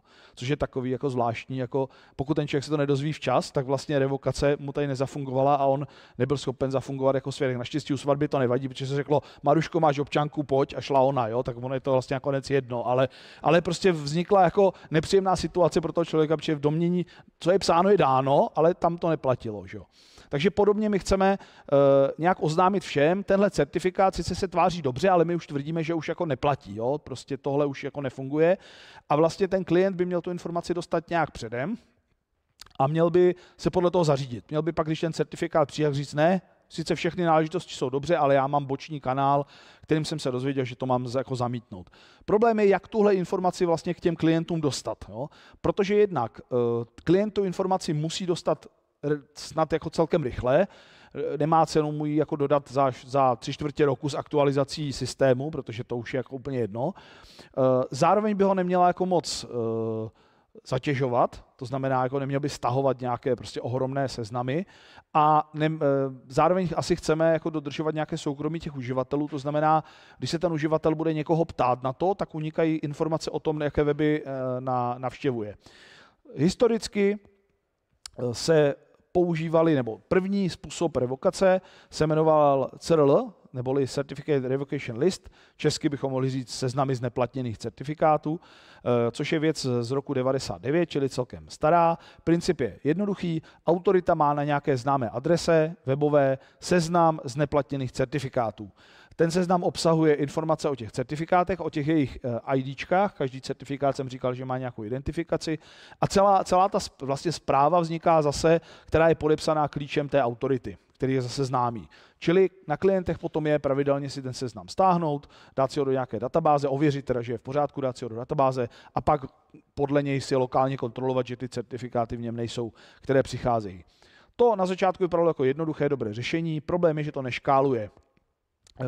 V době, kdy certifikát mělo pár organizací, používalo na serverech typicky nějaká banka. Já se pamatuju, že byly webmaily ještě třeba nešifrované, nebo třeba byl stav, že jste se přihlašovali do nějakého webmailu, tam jste měli šifrování, ale jakmile jste jako odeslali heslo, no vás to přihlásilo, vás to přesměrovalo do toho inboxu a ten už byl jako na HTTP. Jo? Takže v takových situacích tam bylo pár certifikátů, pohoda, malinký seznámek. No a dneska je to tak, že kdyby Let's Encrypt se rozhodl teďkom všechny svoje certifikáty aktivně revokovat, tak ten seznam má 8 GB. To jako nechcete, aby vám to mobil jako stahoval každou hodinu třeba, jako jo, to je úplně jako špatně. Tak se přišlo s něčím chytřejším, věc, která se jmenuje OCSP, neboli Online Certificate Status Protocol, který dovoluje zjišťovat tomu klientovi stav toho certifikátu. Jo, to je trochu mladší varianta. Funguje to tak, že autorita by měla provozovat něco, čemu se říká responder, česky odpovídač, server, kterých se pravidelně ptáme. Jo. Zase jsem o tom, myslím v té přednášce o tom certifikátu, tam byla ukázka, jak to jako i ručně se můžete prostě zeptat pomocí OpenSSL. V odpovědi, ta odpověď je maličká a přijde, jaký je stav certifikátu, platný, neplatný nebo neznámý, to je při nějaké chybě a ta zpráva je zase podepsaná a je doplněná o platnost odpovědi. Takže standard říká, že by to mělo být 8 hodin až 10 dnů, takže obvykle je to několik dnů, takže on řekne, ten certifikát je platný, to si pamatuj 3 dny a vy se 3 dny na to nemusíte ptát. Zase to vypadá velmi dobře, jednoduše, nemusíte stahovat nějaké prostě gigabajty nějakých seznamů, ale zásadní otázka zní, co budete dělat, když ten odpovídač bude nedostupný. Jo, máte ten certifikát, na který se ptáte, zamítnout, anebo to ignorovat. Obojí má svoje nevýhody. Jo, zamítnutí vlastně dává prostor k nějakému DOS. Vy prostě z nějaké sítě zaříznete odpovídač, anebo zadosujete ten odpovídač a přestane fungovat půlka internetu. Jo? Když zadosujete Let's Encrypt, tak jste efektivně všem vypli web, protože prostě nikdo se nedostane na odpovídač Let's Encryptu, nikdo se nezeptá, neví, zamítáme. Jo? To je problém. A zase ignorování zase umožňuje tu revokaci obejít. Takže někdo ukradne nějaký zásadní certifikát, tady dejme tomu z univerzitního webmailu, a pak tady nějakým způsobem jako zablokuje přístup k tomu responderu z místní sítě a vy si tam budete ještě rok připojovat a dávat mu své hesla, protože nemáte jak zjistit, že vlastně, protože se tam odsaď nedá připojit, váš počítač řekne, no to nejde, no tak to nevadí, jedeme dál, souhlasíme s tím. Jo? A přestože už rok bude tvrdit třeba by ten responder normálně odpovídal, že ten certifikát je dávno revokovaný, protože místní správce si toho útoku všiml, tak prostě vy se to nedozvíte a je to jako k ničemu. Takže ani jedna ta možnost není dobrá a realita je taková, že většina těch klientů to takhle ignoruje. No, čili, jak říká jeden film, celá ta debata je k ničemu. Navíc to má ještě problémy se soukromím, protože právě předáváte té autoritě vždycky informace o tom. Já přicházím z téhle IP adresy a chtěl bych se podívat na server s lehtivými obrázky, je ten certifikát pravý a ta autorita řekne, jo, ten funguje, ale má tu po cestě prolítla ta informace, že otvíráte ten web. Zase na to existuje jako protiopatření, kterému se říká OCSP stapling. Stapling je při přicvakávání papírů k sobě, takže je to pak vymyšleno tak, že ten server by měl tu informaci o tom svém certifikátu si pravidelně jako vyzvedávat do toho responderu a pak vám ji jako přicvaknout rovnou k tomu certifikátu, že by řekl, tenhle certifikát je vystavený před 2 měsíci a já k němu dodávám jako aktuální papírek, na kterém je připlácnutá zpráva, že včera ještě platil. Jo? A pak jsou tam další ještě, no jo, ale jak donutit ten server, aby to dělal, tak zase do certifikátu existuje volba OCSP must staple, která říká, že prostě musí s tím certifikátem mít vždycky, je to prostě, zase se nabaluje spousta jako problémů. Ty původní problémy té věci pořád zůstávají, prostě co když to nedostanete, tu zprávu, že? Co když někdo jako řízne nebo něco. Takže to taky není ideální. Existují další návrhy, jak to řešit, ale ty se nepoužívají, je to všechno v takovém jako návrhovém stavu. Asi nejzajímavější vypadá CR Lite, což jsou jako lehká podoba těch seznamů, protože kdyby ty seznamy dávají smysl, kdyby neměli 8 giga, ale pár mega třeba, by to fungovalo. Takže se vymyslelo řešení, je o tom článek na Rootu, že vlastně by někdo, ideálně výrobce prohlížečů, by pozbíral ty obrovské seznamy k sobě na server a pak by použil takzvaný Bloomův filtr, který je jako malý a ve kterém se jako rozsvícejí bity podle toho, jestli pomocí něj můžete vlastně ověřit, jestli nějaký prvek v nějaké velké množině je nebo není, zjednodušeně řečeno. To znamená, vy potom dodáte tomu klientovi ten výsledek toho zpracování a ten klient potom si stáhne nějakou malou zprávu a když mu přijde ten certifikát nějaký, tak zase udělá tu operaci a může se podívat do toho filtru, do výsledku toho filtru, jestli ten objekt tam je nebo ne. No. Je to všeobecně jako zajímavá věc, která se používá na mnoha místech a dá se využít i tady. Zatím to je v nějaké přípravě standardu už nějakou dobu, říkám, debatuje se o tom.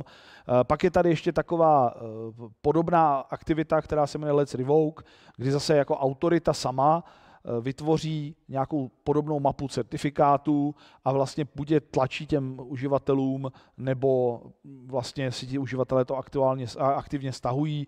Obojí je možné, ale nepoužívá se to. A pak nějaké další jako nápady, co s tím. V zásadě tohle obojí staví spíš na těch seznamech, ale snaží se je vlastně komprimovat. A jako funguje to s tím Bloomovým filtrem velmi dobře, že když vy stáhnete nějaké ty stovky megabajtů až gigabajty ze všech autorit, tak z toho dostanete ten filtr, který má pár mega, což už je jako únosné. Z toho celého plyne, že ty revokace jsou prostě rozbité. Tohle nefunguje. Vy prostě nemáte možnost, jak dostat k uživatelům informaci, že ten certifikát je neplatný. Chrome do toho taky už před mnoha lety hodil vidle a vlastně řekl, to je nepoužitelné a dělá si to tak, že si sám distribuuje nějaké seznamy revokovaných certifikátů, čili trochu něco jako v ten CR Lite, ale nedává tam všechny, jenom nějaké, které jsou pro něj zajímavé. Jo? Zase, aby to zmenšil. Takže to taky není úplně ideální. Čili teď je snaha to nějak řešit, pochopitelně, a jiným řešením toho samého problému je zkrátit platnost těch certifikátů.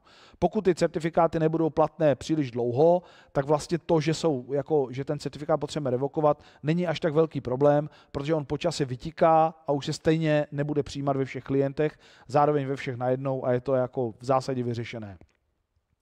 Je to dlouhodobý trend. Před 10 lety, letos na podzim to bude 10 let, co přišla autorita Let's Encrypt, která prostě do toho hodila jako strašnou atomovku a řekla, naše certifikáty budou platné jenom 90 dnů. A teď jako to způsobilo obrovskou jako bouři a lidi říkali, cože 90 dnů, to se přece nedá používat, jste se úplně zbláznili, to nikdo nebude používat, 90 dnů je úplná šílenost. Jo? Po 10 letech vidíme, že to používá celý svět, ale prostě tenkrát to jako velmi jako předběhlo tuhle myšlenku. Jo? A pořád je 90 dnů vlastně i na ostatní autority i relativně jako krátká doba. Je třeba vědět, že ta pravidla, kdo vytváří ta pravidla?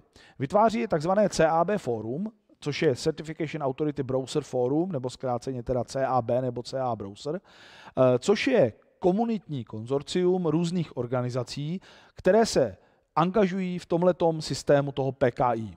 Jsou tam, pro zajímavost jsem vypsal aktuální stav, certifikační autority, tvůrci softwaru s podporou PKI, což jsou taky zejména tvůrci prohlížečů, takže v té druhé skupině těch 13 členů je jako Google, Apple, Microsoft a podobně, pak nějaké asociace a pak nějací další členové.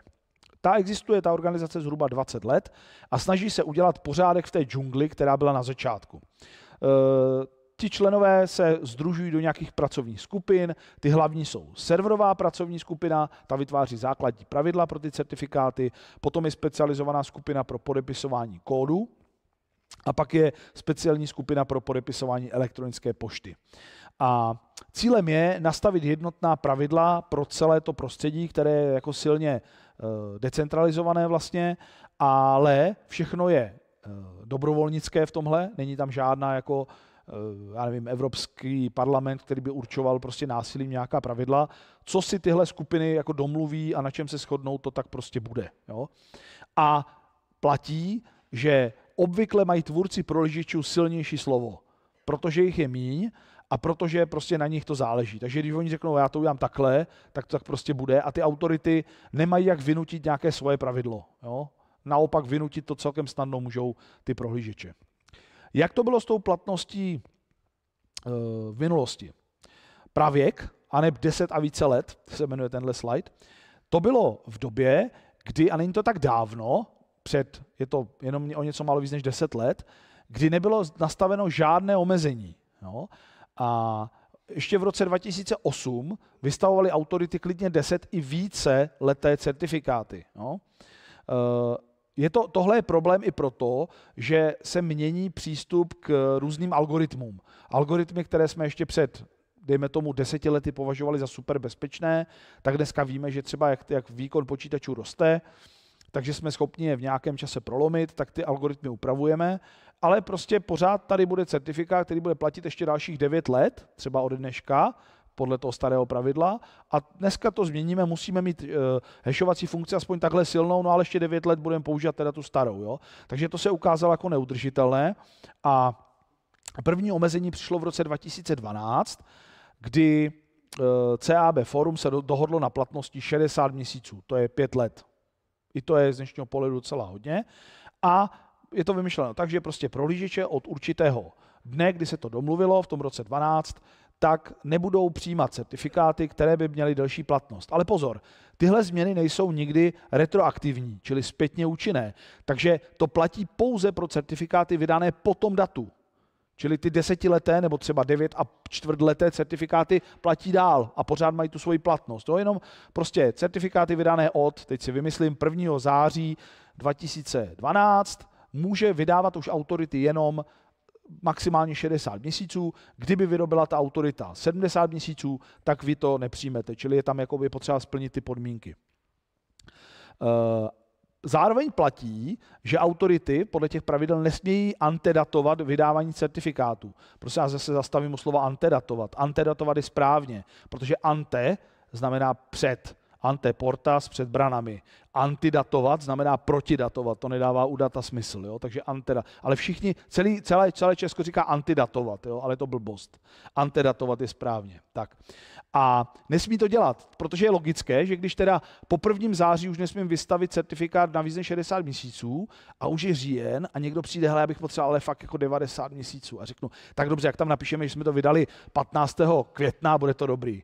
A to se nesmí. A byla u toho přistižena autorita Vosign, čínská, která ale to nebyl jediný prohřešek, měla jako víc problémů a nakonec přišla o důvěru a dneska už neexistuje, už vypadly ty její, z toho softwaru ty její certifikáty a už vlastně nemůže vydávat, protože porušovala jako velmi silně spoustu těch pravidel, která tam jsou. A mimo jiné právě se zjistilo, že antedatovala certifikáty přesně proto, aby je mohla vydávat některým klientům jako s ještě delší platností. Takhle to bylo nějakou dobu, ne příliš dlouho, a už v roce 2015 se to z těch 60 měsíců zkrátilo znovu na 39. Jo? Teda 3 a čtvrt roku. Už o 2 roky později, v roce 17, byl podán návrh na další zkrácení a ten byl jako docela drsný a počítal s 398 dny, nebo navrhoval 398 dnů, což je rok a měsíc. Jo. To vůbec neprošlo, takový šílený nápad tenkrát, protože všechny autority byly proti, kromě Let's Encrypt. Let's Encrypt má od začátku stanoveno, že to je těch 90 dnů, čili prostě 398 pro ostatní, proč ne, že? A celkem brzy potom, myslím, že to bylo asi 2 měsíce, přišel další návrh, když ne teda 398, pojďme zkusit 825. A pro tohle už byli všichni. Tím se zkrátila zase od toho nějakého pevného data doba pro nové certifikáty na 2 a čtvrt roku, to je těch 825 dnů, no, v březnu 2018. Ten návrh na těch 300, ještě jednou, teď to bylo 825, ale pořád tam visel ten návrh na těch 398 a ten se pořád jako periodicky vracel a v roce 2019 byl podán znovu, ale pro byla jen třetina, což je lepší než předtím jenom Let's Encrypt, teď už třetina. A některé autority řekly, ale jako to je dobrý nápad a začali to dělat sami. Oni můžou vydávat kratší, jako ten Let's Encrypt, jo? Čili ta zhruba třetina těch autorit řekla, tak fajn, tak my to teda budeme ale dělat jenom na těch 398 dnů. A pak přišla velmi zajímavá věc. V roce 20 přišel Apple a řekl, a mně je to jedno, co jsme se domluvili, a v mém prohlížeči Safari to bude od 1. září jenom těch 398, nazdar. A vy 2/3 autorit si dělejte, co chcete. Jo? Takže se jako, chvilku to byl jako šok, no ale ostatní tvůrci prohlížečů řekli, a to je dobrý nápad. A vlastně se přidali, jo? Což je Google, Microsoft a Mozilla. A přidali se a od toho 1. září to prostě upravili bez dohody na 398 dnů. A pak přišel samozřejmě ta poslední logický krok, že v září potom už dodatečně se jako odhlasovali všichni teda, že to tak bude a dodali to pravidlo zpětně do těch pravidel toho CAB fora. Jo? Tomu se říká sebenaplňující se proroctví. Takže prostě to jako už jenom formálně potvrdili, že už to tak je, tak si to uděláme jako jedno pravidlo. Jo? Třeba bychom mohli udělat teď pravidlo, bychom si mohli odhlasovat na InstallFestu, že jeden člověk přednáší a ostatní ho poslouchají. To si myslím, že je dobré pravidlo, které by se mělo zavést. Jo? Tak jako... A hlavně s platností už od roku 2005, přesně, to by bylo dobrý. No. Takže vidíte, že jako, je to fakt jako velmi jako dobrovolnické a postavené na důvěře a na tom, co se jako domluví. Jo. A to je aktuální stav od toho roku 2020, čili 5 let zhruba, necelých. Takže certifikát dneska může mít platnost rok a měsíc. Vlastně jiné certifikáty už vlastně nejsou, protože ty, které byly starší, už jsou jako vytikané, takže rok a měsíc. Tak.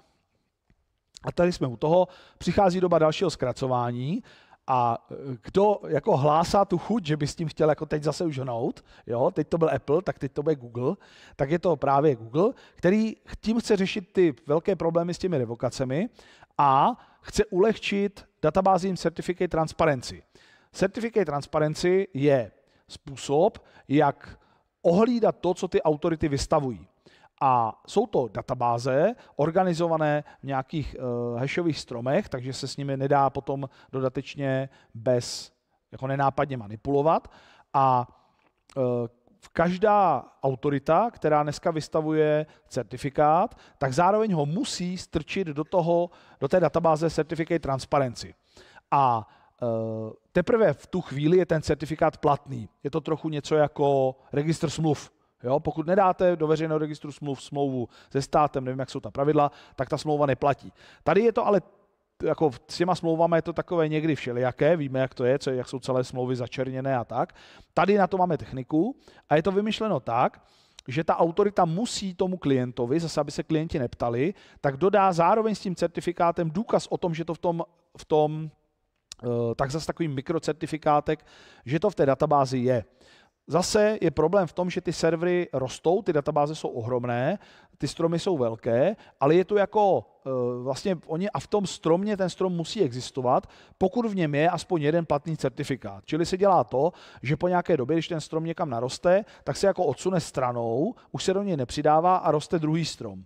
A pak zase třetí a takhle. A potom, jakmile všechny ty certifikáty už vytíkají, tak se vlastně z toho serveru ty staré stromy můžou mazat. No a tady je to zase jako snaha tomu odlehčit, tím, jak těch certifikátů přibývá, takže by se jako to mohlo potom točit rychleji, jo? Protože prostě během kratší doby by vypršely ty obrovské skupiny a dalo by se to jako zahazovat rychleji. To je jako vedlejší efekt tohohle návrhu.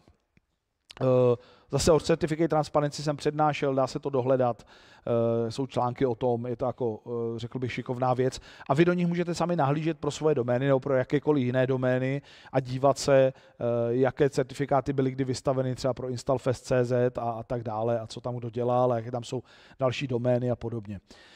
Původně Google chtěl navrhnout zkrácení v takovém jako postupném, to tady ještě taky nebylo, postupném sledu až na 90 dnů. Čili, že bychom postupně během asi 2 let dospěli až do těch 90 dnů. Je potřeba si ale uvědomit, že on to klidně může udělat silou. Podobně jako to udělal Apple. Prostě když teď Google řekne, že od 1. září 25 v Chromu zkracuje na 90 dnů, tak prostě bude. Jo? Protože prostě on je ten, kdo tu sílu má, jeden z těch velkých. V tu chvíli by se ostatní tvůrci zase přidali, to je úplně jasné, a pak už by se to zase jenom dodatečně schválilo. To už jsme tu měli. A mluvilo se o tom, docela jako šly hlasy z komunity, že Google to má někdy v září nebo v říjnu 24 v plánu podat tuhle žádost, vytáhnout to na světlo světa. A byla to asi v zásadě jako, že to je hotová věc, se říkalo. Prostě Google to má v plánu, chce to takhle udělat. Psal jsem o tom na Rootovi, že to tak zřejmě bude a už kolovali nějaké materiály k tomu a nakonec to zase dopadlo jinak. Google to neudělal a udělal to někdo jiný. Udělal to zase Apple.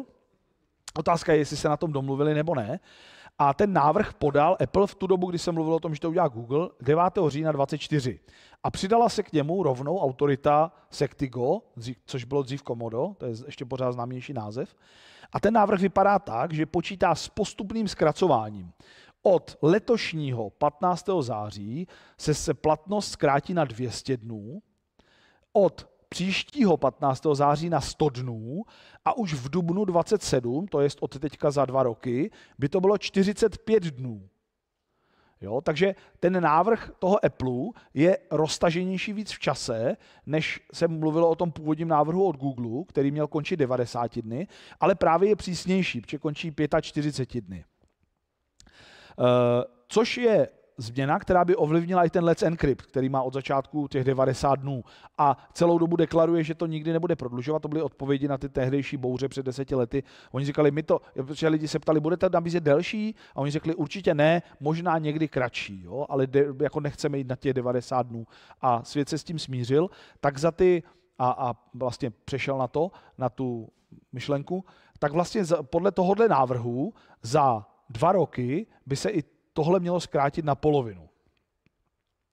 Takže otázka je, co teď? To je aktuální stav, by se dalo jako říct. Jo? To je jako zatím návrh, který je podaný a o kterém se diskutuje. Čili letos 200, příští rok 100 a za 2 roky 45 dnů. Aktuální stav je vidět na GitHubu, tady je odkaz potom, kam si můžete kliknout.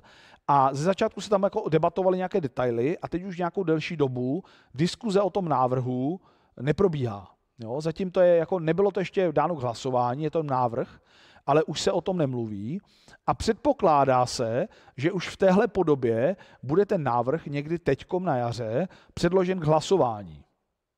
A výsledek bude záviset na tom, co k tomu řeknou ty certifikační autority. S tím, že Sectigo pořád tvrdí, ano, my budeme hlasovat pro.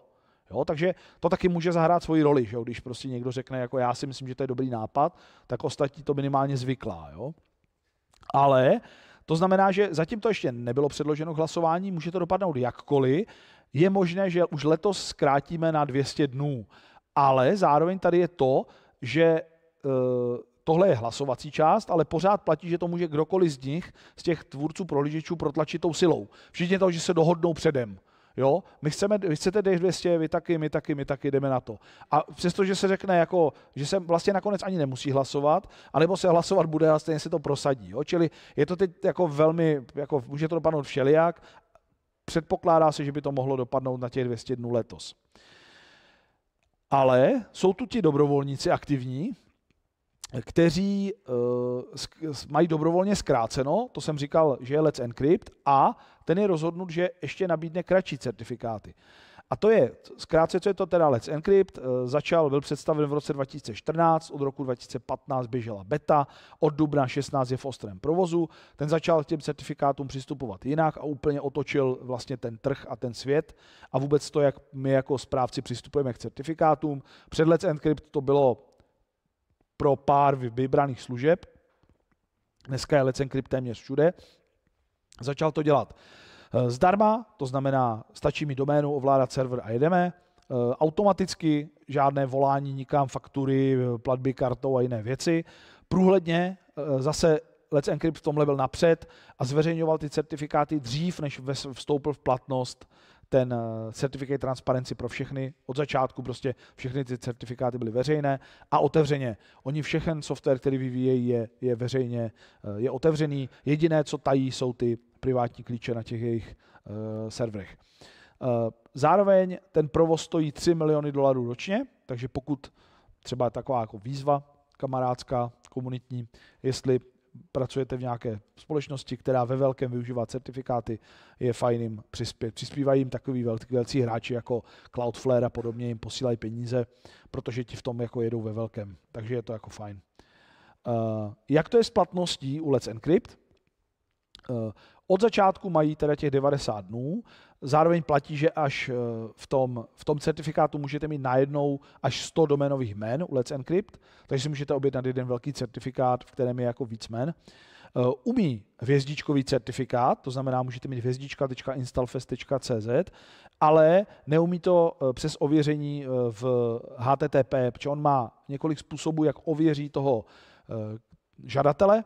Ten základní, takový nejběžnější, ten fakt používá úplně drtivá většina, je, že prokážete držení té domény tím, že máte tam spuštěný webový server a na nějaké předem známé adrese spustíte na základě příkazu od té autority, otevřete nějaký, nebo přidáte tam nějaký soubor, nějakým hashem, který v sobě má nějaký obsah. Jo? Ta autorita, vy řeknete žádám, ona řekne výborně, dokaž, vystav na installfest.cz/.wellknown/ tenhle hash, soubor a ta autorita, pak jí řeknete mám to, autorita si ho stáhne, když zjistí, že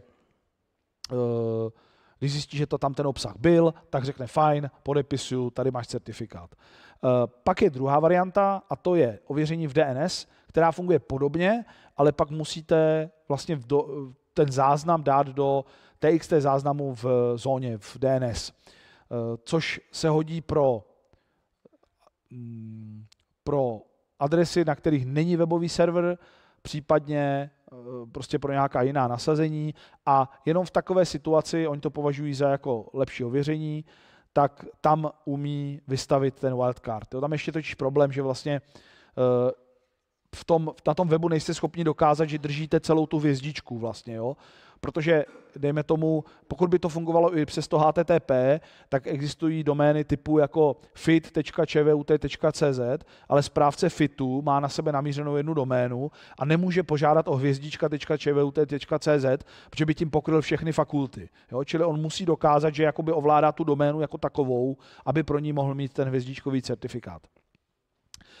Ta autorita vždycky teda říkala, že bude spíše zkracovat a ten hlavní důvod je jednak řeší ty problémy s tou revokací a to, co jsem všechno říkal, ale zároveň chtěla naučit uživatele automatizovat. Protože do té doby stačilo jednou za 10 let požádat o nový certifikát a manuálně někde vyklikat něco. Jo? A pěkně to bylo vidět, jak byly nějaké ty problémy třeba ve Spojených státech, jak jim vždycky dojdou ty peníze pro tu státní správu a ti lidi jsou doma, jak jim umírají ty weby, jak je to HTTP se zhasíná, jo? Protože John prostě není v práci, neotočil kalendář a nezjistil, musím naklikat tady nový certifikát. Jo? Tak to se nestane a pak jim to začne zhasínat ty služby. Takže tohle přesně Let's Encrypt chtěl jako tomuhle předejít a proto se snaží lidi naučit automatizovat, což se myslím si povedlo. No a letos Let's Encrypt oznámil, že připravuje 6denní certifikáty, pouze s platností 6 dnů. Podstatné je, že to je dobrovolná volba. Přidali do toho svého komunikačního protokolu, který se jmenuje ACME, tak přidali do něj novou volbu takzvaných profilů, kdy vy si můžete říct, že chcete jaký typ certifikátu chcete, protože do téhle doby dělali jenom ten jeden. A výchozí stav zůstane pořád ten 90denní, tam se nic nemění, ale můžete si dobrovolně požádat, že chcete vystavit 6denní. V rámci těch profilů, oni to mají zatím na testovacím prostředí, tak existují 3 varianty, Classic, TLS server a Short-lived. Ten Classic je to, co známe, Short-lived je ten 6denní. Oni v únoru vystavili první certifikát, ten krátkodobý, ten 6denní, a rovnou ho revokovali, aby to všechno vyzkoušeli, že jim tak chodí. Během dubna to chtějí zpřístupnit vybraným testerům na nějakých doménách a ke konci roku to chtějí nabídnout všem. Zároveň tyhle 6denní certifikáty bude možné vystavit i na veřejné IP adresy. Zatím ty certifikáty jsou, Let's Encrypt umí jenom doménová jména, neumí e-mailové adresy a neumí IP adresy, ale tyhle ty nové certifikáty bude možné vystavit na IP adresu a kombinovat ji s doménovými jmény. Spousta lidí ani neví, že to jde. Používá to třeba zase zmíněný Cloudflare. Když se podíváte, oni mají, asi víte, že mají DNS na 4 jedničkách, 1.1.1.1.1 na DNS Resolver, a zároveň tam existuje web. A když se tam podíváte na HTTPS 1.1.1, tak on vás přesměruje na 1.1.1.1, on má i doménu .1 a na všem tomhle má certifikáty, všechno to má pokryté, i IP adresy, i 4, i 6, on má další kombinace jako 1.0.0.1 a 1.0.0.3 a podobně, tak, a potom tam má i IPv6, to všechno má pokryté certifikáty, takže se to jako v praxi dá používat. Akorát teď je dost problém sehnat autoritu, která se tím chce zabývat, jo? Je to problém a stojí to většinou víc peněz. Tady bude potom omezení, že zase ty IP adresy vám budou naopak fungovat jenom pokud to ověříte, to její držení pomocí HTTP nebo ALPN. ALPN je ještě třetí možnost, kterou jsem nezmínil předtím, že strčíte tu informaci do komunikace, do TLS, že to může rovnou server dělat, aniž by jako měl tam ty webové služby kolem toho. To bych řekl, že bude nejméně používaná varianta. Ale nefunguje tam zase to DNS ověření, samozřejmě, protože tam žádná DNS nehraje roli. Ale pokud uděláte tuhle kombinaci, to znamená přes HTTP požádáte o certifikát na IP adresu, třeba na svoji VPSku, a zároveň označíte, že chcete jenom 6denní, tak oni vám tam vystaví tu IP adresu. K čemu se to hodí je DDR, Discovery of Designated Resolvers, což je způsob, který můžete povyšovat komunikaci s DNS resolverem na komunikaci zabezpečenou jako jinými lepšími protokoly.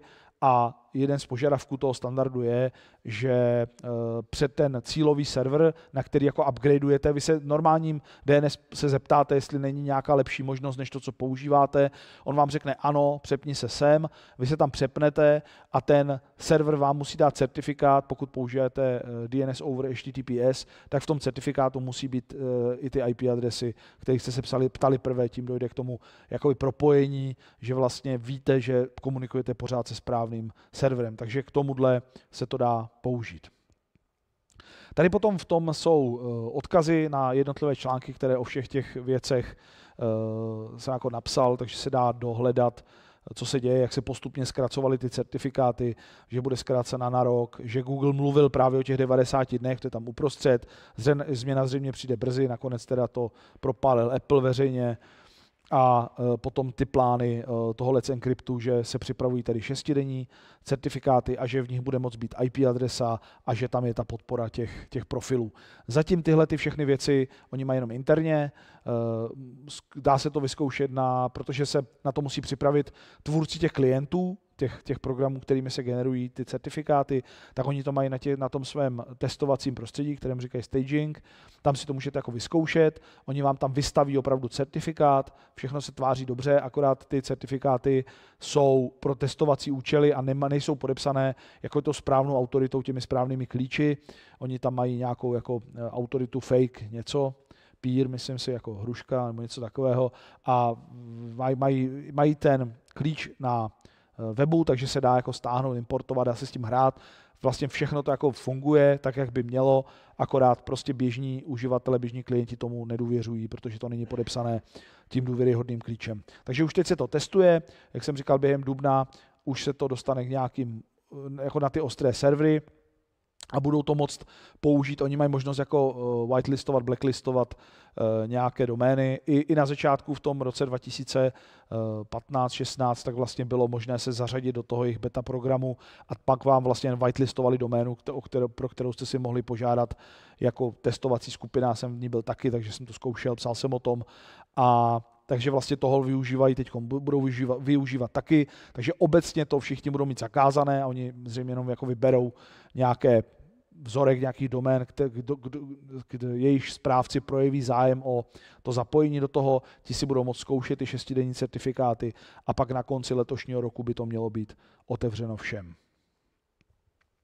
Tak, máte nějakou otázku k tomu?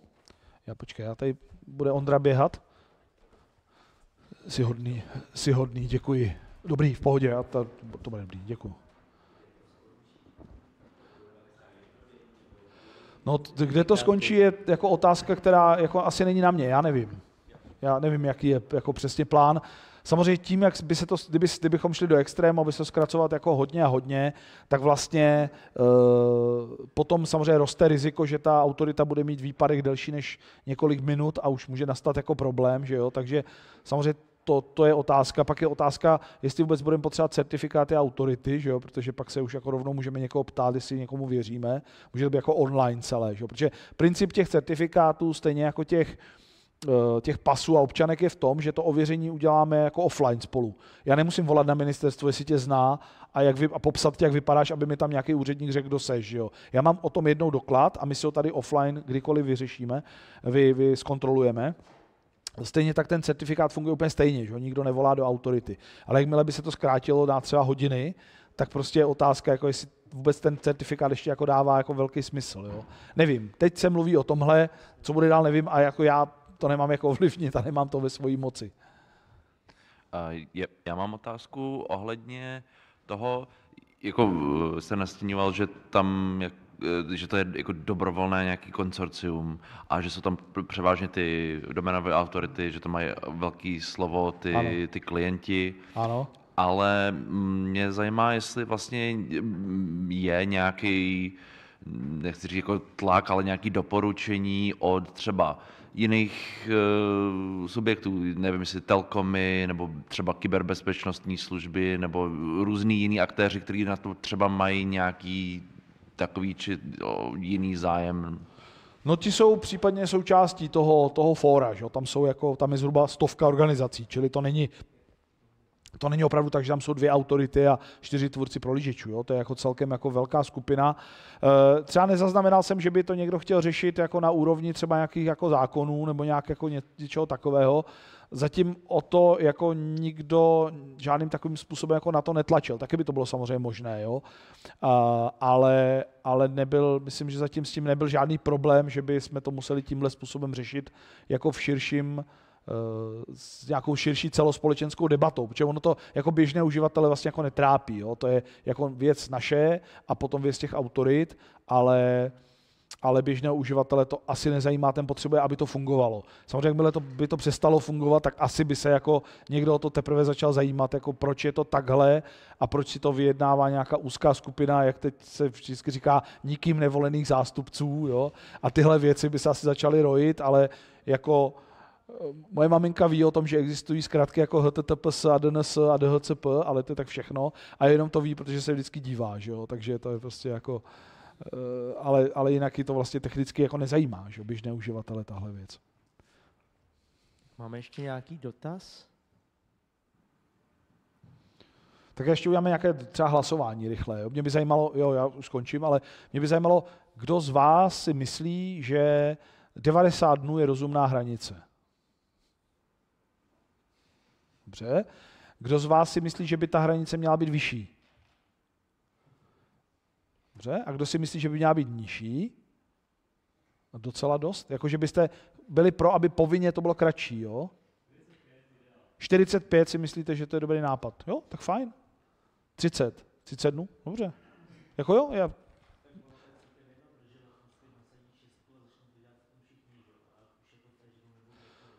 Jo, že to začnou dělat, že myslíte, že ten Let's Encrypt to jako poňoukne, že všichni půjdou na těch 6 dnů?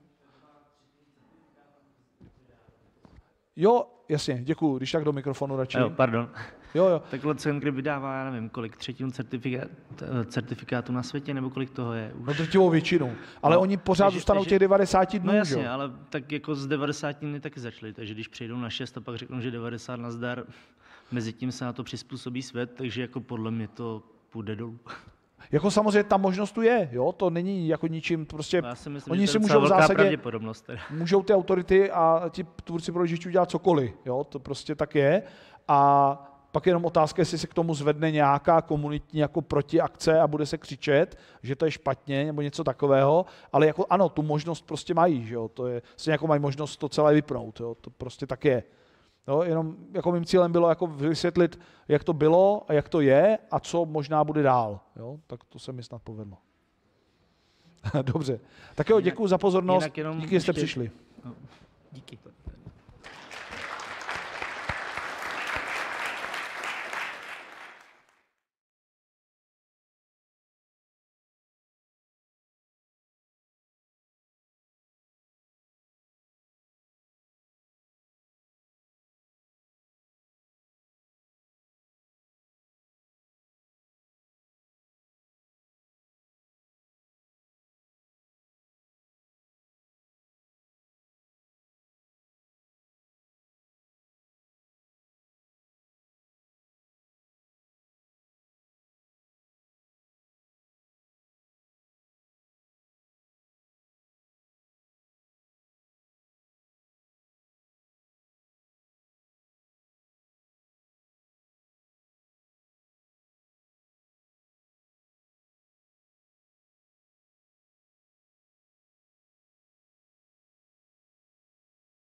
Ahoj.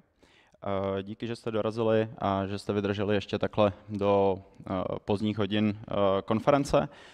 Já jsem přišel s váma popovídat něco o virtualizační infrastruktuře od Proxmoxu. A za poslední dobu jsem se totiž dost setkával s tím, že lidi často provozují virtualizaci od Proxmoxu, akorát v podstatě proběhli grafickým instalátorem, připojili server k síti a víc o tom nevědí a dostávají se pak do zajímavých situací a přišlo mi fajn vám něco popovídat o tom, co je vlastně pod kapotou. Něco málo o mně, já jsem stravovák a tak nějak se bavím správou systémů a stavbou automatizací až někam po DevOps. Věnuju se těmhle věcem už nějakou dobu a už pár problémů jsem řešil, takže doufám, že vám tady povím nějaké real life examply toho, co vlastně, s čím se můžete setkat a tak dále. Co je vlastně Proxmox? Je to hodně často zaměňováno, že Proxmox VE, jakožto virtualizační prostředí, tak se mu prostě říká zkráceně Proxmox, nicméně Proxmox je firma. Je to firma, která sídlí ve Vídni a existuje už 20 let a v podstatě virtualizační prostředí nebyl ani jejich první produkt. A proč tu povídám o jejich řešení je proto, že vlastně vytváří open source virtualizační prostředí, open source produkty a tak dále a v podstatě všechno je to zalicencováno AGPL 3, takže optimální na tuto konferenci. Jak jsem říkal, prvním produktem byla Mail Gateway, potom vytvořili virtualizační prostředí jako takový a k němu backup server a aktuálně začínají vyvíjet i Data Center Manager. Proč ho začínají vyvíjet, popíšu když tak později. Jak už jsem říkal, jde o otevřenou virtualizační platformu. Je to v zásadě funkční, velmi přizpůsobitelný a řekl bych, že důvěryhodný řešení. Nechci to myslet nějak špatně, ale není to prostě nějaká hromada Číňanů a neposkytují vám nějaký uzavřený binární cosi, ale v podstatě vlastně jde komplet o otevřený řešení, který dokonce vlastně vzniká tady v Evropské unii, takže je to celkem compliant i s třeba i nějakým státním sektorem nebo čímkoliv budete potřebovat. Když budete potřebovat nějakou placenou podporu, tak tu možnost máte. Lze si zaplatit buď komunitní support, nebo dokonce i vyšší support s nějakými hodinami lidí od Proxmoxu, takže v momentě, kdy potřebujete deklarovat nějaká SLAčka nebo tak něco, tak máte tu možnost a vlastně z open source a free řešení máte najednou něco pokryté SLAčky. A mimo to je vlastně velmi silná komunita uživatelů okolo, takže za mě taky super. A v podstatě, co jsem za ty roky navnímal, tak funkcionalit tam je spíš míň, ale všechny, co tam jsou, se snaží, aby maximálně fungovaly. Takže se moc nepotýkám s tím, že by něco nefungovalo, že by to šlo ven neotestované, ale naopak mám pocit, že všechny věci, co jdou ven, jsou otestované. To je třeba důvod, proč do dneška nepodporují běh na armových serverech, protože se o to aktuálně nejsou schopni zaručit, vlastně, aby šly ven ty věci opravdu otestované. Zrovna virtualizační prostředí je u nich jako už dlouholetým produktem, takže aby šlo vedle ven nějaké paralelní neotestované řešení, tak vlastně to aktuálně není ready. Co je vlastně pod kapotou? Tak sem už se hodně lidí nedostane, ale v základě je to Debian Linux. Ale není to tak úplně Debian, je to Debian s kernelem z LTS Ubuntu. Proč? Protože Ubuntu kernel má podle jejich slov lepší podporu hardwareu a lepší podporu ZFS. A zároveň vlastně non-LTS Ubuntu je celkem používaná distribuce všude možně a má výrazně novější kernel než samotný Debian. Zároveň vlastně virtualizace běží na standardní Linuxové virtualizaci, takže k VEMu a KVMko, a k tomu Proxmox má vlastně podporu LXC, ačkoliv většina lidí jede na VMkách, takže primárně tu budu taky mluvit o VMkách. Ono v podstatě ty VMka tím, že mají vlastní kernel a jsou celkově taková líp zapouzdřená, tak díky tomu je i podpora třeba živých migrací na VMkách, ale na kontejnerech nikoliv, protože kontejner je úzce svázaný s tím kernelem toho hypervizoru. A vlastně staví to tak, že mají vlastně Debianní repozitáře a k tomu mají vlastní repozitáře s balíčky jak vlastních, tak i některých open source komponent. Konkrétně primárně těch kritických, takže například k VEMu mají vlastní build, stejně tak mají vlastní build Cephu. Například Ceph 18.2, když vyšla, tak nešla zkompilovat na Debian. Nicméně v Proxmoxu si s tím poradili a vlastně byla k dispozici velmi rychle po vydání a evidentně jim zbuildovat šla. Takže v podstatě přistupují k tomu tím, že všechny kritické komponenty mají ve vlastním repozitáři a zbytek je prostě vyloženě Debian, takže v momentě, kdy si potřebujete doinstalovat jakoukoliv utilitu, není s tím nejmenší problém. A co se týče konfigurace, tak mají celíčkové utility, mají nějaké skoro restové API a primárně asi všichni znáte jejich webové rozhraní. Vpravo je obrázek z oficiální dokumentace, jak je to vlastně celé poskládané. A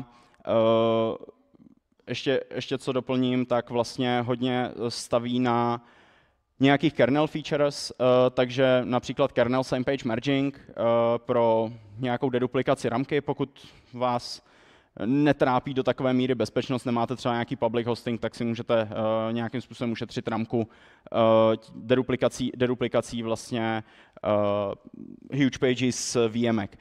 Stejně tak využívají hodně cgroups a další funkcionality, takže v podstatě je to velmi silně obalený to všechno, co znáte z Linuxu. A samozřejmě je možnost Proxmoxí virtualizaci zklastrovat.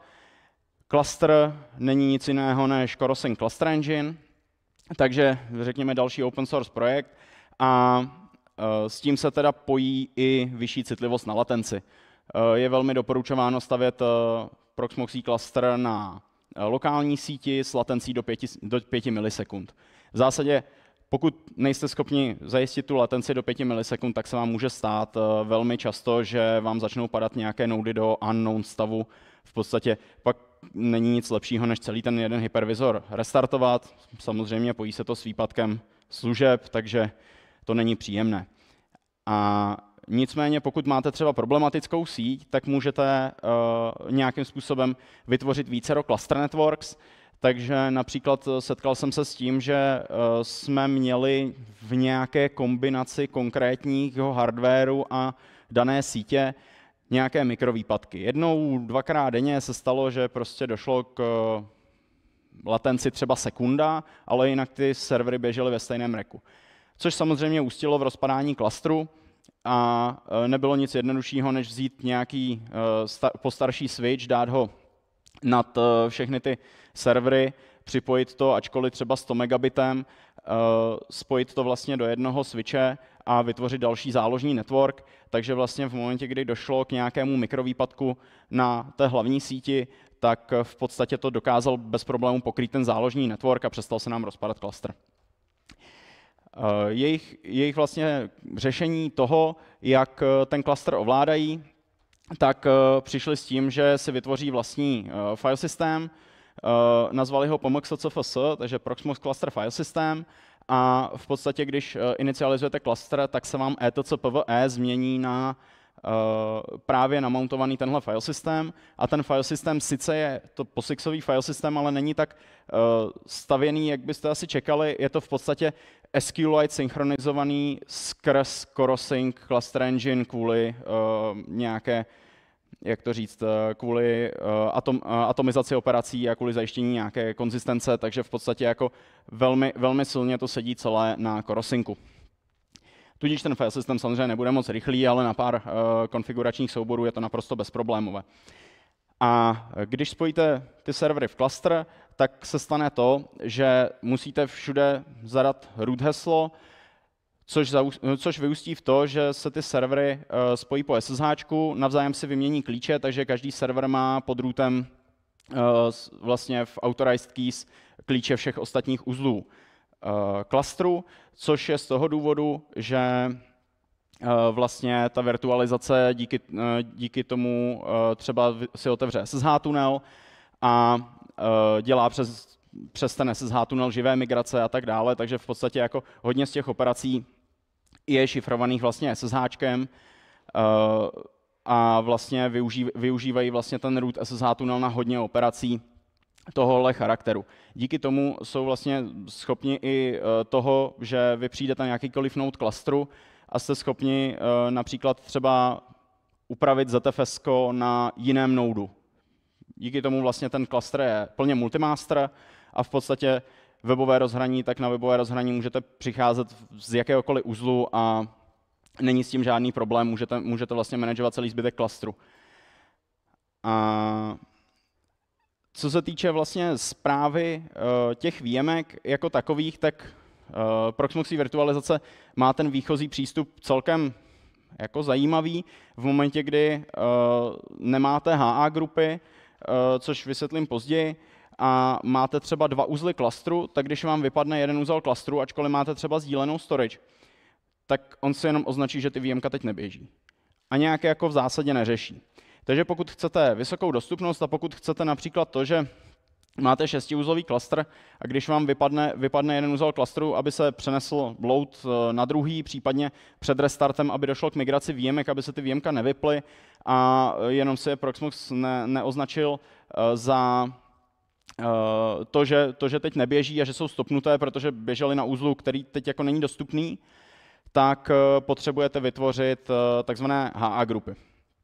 Je to skupina, do které si vlastně nějakým způsobem naklikáte priority uzlů a vlastně tím řeknete, že to výjimko, když ho přiřadíte do té HA grupy, tak v ten moment vlastně to výjimko je spravováno trochu jiným stylem a v momentě třeba výpadku nebo při požadavku na restart dojde třeba k migraci nebo k nějakému dalšímu stavu, který si nastavíte. To celé ale vyžaduje quorum a na to potřebujete 3 a více queue devices CoroSyncu. To jsou quorable devices a v podstatě může se stát, že to nemusí být ani samostatný server, nemusíte v podstatě mít jako 3 nody, můžete mít třeba jako třetí node třeba nějaký Raspberry Pi a na něm vám může běžet jenom CoroSync. Není to úplně preferované, ale jde to. Já osobně doporučuji tyhle věci tak úplně nedělat, protože ta virtualizace vám dovolí hodně, ale pak se taky můžete hodně spálit. A v podstatě je tam HA Manager, což je nějaký CLíčko, který umožňuje například spustit režim údržby, vypnout režim údržby a tak dále, ale o samotné HA grupy se stará kombinace LRM a CRM, což je Local Resource Manager a Cluster Resource Manager. Cluster Resource Manager primárně řeší celý cluster jako takový a Local Resource Manager, jak název napovídá, tak vlastně běží na každém uzlu a nějakým způsobem spravuje ty stavy, takže vy třeba řeknete, že nějaké konkrétní výjimko má být ve stavu started a v momentě, kdy ono neběží, tak se ten Local Resource Manager snaží toho stavu docílit. Což teda zapříčinuje občas jako třeba pomalejší starty výjimek nebo tak něco, kdy vlastně vy dáte start, v ten moment se požádá o start a v ten moment vlastně ta HA grupa musí navnímat to, že jste požádali o start a jsou tam nějaké rutiny, které následně to výjimko startnou. Funguje to pak trošku jinak pro to výjimko, když je v HA grupě, ale není to nic výrazně jiného. Jenom si můžete všimnout v tom klastru, že potom máte vlastně requesty pro HA Manager, pokud máte to výjimko v HA grupě. Vlastně pro tu konzistenci a pro udržení toho klastru v nějakém dobrém stavu pohromadě se používají watchdogy. Pokud nemáte hardwareový watchdog nebo nastaveno nějakým způsobem, třeba shot other nodes in the head nebo něco takového, tak v podstatě se použije kernel watchdog a nemusíte řešit žádný speciální hardware k tomu. Ty HA grupy je možnost udělat takzvaně jako preferenční, můžete nastavit vlastně různé priority pro různé uzly, což je super, když máte těch uzlů víc a například chcete, aby vám běžely třeba Nginx load balancery, když máte 2 a před infrastrukturou, tak můžete vlastně každý dát do jiné preferenční grupy a on se Proxmox bude snažit mít na jiném setu výjimek jeden uzel a na druhém setu výjimek vlastně druhý uzel a v ten moment si zajistíte nějakou vyšší dostupnost na další vrstvě. Ty grupy můžou být restricted i unrestricted, a což vlastně znamená to, že pokud máte restricted grupu, tak není možné to výjimko v té grupě spustit na jiném uzlu, a když je unrestricted, tak to lze, a lze to tím stylem, že vlastně musíte nejdřív sestřelit všechny uzly, které mají nenulovou prioritu, a potom to výjimko lze pustit i jinde. Zároveň vlastně je možnost nastavit failback nebo no failback, takže v momentě, kdy se vrátí node zpátky do běžícího stavu a vy v ten moment řešíte, jestli máte přemigrovat výjimko zpátky na ten původní uzel nebo ne, tak to je právě ovládáno failbackem a no failbackem, kdy vlastně vy si můžete nastavit, že když vám vypadne nějaký uzel, tak evidentně není zdravý, takže se na něj nebudou vracet výjimka, pokud je tam sami nevrátíte. To zajišťuje právě ten no failback.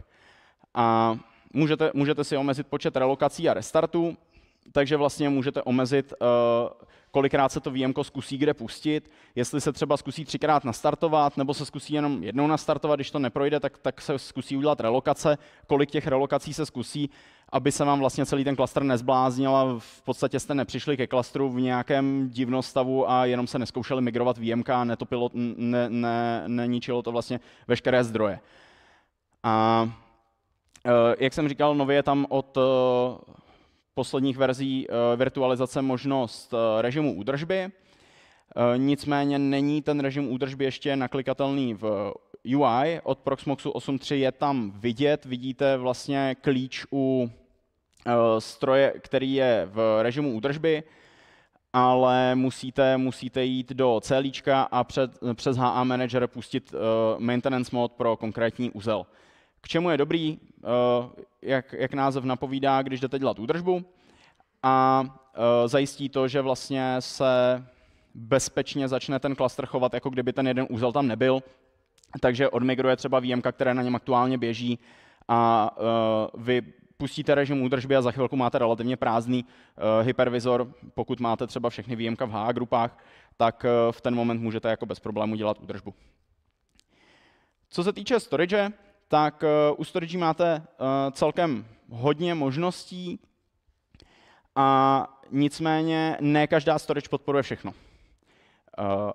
Proxmox jde cestou, že hodně věcí nechává na konkrétní storage, takže například Proxmox Backup Server se připojuje jako storage, ale logicky podporuje jenom content typu backup. Na druhou stranu třeba když máte LVM nebo nějakou jinou blokovou storage, tak nepodporuje ISO image nebo další věci, protože to je content typu fileu. Takže vlastně si vždycky musíte vybrat, co kam budete ukládat, a musíte třeba ZFS připojit jako pool a zároveň i jako složku, abyste mohli vlastně vkládat soubory do ZFS, třeba ISO images, nebo dělat importy z OVA, ale pak provozovali ZFS v tom standardním blokovém režimu nad zvoly. O tom budu ještě mluvit. Co je velmi důležitá věc, tak je příznak shared u storage.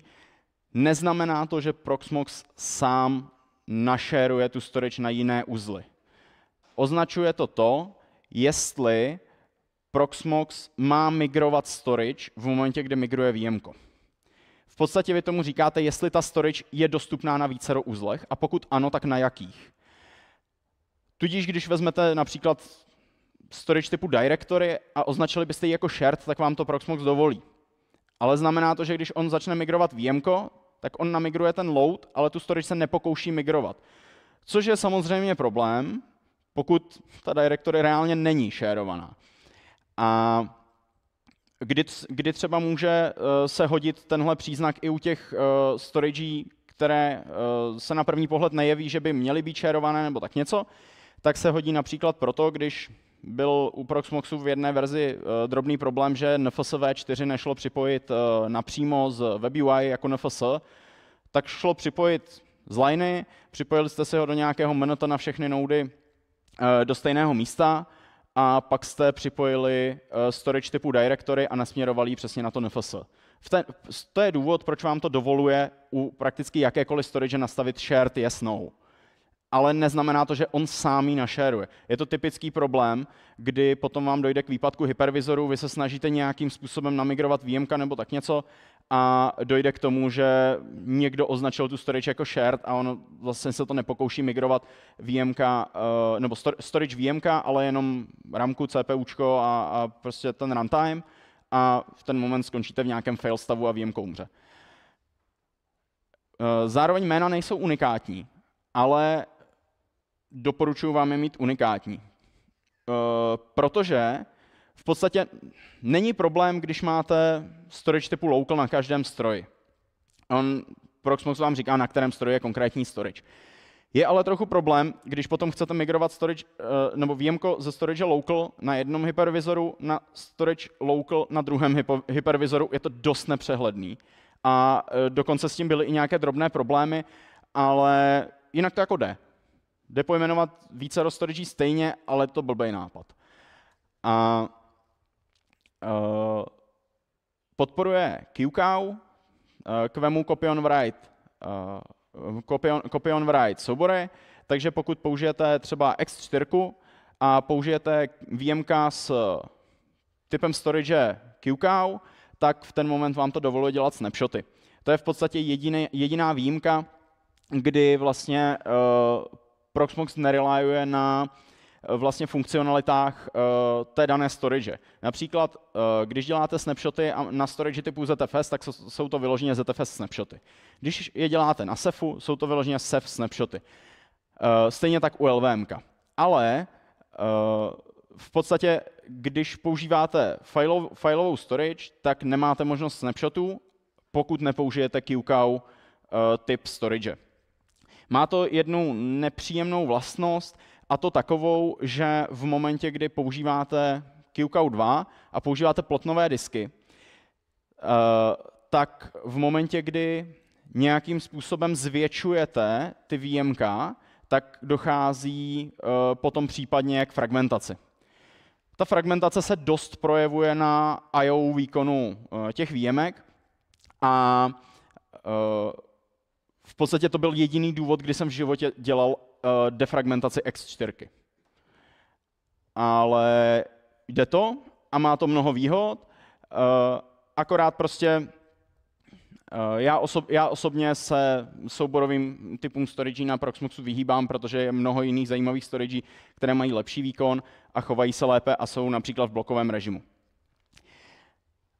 A jak už jsem říkal, někdy dochází právě k omezení těch funkcionalit právě protože ta daná storage to nepodporuje. Lze si ale udělat nějakým způsobem vždycky nějaké DIY řešení. Například jsem tady popsal, když chcete nějakým způsobem připojit blokovou sanku, blokovou storage, já nevím, například NetApp nebo Pure Storage v blokovém režimu, tak v podstatě můžete nějakým způsobem připojit multipath, nad to přes nějaké nebo respektive iSCSy, nad to postavit nějaký multipath a nad to dát LVMko a to LVMko dát k dispozici na všech uzlech.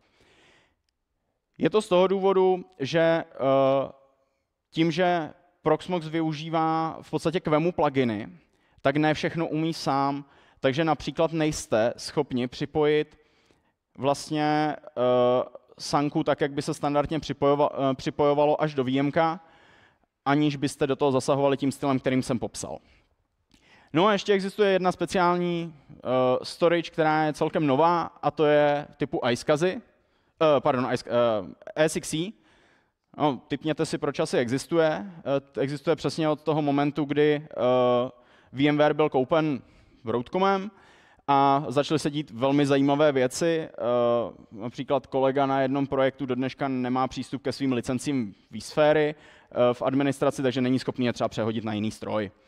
Což super, no a Proxmox to vyřešil tak, že si můžete připojit ESXi cluster, nebo respektive ESXi uzly nebo i cluster a můžete v podstatě jako v úvozovkách nasát ty VMka do Proxmoxí virtualizace. Je to tam, jak říkám, celkem krátce, má to naprosto jasný důvod a je to v podstatě jako nejspecifičtější typ storage, který tam je. Tady ještě taková malá tabulka z dokumentace. Jak vidíte, je tam vlastně řešeno, zda ty storage ve výchozím stavu jsou nebo nejsou shared, jestli podporují snapshoty, jestli jsou stabilní, například BTRFS je tam celkem nově, já jsem ho upřímně nikdy nepoužil a ještě není označeno jako stabilní. Jako u networkingu s tím problém nemám, ale u storage o data přijít nechci, takže vzhledem k tomu, když dokumentace mi tvrdí, že to je technology preview, tak se do toho asi úplně pouštět nebudu. A každá storage má popsáno vlastně, zda funguje v blokovém nebo file režimu, nebo dokonce některé v obou. Takže určitě můžete promyslet, co je pro vás v tu chvíli lepší. A taky je tam vlastně popsáno, jaký plugin se k tomu používá interně. Ohledně zajímavých storagí vybral jsem si dvě, které vám tu popíšu, které stojí za zmínku.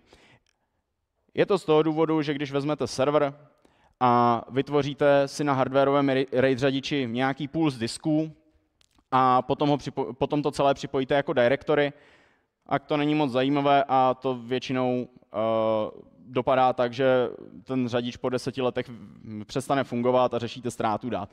Já osobně se hardwarovým řadičům celkem vyhýbám a proto tu chci popsat nějaké open source řešení, které Proxmox nabízí sám, nepotřebujete k ním RAID řadič a mají i vícero funkcionalit. Tou první je právě OpenZFS, dokáže vám spravovat vlastně nějakým způsobem disky a končí to až nějakým souborovým systémem, který je copy on write, podporuje snapshoty, podporuje kompresy, podporuje deduplikaci a třeba na NVMEčkách a na SSDčkách tam dosahuje v podstatě nejvyšších výkonů lokální storage. Jak funguje ZFS? ZFS funguje tak, že vám disky spojuje do takzvaných výdevů. Ty výdevy můžou být různých typů. Jedním typem je prostě jeden výdev a připojíte to celé napřímo jako file systém, ale těmi dalšími zajímavými jsou RAID Z1, RAID Z2, Mirror a další, takže vám vlastně řeší i nějakou ochranu dat. A celé ZFS se spojuje do nějakých poolů a nad těmi pooly je možné vytvořit buď file systém, a nebo zvoly. Proxmox, jak už jsem zmiňoval, jde cestou těch zvolů, takže v podstatě, když vy vytvoříte VMko na ZFSku, tak v ten moment vlastně dojde k exportování ZFS volumeu a v podstatě máte v blokovém režimu přístup ke storage a VMko vám běží napřímo vlastně bez žádné mezivrstvy souborů typu QCOW nebo tak něčeho. A nicméně jsou tam všechny funkcionality typu snapshotů, typu komprese, deduplikace a tak dále. Nicméně je trochu náročné na ramku i CPUčko, jak asi všichni víme, takže je potřeba s tím počítat, když stavíte server a rozhodnete se tam nedávat nějaký velký hardwarový řadič, tak doporučuji ty peníze investovat do CPUčka a do ramky, to se vždycky hodí. Nějaké podrobnosti trochu k ZFSku, tak vlastně ZFSko je celkem komplexní a je dobrý vědět pár věcí, než nějakým způsobem začnete stavět ZFS storage. Je dobrý vědět, že ZFS má Adaptive Replacement Cache, a ne ARC. Od Proxmoxu 8.1 je defaultně nastavený na 10% ramky hypervizoru a maximálně 16 GB. Je ale doporučeno nastavit ho na základ 2 GB plus alespoň 1 GB na každý terabyte storage, který máte. Zmiňuji toto proto, že do Proxmoxu 8.1 bylo výchozí nastavení 50% ramky. Což si asi můžete představit, jak to asi vypadalo, když si koupíte server se 4 terabajtem ramky a za chvíli prostě nemáte. No, ústí to v hromadu dalších otázek, takže si tam krásně namigrujete zátěž 200 giga ramky na VMkách, super, no a najednou ZFS začne pracovat. Takže v ten moment velmi rychle přijdete o ramku a přináší to hromadu dalších problémů. Takže dávejte si pozor na nastavení ARCu. Já osobně doporučuji nastavit ARC-min a ARC-max o 1 od sebe, aby vlastně ZFS si hned na začátku naalokovalo tolik, kolik si vezme už vlastně na celou dobu běhu. Tudíž vidíte dopředu, kolik ramky vám zbývá, kolik máte vlastně celkově zdrojů. Pokud máte velmi velkou storage, tak existuje ještě druhý level ARCu a ten už je na diskách. Je volitelný a v podstatě na něm nejsou důležitý data. Takže můžete vzít, i kdyby nějaký Intel Optane nebo cokoliv dalšího, nebo SSDčko k třeba plotnové polici. A můžete dát jedno SSDčko do serveru a nastavit ho celé jako jako L2 ARC, takže adaptivní vlastně cache. Zároveň je možné to samé udělat pro write, takže je možné vytvořit slog device a vlastně připojit ho jako write cache. Tam už ty důležitý data jsou.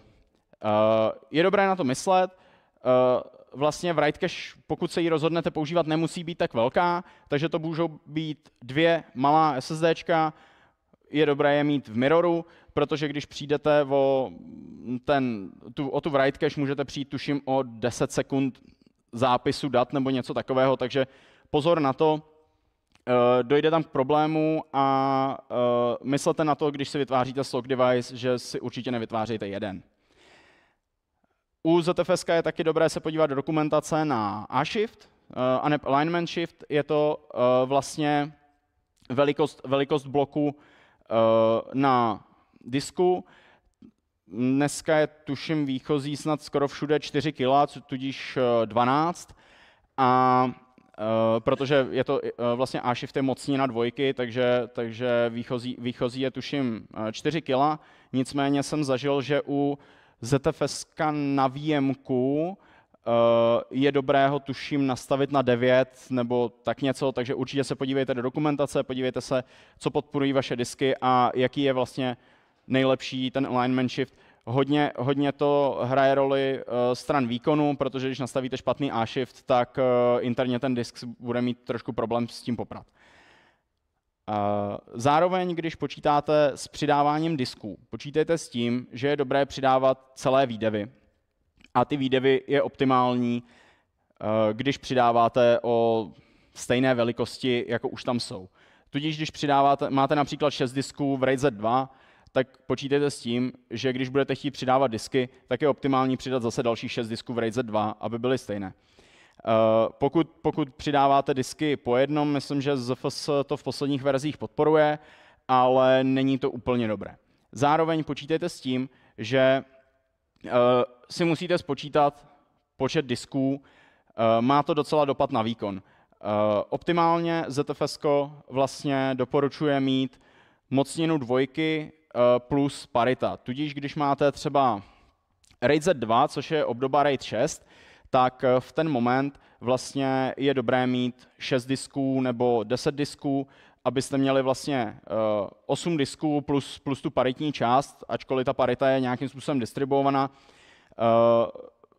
ZFS vlastně tohle má v dokumentaci a určitě se na to podívejte. V momentě, kdy postavíte ZFS o jiném počtu disků, bude to fungovat, ale může to mít znatelně menší výkon. Další možností, když máte vícero serverů, tak je použít SEF. A je to za mě super úložiště, jenom je zase potřeba vědět plno věcí, jak ho používat, abyste z toho neměli jenom špatný spaní. Je to distribuované úložiště, je to softwarově definované úložiště a společně s virtualizací od Proxmoxu tvoří takzvanou hyperkonvergovanou infrastrukturu. Hyperkonvergovaná infrastruktura je taková infrastruktura, která sdílí jeden hardware pro compute i storage. Takže vlastně máte v těch serverech, které vám řeší ten provoz, máte nacpané disky a máte je nějakým způsobem pospojované po síti. Konkrétně v Cephu se tomu říká OSD, Object Storage Daemon. To je proces, který je nad každým diskem, zajišťuje zápis objektů, zajišťuje vlastně komplet vlastně všechno okolo disku a společně se zapojuje do klastru. Těch OSDček je dobrý mít spíš víc než míň a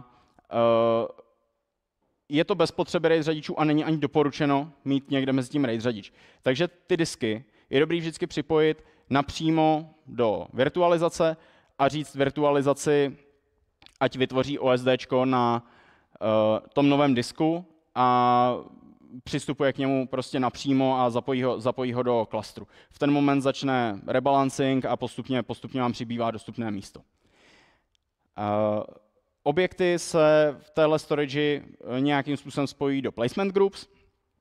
Placement groupa je vlastně skupina objektů, která se vždycky ukládá na nějaký set různých těch OSDček, těch disků, tudíž vlastně může se vám pak stát, když třeba smažete nějaké větší množství dat, tak se vám může stát, že třeba se začne dělat rebalancing, a to z toho důvodu, že ty data, které jste smazali, byly třeba v jedné placement grupě a ta placement grupa byla uložená třeba na OSDčkách 1, 3 a 7 a v ten moment ty OSDčka jsou v podstatě relativně prázdná a ostatní jsou relativně plná, takže dojde k nějakému balancingu, aby Ceph byl pokud možno vždycky v nějakém optimálním stavu. Nad celý ten Ceph vždycky zase vytváříte pooly, stejně jako u ZFS-ka. Nicméně s ohledem na to, že Ceph je úložiště trochu jiného typu, tak ty pooly vlastně fungují trochu jinak. A to konkrétně tak, že vy si řeknete, na jakých typech disků je chcete mít, protože můžete mít třeba NVMe disky, SSD disky, plotnové disky a tak dále dohromady. A v podstatě vy pak řeknete, jestli máte omezení třeba na storage type, takže třeba řeknete, že mám nějaký pool, který chci mít jenom na NVMe diskách. A potom musíte ještě říct, jakého typu ten pool musí být. Ta výkonnější, ale zase dražší část jsou replikované pooly a ty vlastně fungují tak, že si nastavíte, že všechny data budete mít 3krát, tudíž vám vlastně stejnou kopii dat uloží na 3 různá OSDčka na optimálně jiných hypervizorech. Máte tam, tuším, možnost i nastavit, že třeba v jiném reku. Když si dáte vlastně k serverům labely, v jakých jsou recích a řeknete Cephu, že má ty data rozkládat i do různých třeba reků. Konkrétně třeba proto, pokud řešíte i třeba odstávky celých reků a měli byste opravdu velký Ceph. Potom můžete vytvářet taky erasure coded pooly. Jsou to v podstatě pooly typu, řekněme, nějakého RAID 5, RAID 6 a tak podobně. Nicméně fungují zase trochu jinak a fungují tak, že vy vlastně řeknete, kolik máte datových objektů a kolik tu máte paritních objektů. V podstatě můžete i říct, že máte jenom datové objekty, že tam nejsou žádné kontrolní součty a můžete zároveň třeba říct, že máte 2+2, tudíž máte třeba dva datové objekty, 2 kontrolní součty a vlastně tím pádem snížíte nějaký overhead vlastně v té storage, ale zase počítejte s tím, že když používáte erasure coded pooly, mají větší náročnost a obecně jsou trochu pomalejší. Jak už jsem říkal, je to distribuované úložiště, je potřeba mít alespoň 3 uzly, samozřejmě čím víc, tím líp, protože na 3 uzlech v podstatě, když vytvoříte replikovaný pool, tak v ten moment, když vám vypadne jakýkoliv uzel, tak v ten moment už nelze přepočítat data tak, abyste se dostali do nějakého bezpečného stavu. Pokud samozřejmě nezvolíte, že failure domain na Cephu je jenom disk. Standardně se tam dává vlastně celý jeden server, tudíž vlastně data jsou rozložená na vícero serverů. Doporučuji mít například 4-5 serverů nebo i více, dobře se s tím potom pracuje a vlastně čím více serverů máte, tak tím i máte, řekněme, rychlejší replikaci v případě výpadku nějakého serveru, protože v podstatě na každé té placement grupě se nemusí podílet každý hypervizor na její obnově. Tudíž vlastně například pro erasure coded pooly je doporučení mít M plus K plus 2 serverů, kde to M je jeden parametr těch datových objektů, to K je parametr objektů těch kontrolních součtů a plus 2, aby když vám vypadne jeden server, aby vlastně došlo k výrazně rychlejší do replikaci dat, protože v podstatě na těch placement grupách, na obnově těch placement group se potom nepodílí všechny ostatní servery, ale všechny ostatní servery -1.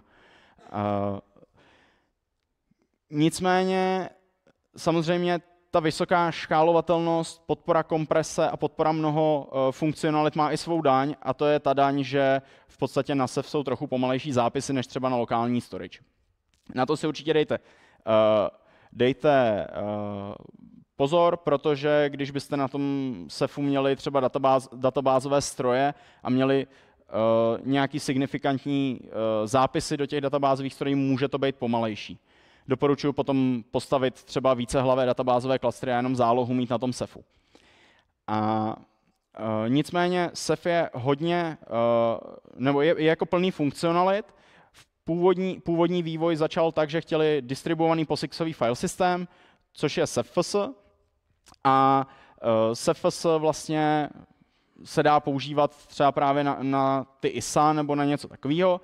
Ale co je nejzajímavější pro virtualizaci je RBD, což je Rados Block Device, a to je vlastně blokový přístup k celému tomu SEFu, takže zase VMka máte v blokovém režimu, máte možnost snapshotů, máte možnost hromady věcí, které ten SEF podporuje, obdobně třeba jako ZFS, ale zároveň přistupujete vlastně v blokovém režimu k té storage, takže má to nějaký jako pozitivní dopad na výkon.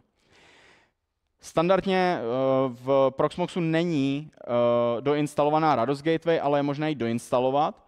A to je v podstatě třetí možnost, co s tím SEFem lze dělat. Rados Gateway je v SEFu věc, která umí exportovat S3 API, umí exportovat NFS, umí exportovat iSCSI, umí exportovat, teď si nepamatuju, jak se jmenuje ten OpenStack, tuším, že je to Swift API, ale tím si teď nejsem jistý.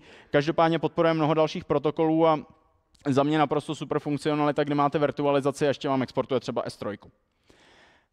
Takže doporučuji určitě se pak podívat zase do dokumentace, ale je možné v podstatě využít S3 přímo ze SEFu, takže v momentě, kdy máte nějaké aplikace, které vyžadují S3, tak v podstatě nemusíte dělat nic navíc, stavět někde nějaké minio nebo cokoliv jiného, ale prostě ze SEFu vyexportujete ještě S3. Nicméně, tahle celá storage má ještě druhou daň a ta daň je dost velká spotřeba CPUčka i paměti. Paměti dokonce taková, že si vezme všechnu. Všechnu volnou, ale respektive asi 90% volné paměti a uloží si do ní buffery. Když se podíváte do H-topu, to je ta modrá část. No, v ten moment je trochu problém benchmarkovat SEF, protože když děláte read benchmark, tak se skoro vždy čte z ramky, protože celkem dobře řeší to, že zápisy jdou skrz paměť na disk, ale zůstanou i v paměti. A v podstatě, když potom třeba byste dělali read benchmark, tak se vám velmi často stane, že čtete z paměti. Já osobně třeba mám virtualizace, které jsou třeba z 50% plné, ale vlastně zbytek třeba 3/4 terabajtu paměti dalšího, tak v ten moment je jako zaplněný tím SEFem, takže v podstatě jsem zjistil, že disky, které pod tím mám, tak v podstatě je na ně signifikantně víc zapsáno než čteno. Myslím, že je to snad poměr až jako 5:1 nebo něco takového. Takže právě vlastně jako ready jsou velmi rychlí na SEFu, ale writey už jsou o to pomalejší, že je zapotřebí vlastně committovat přes síť ty zápisy do těch různých OSDček, takže vlastně když zapisujete, tak zapisujete na 3 uzly zároveň a zapisujete vlastně po síti. K finálnímu zamyšlení, k těm storagím zvolte vždycky to, co vám přijde nejlepší. ale osobně doporučuji vlastně nějakým způsobem k tomu přistoupit tak, že využijete primárně funkcionality spíš operačního systému, než vlastně nějakých hardwarových řadičů, protože ten hardwarový řadič je vždycky potřeba až 10 let po tom zakoupení, kdy vám má poslat mail, že vám vypadl disk. A většinou už v ten moment je nějaký problém, nebo jste něco překonfigurovali na síti a dopadá to občas špatně. Co se týče networkingu, tak v podstatě je to Linux, takže Linuxí bridge, případně můžete použít OpenVSwitch a od Proxmoxu 8.1 je ve výchozím nastavení nainstalovaný libpv Network Perl, což je jejich balíček, který řeší takzvanou SDN. Ta SDNka jsou to v podstatě zóny, buď typu VLAN, VXLAN, nebo tam je nějaké BGP a tak. A uvnitř děláte takzvané VNety. A ty VNety jsou pak třeba konkrétní VLANy, takže v podstatě dochází k lepšímu managementu sítě, než jenom to, že na VMBR 0 nastavujete VLANtek, což nebylo zrovna dobrý. Takže za mě jako super posun. Pokud ho nemáte doinstalovaný ten balíček, dneska doporučuji nainstalovat. Pokud jste dělali upgrade ze staršího Proxmoxu, akorát si dejte pozor na jednu věc. Pokud máte hypervizory v nějaké VLANě a vlastně nějakým způsobem komunikují tagovaným provozem, takže máte v nějakém etc Network Interfaces bridge a na něm máte VLAN interface a na něm máte tu IP adresu, určitě nedávejte to samé VLAN ID do té SDNky. Přestane vám fungovat networking úplně. Na to pozor, děje se to právě, když chcete z nějakého VMka přistupovat napřímo do sítě těch hypervizorů, například třeba pro nějakou S3 gateway nebo tak něco. A nově je podpora i firewallu pro hypervizory, pro VMka, pro VNety a tak dále, takže super. Nicméně ten firewalling aktuálně běží ještě na IP tables a nově mají technical preview na NF tables. Co se týče pokročilejšího networkingu, tak vlastně pokročilejší networking, jako třeba BGP, tam je řešeno přes FR routing, takže máte možnost i nějaké zajímavější integrace. Nově je tam podpora přes DNS mask, DHCP, DNSK, takže pokud máte velmi jako omezený stack, tak můžete vlastně těm VMkám přidělovat vlastně nějaká jména a tak dále přímo hypervizorem. A ten hypervizor má aktuálně možnost i nějakých EVPN a BGP a ISIS kontrolerů. Osobně jsem to neskoušel, nicméně teďka řešíme s kolegy například VXLAN integraci, možná i EVPN integraci. Věřím tomu, že to bude fungovat velmi dobře, protože se to opírá o celkem známý projekt for routing. Jak už jsem říkal, aktuálně mají IP tables podporu, ale přechází na NF tables a na NF tables chtějí řešit celkem hodně event-based first hop security, takže jste pak schopni zvenku ofirewallovat jakékoliv VMko, aniž byste třeba museli ve Windowsu nastavovat firewall, takže můžete si krásně Windows VMko firewallovat Linuxím NF tables. Takže aktuálně to rozvíjí, mluvili o tom teďka tuším ve Vídni na konferenci, že je to technical preview, nicméně máte možnost to už zapnout. Už jsem to na svém hypervizoru udělal, samozřejmě první, co mi přestalo fungovat, komplet networking, protože jsem tam neměl policy pro celý hypervizor a povolil jsem si pro ně NF tables, takže všechno bylo zakázané.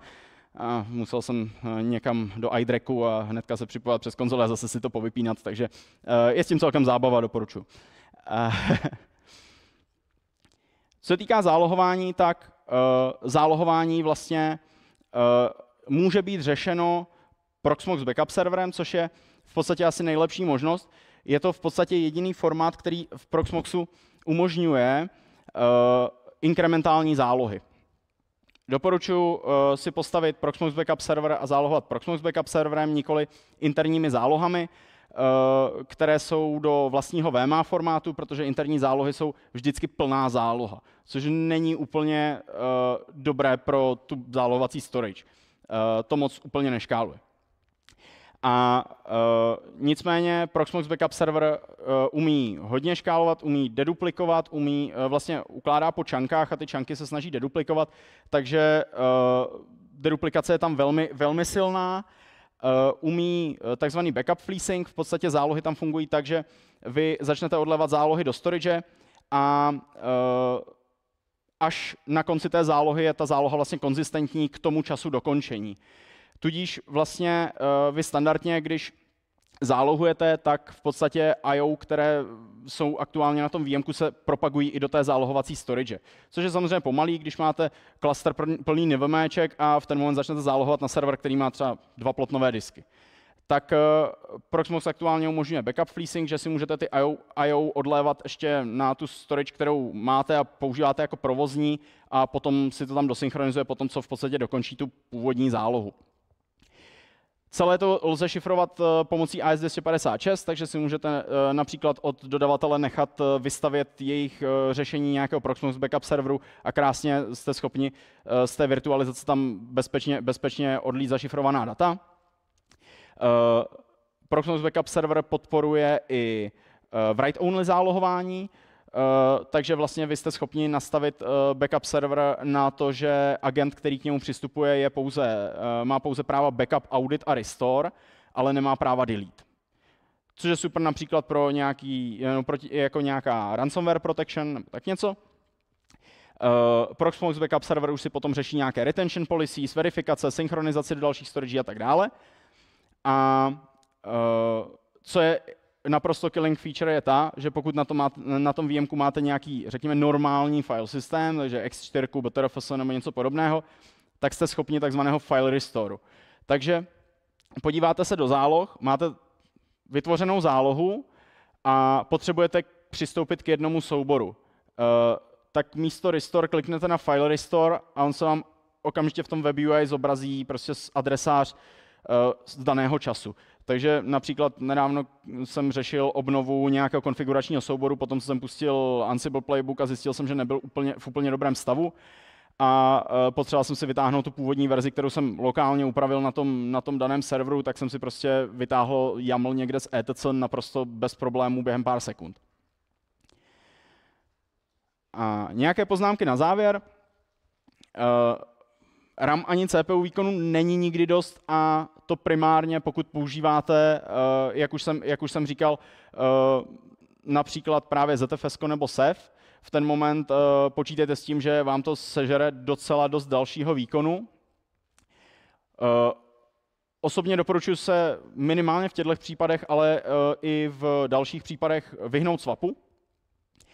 To z toho důvodu, že pokud používáte SEF, tak se vám může stát to, že vám do swapu přetečou ty VMK a pak v ramce budou jenom buffery SEFu a v ten moment SEF bude krásně happy, ale ty VMK vám opravdu nebudou dávat dobrý výkon.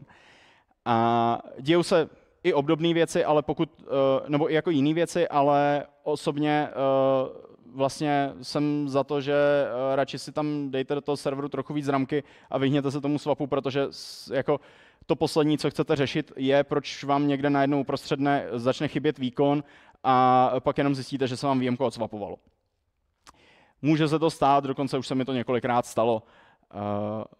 Co se týče thin provisioningu nebo komprese, tak to není nepřítel, sice to žere trochu výkonu, ale velmi doporučuji používat storage s thin provisioningem i s kompresí.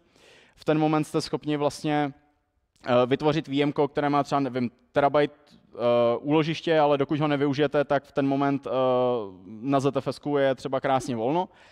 A zároveň vlastně jste schopni zpropagovat i discardy z VMek, takže v momentě, kdy třeba na VMku uklidíte a třeba, nevím, dropnete nějakou větší databázi na databázovém stroji nebo tak něco a pustíte fstream, tak v ten moment se discardy můžou zpropagovat do storage a ta storage může ty bloky uvolnit.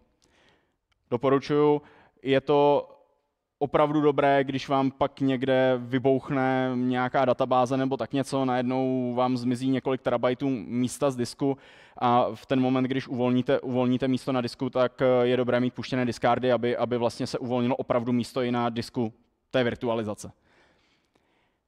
To, že je to přizpůsobitelná storage, je super. Virtualizace, to je super, ale dovoluje to hrozně moc chyb. Jak už jsem říkal, můžete například postavit klaster ze 2 uzlů a Raspberry Pi. No, jako jo, můžete, ale počítejte s tím, že to může dopadnout velmi blbě. A už jsem pár takových setupů viděl, kdy se někdo snažil postavit právě třeba virtualizaci, kde bylo ZFS a řekl si, že to bude krásně shared, ta storage. No dobrý, ale ono to tak není. A pak mu vypadl jeden uzel a najednou zjistil, že nemůže došáhnout na VMK, že nemůže pustit, že mu nic neběží a tak dále.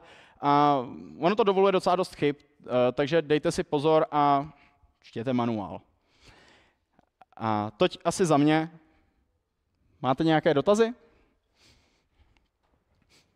Tak, já vám předám kostku, můžete mluvit přímo do Já používám, nebo spíš jsem si nastavil, že budu používat jako storage LVM SYN, tu tenkou, a to z toho důvodu, že ta vlastně umožňuje snapshoty. Ale měl jsem trošku obavy tím, že to je právě to SYN, jestli náhodou to nebude mít vliv na výkon, takže já jsem tam nastavil, že velikost toho alokačního bloku, teď nevím, jak se to správně jmenuje, jako je ten termín, tak je 4 MB. Tak jsem se chtěl zeptat, jestli jsem postupoval správně, nebo co byste mi doporučil. Upřímně na tohle asi nedokážu odpovědět, protože neznám ten setup do detailu, ale myslím si, že větší velikost bloku není problém, ale že je problém menší velikost bloku. Nejsem si teď úplně jistý, na to teď nedokážu odpovědět.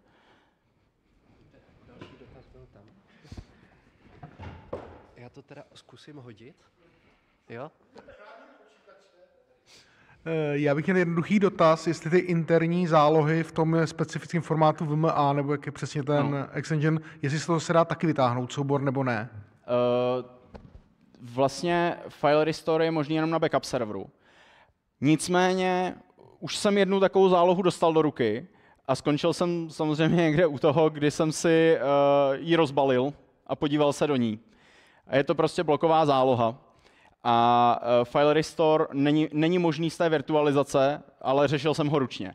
A samozřejmě je to zdlouhavé a tak dále. Takže vlastně nějak mountnout přes loopback jako bloky. Je to tak. Díky. V podstatě ten VMA formát je, tuším, že nějaká konfigurace a k tomu právě jako disky vyloženě v nějakém tom jako blokovém formátu a je to prostě vyloženě dump. A není možné file restore, teda pokud se nic nezměnilo, tak není možný file restore například z WebUI. Tu zálohu vidíte, ale nedokážete ji nějakým způsobem rozbalit nebo tak něco. Dobře, děkujeme za dotazy, připravíme se na poslední přednášku. Děkuji.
Já vás všechny vítám, přeživší poslední přednáška InstallFestu 2025.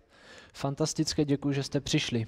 Já jsem Adam Kališ, budu vám povídat o tom, co je vlastně ten současný status nebo stav věcí v OpenZFS, aby už nebylo potřeba psát neinformované příspěvky do různých diskuzí a bavit se pořád do kolečka o těch samých věcích, které už možná jsou překonané. Tak tohle je jenom tady takový výběr různých postřehů, co tak jako se přes ty roky dal pozbírat v různých diskuzích, hlavně teda tady na Rootu, ale samozřejmě i všude jinde. A to jsem úplně se vyhnul nějaké jako licenční té problematice, o té vůbec dneska mluvit nebudu. Před pár dny nám teprve vyšla verze 2.3.1, takže obecně ta stabilní verze 2.3 je velmi nová a přináší řadu vlastně funkcí, na které se dlouho čekalo.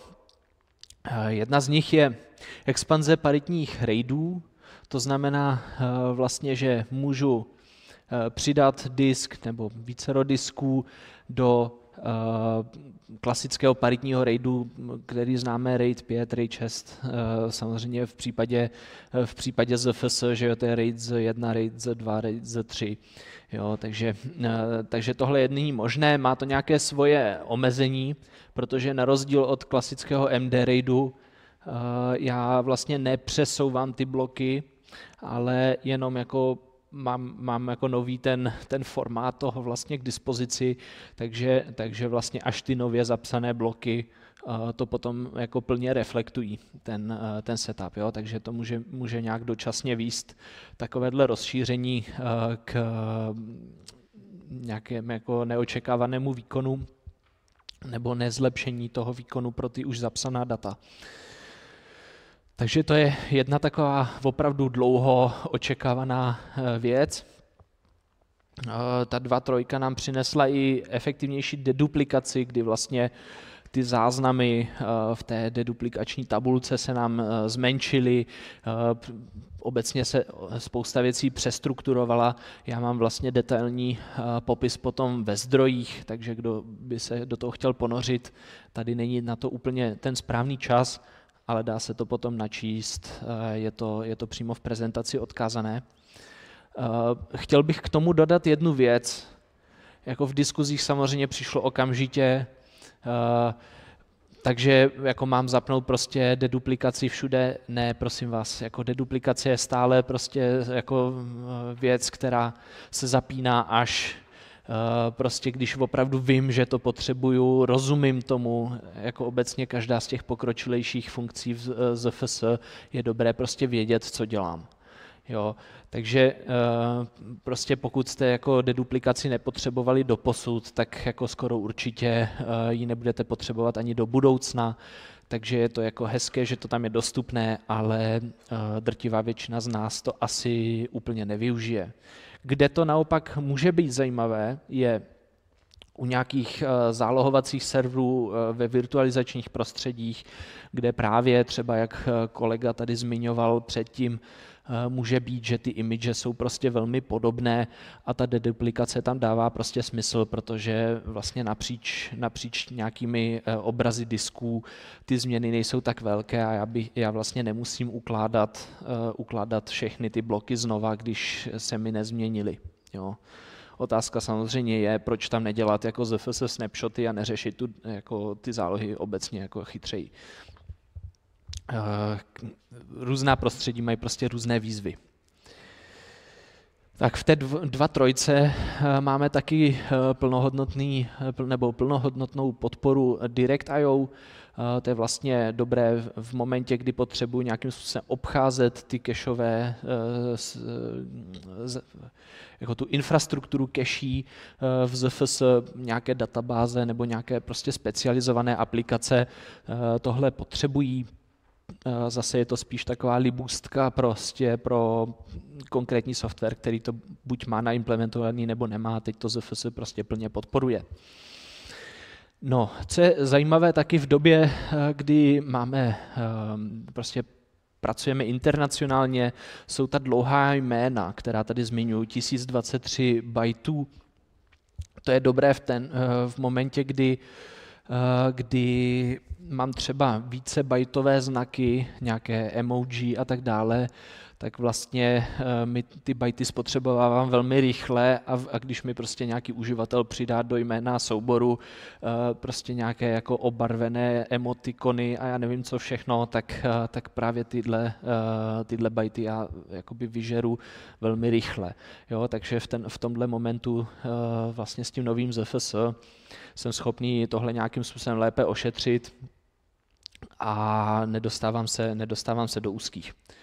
Obecně, jak uvidíme tady v té prezentaci, v ZFS se neustále pracuje na výkonu, třeba dlouho očekávaná vlastně funkce nebo takové jako zlepšení výkonnostní, na které už jsme se jako dlouho těšili, tak je vlastně paralelní sync.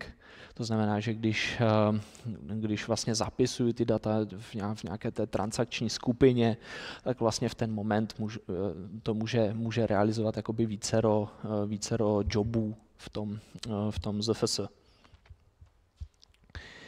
Tak.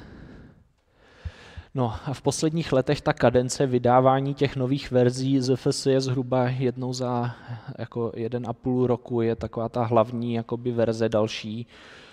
Takže vlastně, když teď to vyšlo v březnu, že jo, nebo jakoby tenhle rok, teda to vyšlo takhle z kraje, tak vlastně uprostřed roku 2023 jsme měli teda verzi 2.2. Tam konkrétně přibyly teda block cloning, to je vlastně, co známe v Linuxu už nějaký ten pátek, realizujeme funkcionalitu reflink, když chcete třeba kopírovat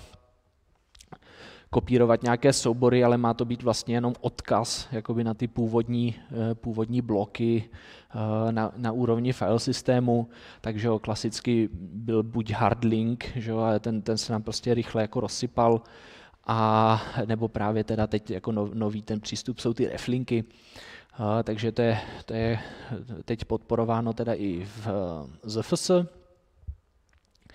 Samozřejmě jsme v době kontejnerové, takže různé vrstvy a tyhle věci, které se nám dneska dějou, tak tohle je taky nutné nějak jako lépe ošetřit, tak to právě v té verzi 2.2 taky jako je. Samozřejmě i vývoj je v oblasti kryptografie, takže nějaké kontrolní součty se tam upgradeujou.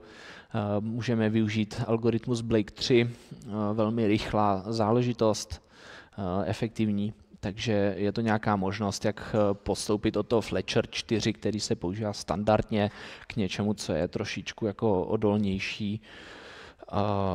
A přitom to nemá třeba ještě nějakou náročnost těch Sharp 512 a tak dále, které jsou taky jako k dispozici jako volba. Máme tady opravný ZFS receive, takže když vlastně můžu přidat nějaká data, pomocí kterých vlastně ten proud, když přijímám nějakým způsobem poslané datasety, tak můžu jako tyhle opravit s pomocí těch dat, které jsou přímo v tom streamu. A samozřejmě teda důležitá věc, a to je zvlášť jako když používáte třeba ZFS jako podkladový storage ve virtualizaci, tak je Z standard zase, ale včetně toho early abort, podobně jako to už je u LZ4 kompresního algoritmu. Tam je důležité vlastně to, že dosud to bylo tak, že pokud byl nějaký blok nekomprimovatelný, tak v tom případě v toho Z standard se vlastně stejně komprimoval a bylo to k ničemu. Jo, LZ4 má už celou řadu let tu schopnost jako rozpoznat, aha, to mi nekomprimuje moc dobře, tak to radši nebudu komprimovat, protože to asi nebude mít žádný přínos, tak nemusím pálit ty cykly. A to teď umí vlastně i Z standard a využívá k tomu právě tu LZ4 pod pokličkou, že se podívá jako krátce tou LZ4, která je jako velmi efektivní, ale komprimuje to vůbec, a když to splní nějaký parametry, tak na to pustí to Z standard teprve a vlastně to zkomprimuje. Jo, a ve výsledku to je prostě efektivnější. Jo, jako je to rychlejší a ušetří to nějaký prostředky.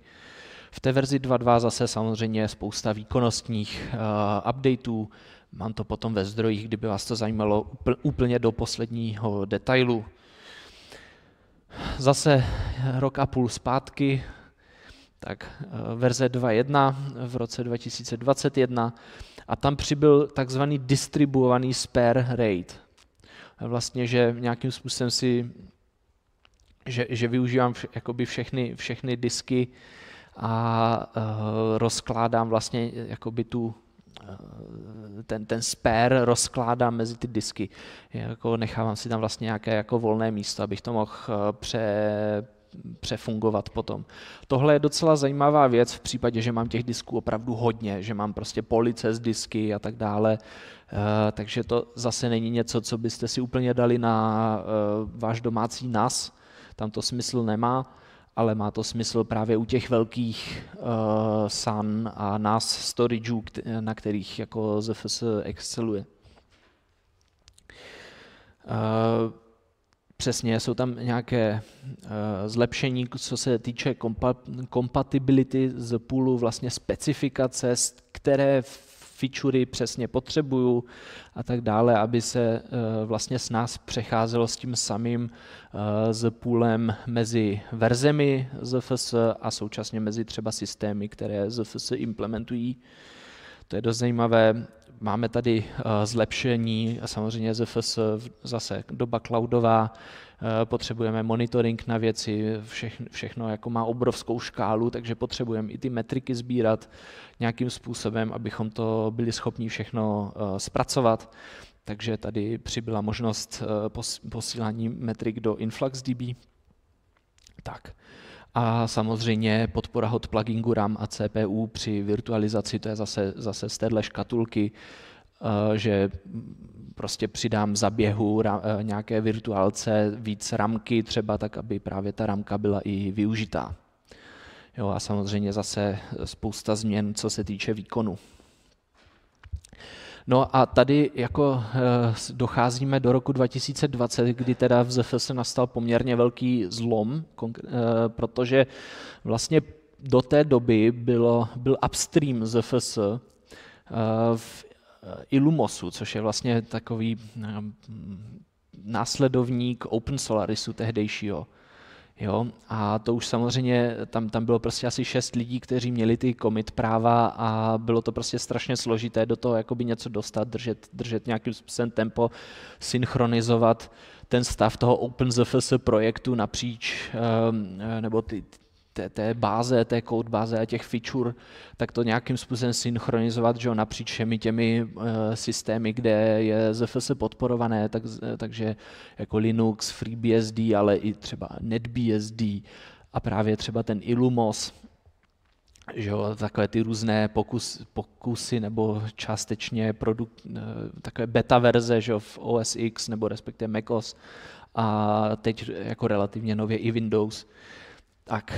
Tak právě v tom roce 2020 se podařilo tu codebázi, vlastně ten projekt se synchronizovat a říct dobře, FreeBSD a Linux sdílí vlastně v tenhle moment ten jakoby jeden kód, mají stejný set nebo stejnou množinu těch funkcí, a vlastně to je ten nový upstream, od kterého všechno ostatní se nějakým způsobem odvíjí.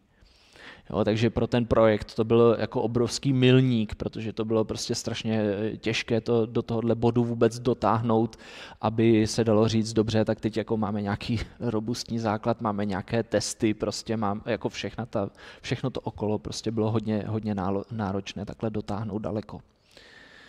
No a kromě teda tohodle jako opravdu heroického výkonu při tom, jak je to velký projekt, tak i přibylo teda několik funkcí. Třeba právě sekvenční rebuild, mirror výdevu, tady konkrétně jako podle pořadí LBA, to znamená těch bloků, vlastně jak mi jdou na tom zařízení dole, že jo, ZFS je nějaký způsobem strom, že jo, tak to je jako ta představa, co je vlastně v té situaci sekvenční, je docela jako, není úplně triviální říct, co teda vlastně je sekvenční. Jo. Problém byl, že my máme, že jo, ty shinglové disky dneska, že jo, které prostě mají spoustu bloků hnedka za sebou a je jako ideální, když jsme schopni zapsat jakoby z jedné vody na čisto. Jo. A tady právě tenhle resilver v tom pořadí těch bloků, jak jsou na tom zařízení, tak pomáhá právě ošetřit tohle o něco lépe. Jo. Takže právě já ještě budu zmiňovat nějaké tyhle resilver operace víckrát, tak tady je právě zohledněné tyhle shinglové disky, to jsou ty, na které se to jako orientuje. A to samozřejmě teda zrychluje ten rebuild jako velmi. Jo. Máme tady persistentní L2 arc, to je vlastně čtecí cache, pro ty, kteří to úplně tak neznají. Ta dřív byla vlastně vždycky se musela jako naplnit znova. V dnešní době obrovských SSD disků, tak je to vlastně škoda, když my zahodíme tuhle cache a už víme, že teda jsou nějaké soubory nebo nějaké bloky, kterým se prostě věnujeme pořád dokola, tak je z ní vyhazovat a potom tam zase zapisovat. Zde teda poprvé přibyla vlastně ta podpora Z standard od Facebooku, že jo, lepší a nastavitelnější především komprimační algoritmus a možnost nějakého jako posílání subsetu při ZFS send a receive, jo, když nechci posílat úplně všechno. To je docela zajímavá věc, jak se tohle vůbec realizuje, že vlastně nejdřív před tím posláním se udělá klon toho v ten moment vlastně nějakého toho snapshotu, který se posílá, udělá se klon, ten se upraví, udělá se snapshot toho a ten snapshot se teprve posílá. No potom se to celé uklidí. Jo a zase samozřejmě výkonnostní upgradey všude možně. Tak, no a teď už jenom tak jakoby historické okénko v podstatě, protože ta verze 2.0 byla taková jako dost zlomová právě pro ten Linux, tím, že ten Linux byl povýšen vlastně do té jakoby primární role v tom roce 2020 přesně, takže tady to už je spíš tak jakoby doplnění kontextu, kdy co přibylo, ta verze 0.8, která vyšla vlastně rok předtím na Linuxu, tak byla dost zajímavá tím, že přidala nativní šifrování. Takže to jsme se bavili tady s jednou přítomnou, že jsou specialisti, kteří mají prostě, já nevím, několik disků a každý má na sobě ten lux, že jo, a teprve nad tím je to ZFS, který jakoby nešifruje, no tak vždycky, když něco zapíšu, že jo, tak to potom vlastně šifruju několikrát, že jo, protože to musím šifrovat pro každé to fyzické zařízení, že jo, dole. No, tak když to zašifruji jednou jakoby přímo v tom file systému, tak samozřejmě si tuhle práci ušetřím a mám tu správu toho šifrování vlastně zabudovanou do toho ZFS. Kolem toho šifrování v ZFS bylo pár nějakých zaškobrtnutí, jsou tam ještě nějaké nedodělky, co se týče šifrovaného send a receive, takže je to jako u všech pokročilejších věcí, jak jsem říkal, u ZFS je potřeba prostě trošičku tomu rozumět, vědět, kde jsou ty draci a vyhnout se té oblasti případně, nebo prostě být si to nějakým způsobem vědom.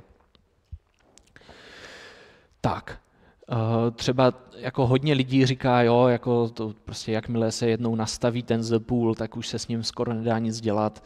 No tak tady třeba vidíte, že jde dokonce odstraňovat mirror výdevy ze Z-poolu a že už to tam je nějaký ten pátek, takže to přibylo tady v té verzi.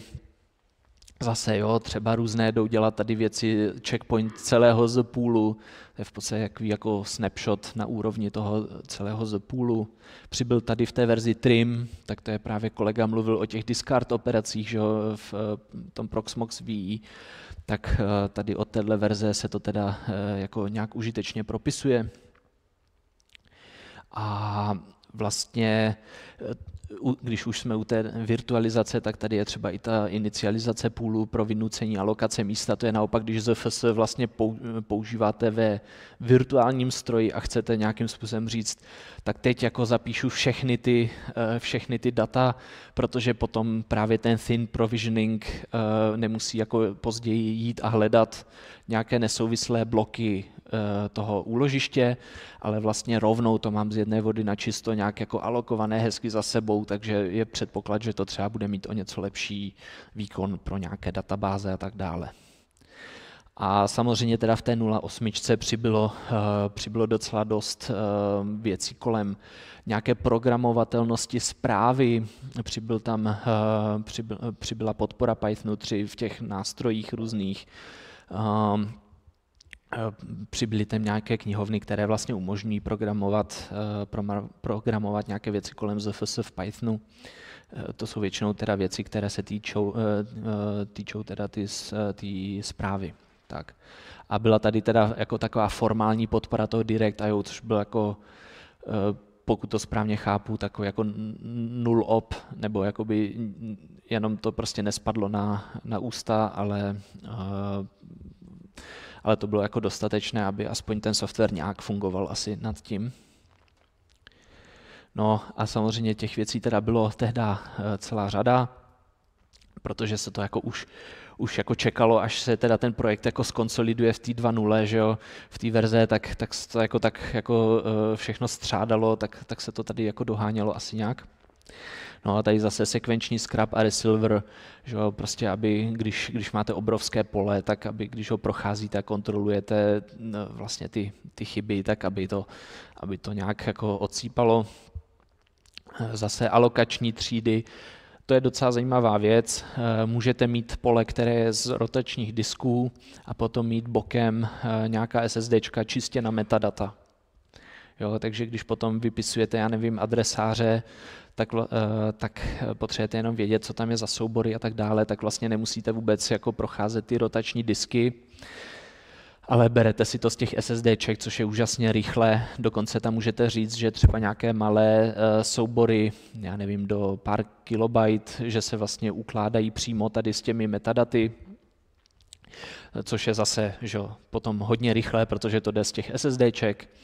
Takže to je takový dobrý kompromis mezi, když máte prostě domácí třeba NAS nebo v nějaké menší firmě a prostě nechcete si dovolit mít to všechno na SSDčkách, tak prostě to můžete takhle rozdělit a máte jako to nejlepší z obou světů do nějaké míry. Samozřejmě zase spousta výkonnostních optimalizací, různé lepší koordinace těch právě resilver operací, když máte prostě celý rack jako jeden storage server, tak je to jako docela podstatné tyhle věci, akcelerace kryptografických operací pomocí hardwareových jednotek přímo v těch různých Intel procesorech, výkon, jo, no, tak. Jo, a teď už jenom tak jako šmahem, protože nás začíná tlačit čas a prostě už je to jako historická věc, stejně jo, už tady to je prostě 7 let zpátky,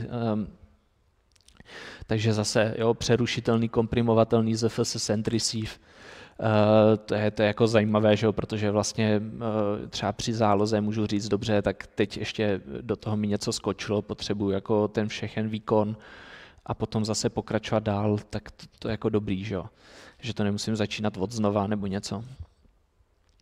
Docela zajímavé je, nevím, jak moc ZFS používáte, ale to je i třeba, pokud máte ZFS jako na zkoušku na laptopu nebo něco, tak docela hezké je, že můžete vlastně mít spoustu histogramů a různých takových věcí, jako které vám říkají vlastně, jaká je ta latence toho ZFS, jaké operace, jak velké jsou ty operace, které tam proudí a tak dále, což jako pomáhá při nějakém debuggingu nebo hledání problémů nebo naopak tuningu výkonu. Tak vlastně tady v té verzi 0.7 přibyly tehdy třeba vlastní výpisy z pool IOStat a status, že tam můžete říct, co tam prostě chcete vidět, co tam nechcete vidět, jo, takže vás to nezahlcuje zbytečně těmi informacemi. A zase, že když máme přerušitelný ZFS send a receive, tak tady je i přerušitelný scrub, což vlastně taky, že jo, je dobrý, když třeba dělám scrub jako v noci, že jo, a nedělám ho prostě přes den, když lidi chtějí ten systém používat nebo něco takového, si představuju. Tak.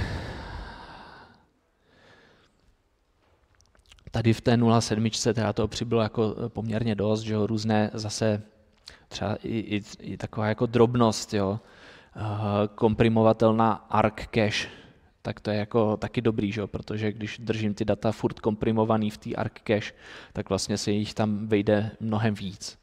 Jo, takže jak tohle ZFS řeší, je, že má vlastně nějaký malinký bloček těch dekomprimovaných dat, aby se to furt jako nekomprimovalo, dekomprimovalo, že jo, tak ty si vlastně drží teda nekomprimovaný, ale ten zbytek, který jako má těch přístupů o něco méně, tak ty se udržují prostě komprimované v paměti. To znamená, když máte data, které komprimují, já nevím, 3-4:1, tak samozřejmě najednou máte ty ramky jakoby fiktivně mnohem víc. No.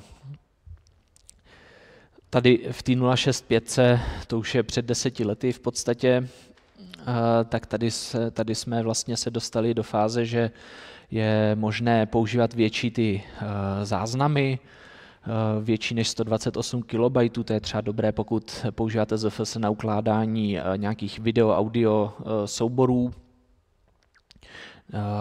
protože vlastně v momentě, kdy máte zapnutou komprimaci a máte tyhle velké bloky, tak je možné, že prostě přeci jenom buď něco najdete, nebo ten poslední blok vás tolik nemrzí, protože v reálu, i kdyby třeba jste měli jenom nějakých 129 KB v tom posledním jakoby záznamu, tak díky té komprimaci v podstatě se uloží, já nevím, 132 KB fyzicky na disk typicky a ne ten celý megabyte a tak dále. Takže je to nějaká jako efektivita toho zpracování. S tím, že teda když to trošičku poštelujete, tak můžete ty záznamy teda nastavit až jako 16 megové. Tak, no úplně jenom, jo, záložky.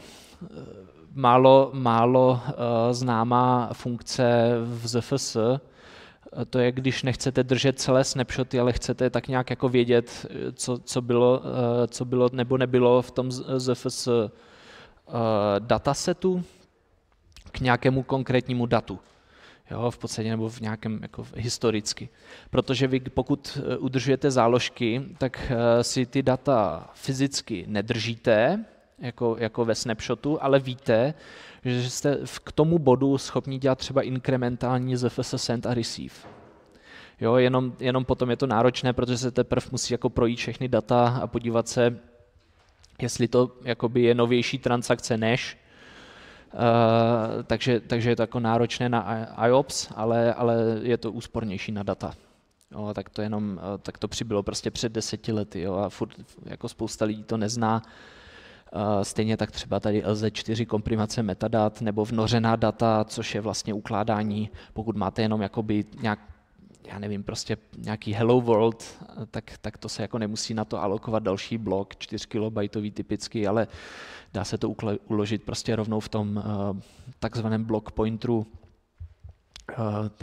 Takže takhle. No. A tím teda bych se dostal na závěr, jaké problémy vlastně v tom Linuxu ještě máme v roce 2025. Co jsou takové ty bolístky, které v těch diskuzích možná ani tolik nejsou. Pořád máme teda složitosti v té spolupráci té Linuxové komunity s OpenZFS kvůli licenčním neshodám, ale spíš to je mezi tím, už bych řekl, na nějaké lidské úrovni. Problémy jsou samozřejmě i kolem toho, že ta ARC je, ale lidi myslí, že to je problém, je root on ZFS. Jo, takže třeba tady tenhle laptop má prostě root on ZFS a není to prostě problém. No, stále převládají ta pozitiva, vlastně furt jako úplně jako dostatečná náhrada za ZFS na Linuxu jako není. Jo, furt jako prostě nějak to jako chybí. Ani ButterFS, ani BcacheFS, ani Stratis, ani další věci prostě nejsou úplně tak jako v takovém stavu, že by člověk řekl, jako ZFS může už do hrobu. Jo, takže furt ZFS prostě patří prostě tam, kde potřebuju maximální nějaký bezpečí, komfortní správu, mám těch dat opravdu hodně, potřebuju prostě řešit, aby jako když zálohuju, tak aby mi ten výkon nešel úplně do kytek. Zase, že jo, prostě i takové věci, jako jsou ten inkrementální ZFS send a receive, nejsou prostě všude úplně samozřejmý, takže když mám nějaké nešikovné prostředí, tak tohle může být ta obezlička, která mi umožní provozovat nějakou třeba starou databázi, která to neumí sama a vlastně jako splnit nějaké SLAčka, takovéhle věci. Jo, i ta transparentní komprese je prostě fajn, když můžu komprimovat 2:3:1, tak samozřejmě i na ten laptop se mi vejde prostě víc dat, zvlášť pokud třeba dělám nějaké zpracování jako data science a tyhle věci, tak tam jako ty komprimace jsou dobré. Jo, možnosti nastavení výkonu monitoring, prostě samozřejmě dneska jako to ZFS jde dopředu i tím, že to je integrované v tom Proxmoxu, který nabral na popularitě. No, kdybyste si chtěli to projít v detailu sami, tak tady jsou zdroje klikatelné, dá se to otevřít, projít. A tady doporučuji nějaké další odkazy. První z nich je právě ta rychlá deduplikace, tak jak to vlastně přesně funguje, jaký to má efekty. Psal jsem tady i, to je vlastně trošku návaznost na Radka Zajíce, na jeho K-exec přednášku, která byla před chvílí, tak vlastně ta konverze Debianu ze souborového systému X4 na moderní ZFS ze sebe sama, tak to je vlastně takový trošku jiný přístup k tomu samému problému. A tady doporučení potom nějakých dalších zdrojů. A tím doufám, že se nás takhle tím výčtem moc neunudil a děkuji za pozornost. Na dotazy, jestli se chcete někdo na něco zeptat, Adama. Vypadá to, že ne, takže mu může potleskat. Děkujeme.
Konference vás provede Jan Langmajer. Já si musím najít zvuk. Ten se mi úplně... Tak ahoj, já bych vám všem chtěl poděkovat za to, že jste dorazili. Chtěl bych poděkovat Fakultě elektrotechnické za zapůjčení prostor, bez kterých bychom se tu nemohli sejít. Speciální poděkování patří našim přednášejícím, kteří se s námi podělili o svá know-how a od nich jsme se mohli něco přiučit. Děkuji všem organizátorům, kteří obětovali svá těla a duše, někteří už půl roku před začátkem konference a pomohli mi to tady dát dohromady. Poprosím potlesk pro naše organizátory. Já vám děkuju AVCčku za odbavení streamu, techniky a tak. Všichni byli úžasní, i když měli jsme menší technické problémy, ale tak to už k tomu tradičně patří. Děkuji našim partnerům a speciální poděkování patří Aktivu 24, Red Hatu a VPS Free, kteří se bohužel nemohli dostavit, ale i přesto nás podpořili. Děkujem. A chtěl bych poděkovat také našim mediálním partnerům, kteří nás pomohli zviditelnit. Děkujeme.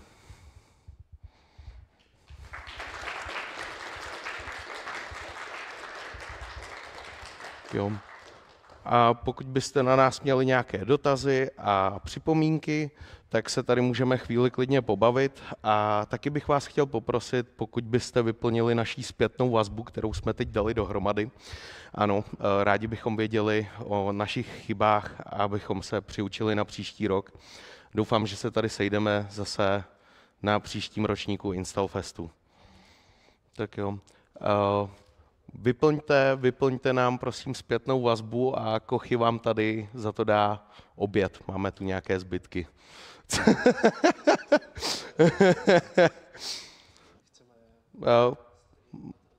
Tohle už nechcem streamovat. Jo, díky.